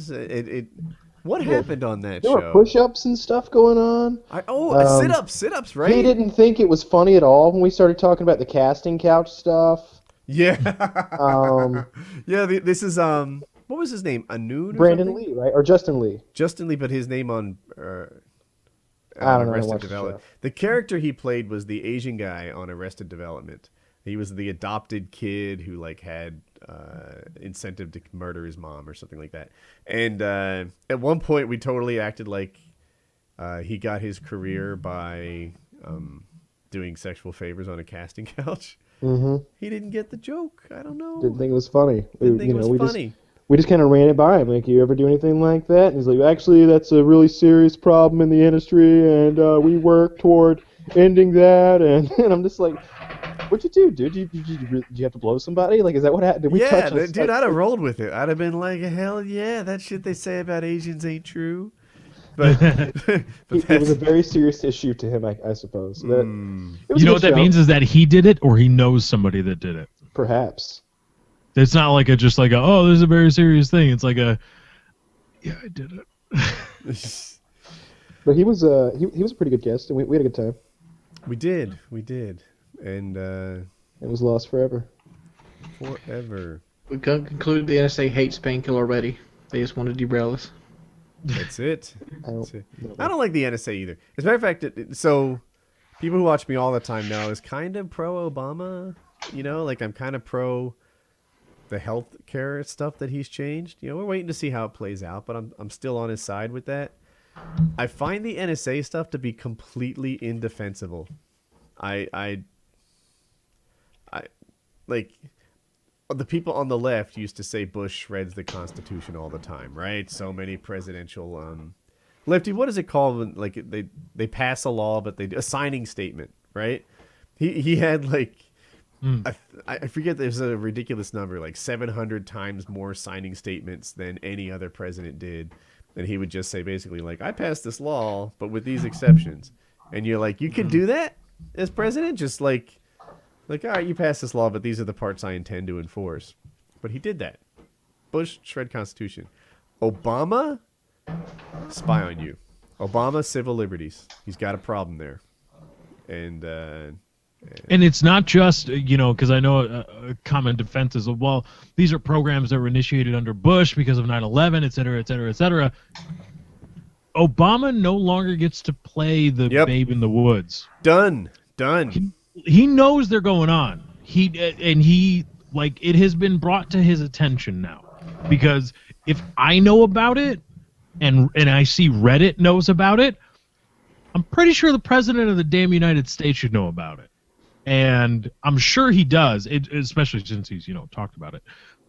And at that point, you no longer get to say, well, it's an intelligence operation. I'm the president. I'm not involved, directly with every intelligence operation ever, et cetera, et cetera, et cetera. No, this is no longer. I gave them a directive to achieve this ends, and this is the means they use to achieve this ends. I'm aware of the means. And now I am allowing the means to continue to occur, and in some cases, grow, and I hold them to a different standard for things that are government, right? The economy, if it's not as great as you want it to be, if you feel like it could be better, I still give him a kind of sort of pass on that. He inherited a terrible recession, depression type thing, worst we've seen in some time. People thought government might collapse over it. Not everybody, but Kyle's friends. And right? So and even now, 6 years later, I still give this guy a partial pass on some of the economic issues because you don't get to completely control those. But spying issues, that's a government thing. Especially like NSA. Does he even need like Congress to approve what happens? Doesn't the president just kind of run FBI, CIA, stuff like that? There's congressional oversight. He could probably issue an executive order and all of this. Executive order. I think the heads of these agencies serve at the presidential's leisure type thing. Like he could fire the CIA head, just like I could fire staff at WoodyCraft or something. Like, they serve at my pleasure, which made me sound like a douche, but roll with it. He has executive power over these kinds of things. Breaking news: Woody fires everybody at WoodyCraft. .net. WoodyCraft.net. You need a hobby. So I actually just gave out sweet Christmas bonuses, but not firing. But anyway, yeah. So when there's a problem that is inside the government, when there's like, he is so fully responsible for that. I expect him to fix it immediately if he wants me to think that he's doing a good job, which I hope he wants that. I don't know if he cares. He's in his second term. That's the thing too. There's an argument saying the president shouldn't be term limited because once they get their second term, they get to operate in that who gives a flip mode, and maybe there's something to be said for that. I don't know. I think we need to police our presidents a little bit better than we have in the past. How many impeachments have we actually had? 2, right? 2, yeah. We have had a couple, but we've only impeached one person. No. Or we. No. Is that right? The impeachment. No. How about we impeachment and how many removals have we had because of one impeachment? removal, right? Didn't John Tyler or somebody get removed? Yeah, one of the forgotten presidents. Yeah, one of those guys with mustaches or something. Because Clinton was impeached. Clinton was impeached by Congress, but he survived the. He was just censured or something. And then was Jackson impeached or something, like one of those early ones? Well, Nixon. I mean, those guys had duels back then. I think was all but at the end of his impeachment process when he went, "I'm retiring. Never mind." And then the next president pardoned him, and he just he was forced out, but I don't think he was officially convicted of impeachment. He was pardoned. Like he was, Yeah. John. It was Johnson, wasn't it? No. Gerald Ford. Gerald Ford. Right? Yeah, Gerald Ford was just clean slate to you, clean slate to several other guys. A lot of people from the Nixon organization went down. All Watergate conspirators. Not just them. Some other guys went down. I don't want to sound stupid. I want to say the Secretary of State. That's not true. But Kissinger should have went down. Kissinger was an evil fucker. I've been researching Kissinger and Nixon over the last couple of weeks, and those were scary days. Nixon was a dude. Nixon would he did not like you. He did not like you, and the United States did not like you. But as it turns out, Watergate, as much as people pin that on him, it really was a lot of people acting under direction of him to achieve, like I said earlier, achieving an ends, right? And the means that they chose, he had no way of knowing, or it wasn't reasonable that he would have been involved in every single process. And so everybody says, Nixon knew that they were going to break into Watergate, et cetera, when he just said, I want to win this election, and I'm going to choose you, and you to go about doing it. And those guys said, all right, well, we're going to break into the Watergate Hotel. No, that's why he resigned as president, was so that he would no longer be a president, and they could no longer go after him with the impeachment stuff. He would be a private citizen, so he could keep his tapes hidden. Since then, only 20 minutes of those tapes have been revealed. There's hours upon hours of tapes, but he was able to defend them as a citizen legally to the end of his days. The reason he stepped down as president was because those tapes were going to be so damning. There's people who say there's references to the Kennedy assassination, references to him totally directing criminal activities. I think we're about 4 hours in, but dude, I totally want the Kennedy assassination info. Can we just lay that out there? Everyone involved in the government back in the 60s is out now. That was 50 years ago. You would have had to be 20, and you're 70 now. Come on. The whole government is flipped over. How long does it have to be before? That's another one of those conspiracy theories where if you are the right conspiracy theorist, not there was an armed platoon waiting for Nixon waiting for JFK if he didn't get shot on the grassy knoll, but hey, that whole there was mortician's putty in the back of his head where there really shouldn't have been any, considering that was the entry of the bullet. why was that? That's like, okay, why'd you do that? And they were so secretive about the body and stuff. And the guy that did it was immediately taken out, days later. The guy that they're like, this is the person that shot Kennedy. Boom, that person's dead in no time. And the first thing he said was, "I'm a patsy." Yeah. It's just so, yeah. That shot they say that Lee Harvey Oswald made is ridiculous. It's well, ridiculous. but isn't the shooting the Howard 3 rounds in what is it, 10 seconds with the most in the gun? It's like 3 rounds in 2.7 seconds or something. Was it a bolt action gun? Yes, an old Italian one. I believe the most in the year's gun. catalog bolt action rifle. I don't believe I could shoot 3 times in 3 seconds unaimed with a bolt action 223. Maybe I could, but that's about the best you can do unaimed. How he took 3 aim shots like that. I think Penn and Teller did it. They did an episode of Bullshit on conspiracy theories, just in general, and JFK was one of the ones they covered. But while they sort of debunked some of the conspiracy theories, Penn Jillette has since said many times that he said, well, we did the Bullshit episode and we covered JFK, but there's still a lot about JFK that, doesn't really make any sense. Right. They just pick the bad ones. Mm-hmm. Like, you could debunk the 9/11 thing and be like, oh, they say 9/11 had thermite on it. This proves that it wasn't thermite. Mm-hmm. All right. But what about the Pennsylvania plane? You just didn't touch that one, did you? What about the Pentagon? Why is there a tiny, tiny hole in the Pentagon, not one the size of a 747? And why did those engines that were on either side that weigh like 6 tons not make a hole? Mm-hmm. I don't even know if that's true. It is. Okay. There's something weird about the Pentagon crash too. That's why I don't like watching the conspiracy shows, because I'm sitting over here like everyone's out there to get us. Why didn't any of the parking lot cameras pick up the fucking plane hitting the building that pretty much flew like level with the ground?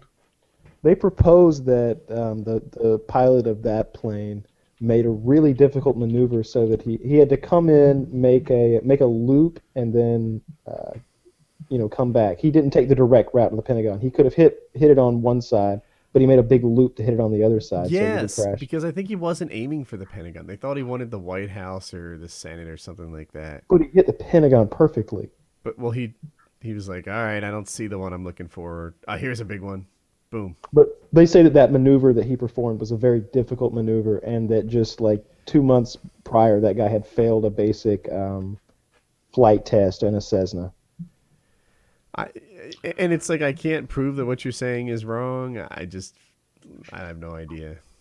Yeah, I don't know. It's just a big ball of worms, big ball of strings. Things. All right. Well, I have a clip here from Penn and Teller's Bullshit, in which Penn and Teller reenact the Mosin Nagant. If you're a JFK killing buff, he didn't use the Mosin Nagant. I thought it was a Mosin Nagant. No, he used a Sears catalog Italian bolt action rifle. It cost like I think $10 back in the day or something like that. So extremely cheap. All right, sorry. Well, yeah, I'll let this play. It's the YouTube now. It's the copyrighted Showtime. So who freaking knows, right? As much as 8 seconds. But for this test, but I think he says 15 seconds or something. So can 3 shots be fired in 5.6 seconds? 5.6 seconds. Time me. Fire, cock, aim, he's firing from an elevated position, kind of through a tree. He's got to lean out the window a bit to make the shot. It's not even a good vantage point to do what he's trying to do. Honestly, the perfect place if you were going to do that. You don't want the target to be strafing left to right. You don't necessarily want it going away from you, because that adds some complications and some trigonometry if you're a sniper. That spot over by the fence, though, the target would be driving straight at you for several seconds, so in essence it wouldn't be moving at all. It would just be getting larger. So that's, if you were going to do that, the best place to do it would be with the target coming straight at you, not going away from you, and not from that position. I just watched the Penn and Teller thing, You almost forget 3 shots in 5.5 seconds. You're like, oh, the first shot's already cocked. See, it's really just a question of whether or not you can work the bolt twice in 5 seconds. And you can, if it's a smooth bolt. Mm-hmm. If it's a freaking, what is the 50 cal bolt action? A Beretta? Brett? There's a Barrett M95. That's the one I'm thinking of. I shot one from. Is it It's AI? bolt action. Call of Duty doesn't say so. No, I haven't. I think there is a. There's a bolt Barrett action version. M82 and an M95, with M95's a bullpup. There's It's a bolt Who's the action. one? Oh, you wouldn't know what I shot at the Gamma Labs thing. I shot a 50 cal sniper rifle at this Gamma Labs thing, and it. Do you know who has the record for the longest sniper shot? Some guy from It changes Canada. a lot. It's Canada last time I heard. It's Rob Longford, I think. What? Who was the company that made the gun? Like something international. Accuracy AI? International. Accuracy International. The Accuracy International 50 cal sniper rifle. To work the bolt is like, it's not like if you're watching this, you're strong enough to do it. Like everybody's strong enough to do it, but it's not something you half-ass. You're like, bang, slam, tug. You know, it's 50 times harder than a manual transmission. I don't know what else to compare it to. Like, can you do that? Yeah, but everything is a whack, sort of tug. These parts don't move around nicely. And Holy crap! Yeah, I've heard people just when people are talking about operating stuff like that, the way they always describe it is, you're like, is it hard? Do I need to do it like this, like that? They're like, just do it like a man. Yeah. And I'm just like, that actually makes a lot of sense. Is that the Like one a they man. call it? Is it the AS50? Or is that something else? The Accuracy International thing. Just for, I guess, clarity's I'm sake. Googling it. Apparently, there's a lot of airline flights. Yeah, that's it, I think. Holy crap! What about it? That's like that's almost to the point of not being practical. Because that's one of those that it has to be broken down. Like if you're deploying that in combat, it's a 2-man team at least, right? No, Like there's one guy humping the barrel, the other guy everything. no, you can lug that around. It's not that heavy. It's heavy though. It's Okay, it's- I shot it one time standing off my shoulder, and it's hard to hold it up. Like you can, but it's not like I'd hold it up and do it several times. Are you guys still there? You're all frozen on Yeah. my screen. Oh, okay. Yeah, like you can do it. Kyle, you shot guns in this class standing up on your shoulder, right? oh yeah. Yeah. But you'll also admit that to hold it level and straight like that is kind of a strain. You need to be a man. You need to be grown Yeah. up. Yeah. You know what? I would bet a lot of women couldn't do it. It literally, you need to be a man. Like most women, I've seen women stand up and hold a 50 cal and fire it, but It's all shaky. they're the kind of women who could whip your ass. Yeah. So like it's you need to be a relatively fit-ish man, you know, and just even base level fitness man, whatever, and you're that guy, and you can hold it and you can shoulder fire it, but yeah, you can't be a kid. Probably couldn't do it at all, and that's how heavy it is. If that gives you any kind of thing, it's that gap where guys can do things and girls can't. It exists in that little thing. Right. Yeah, Here you average go. guys Here's- and average girls. I'm not a big military guy, but I have no doubt in my mind that a sniper, somebody that is classed as a sniper and will be issued one of these rifles, is probably pretty damn physically fit. But still, I wouldn't want one of these night rifles as a sniper. Just imagine crawling through the bush with one of these big bitches. it's a big ass rifle. It has a really flat trajectory, and you can shoot through stuff. And that makes it a good choice for some jobs. That would be more like an assassination rifle, like a modern day yeah. search and Like destroy to guy. kill Kennedy? That's what 30 snipers do, caliber though, bullet right? would kill a human, dude. You don't Check need out that, a 50 caliber to do that. Let me help someone in case they want to see what this thing. I think you probably know what an AS-50 generally looks like, but like You can see my DayZ videos. thought I it had was one for the, quite a the while. L115 or something they used. I didn't think it was the AS50. I could be wrong. this looks like what I shot. Oh, okay. I see. So And I'm looking. I can't tell if it's semi-auto or the one I shot was bolt action, so I couldn't tell if that one was that or not. Whatever. I don't really know my non-standard guns all that well, but it looked like that. It was about that size, about that weight, and you need to be a man to do it. Not a Hercules, but watch that video. And that's one of the few girls I know who can shoot one standing up.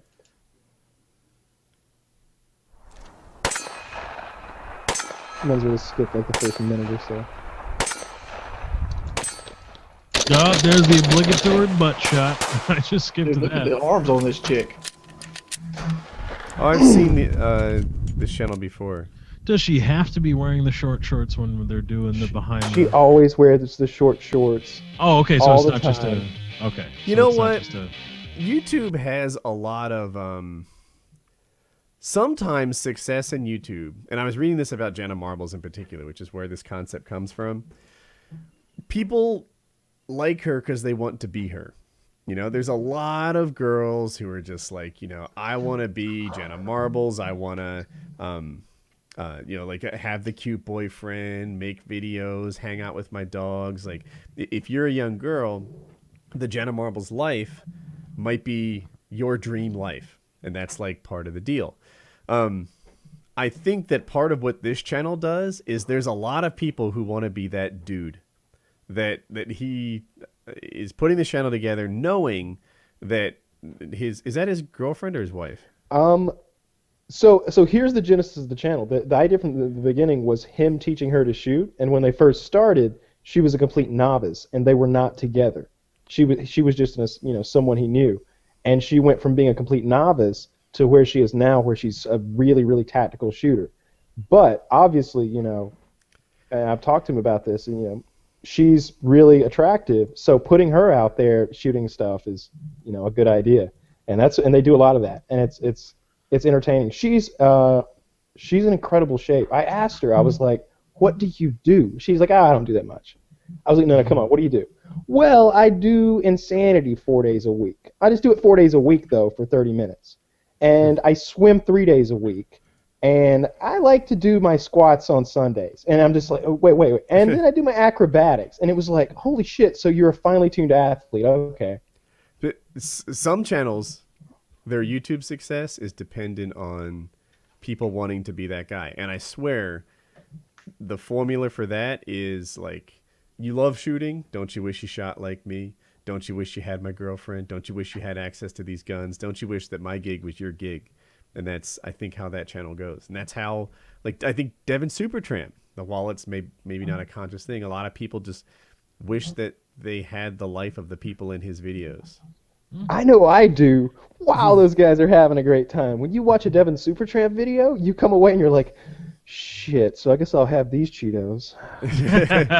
Why am I not on the side of a mountain somewhere dangling from a rope with like 18 other people who are doing it too? But you've made videos, so you know what it's like. You know there's a shoot. You know everybody there is playing a role. You know, like the camera's sliding by on a glide cam. And there are literally people lined up, jumping up and down, cheering, looking at the camera, going, rah, rah, rah. Take 7. Yeah, right? That was a shot that they did. They all right, everyone get excited. Yay, be excited. And then they're all being excited because they were instructed to be excited. And then when the camera rolls up, I bet it's a good day. But it's also a shoot, right? One of the guys, the blonde-haired guy that kind of stars in a lot of his stuff, has become a legit stunt man, right? He's a stunt man. That's what he does.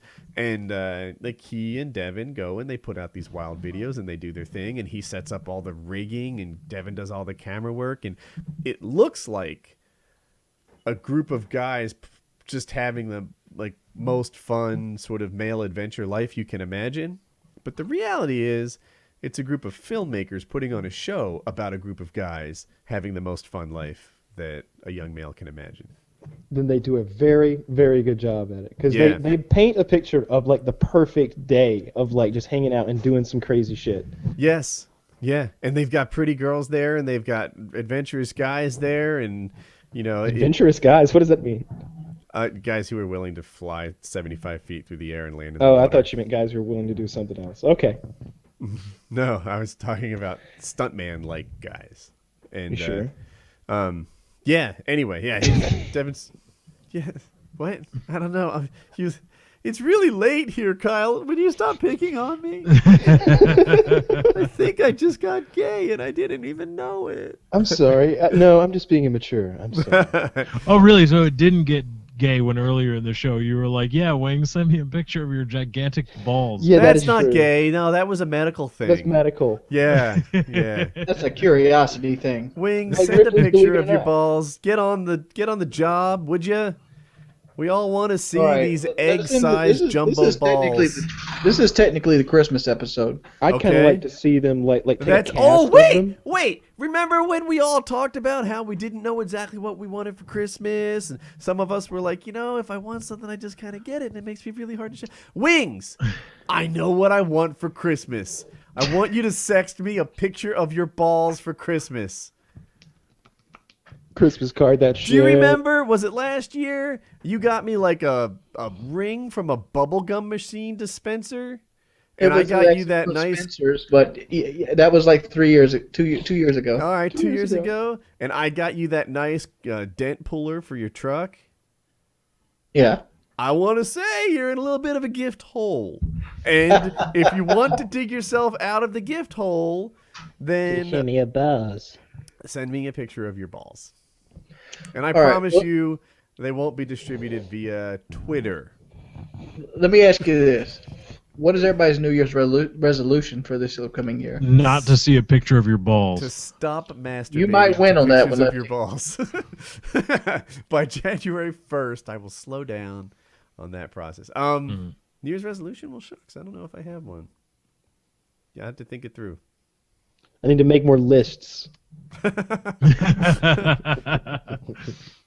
You've got one? A Mine's list? the same as every year. The weight loss thing? Yeah, I don't want to be fat by my birthday, which ain't gonna happen. But I got the framework laid out this year. I'm ready. There you go. All right, should we wrap up the show? We're about 4 hours in. All right, Lefty's fault. My fault. The end of the show. Merry Painkiller Christmas, Already motherfuckers. 160. Merry Christmas. Merry Christmas.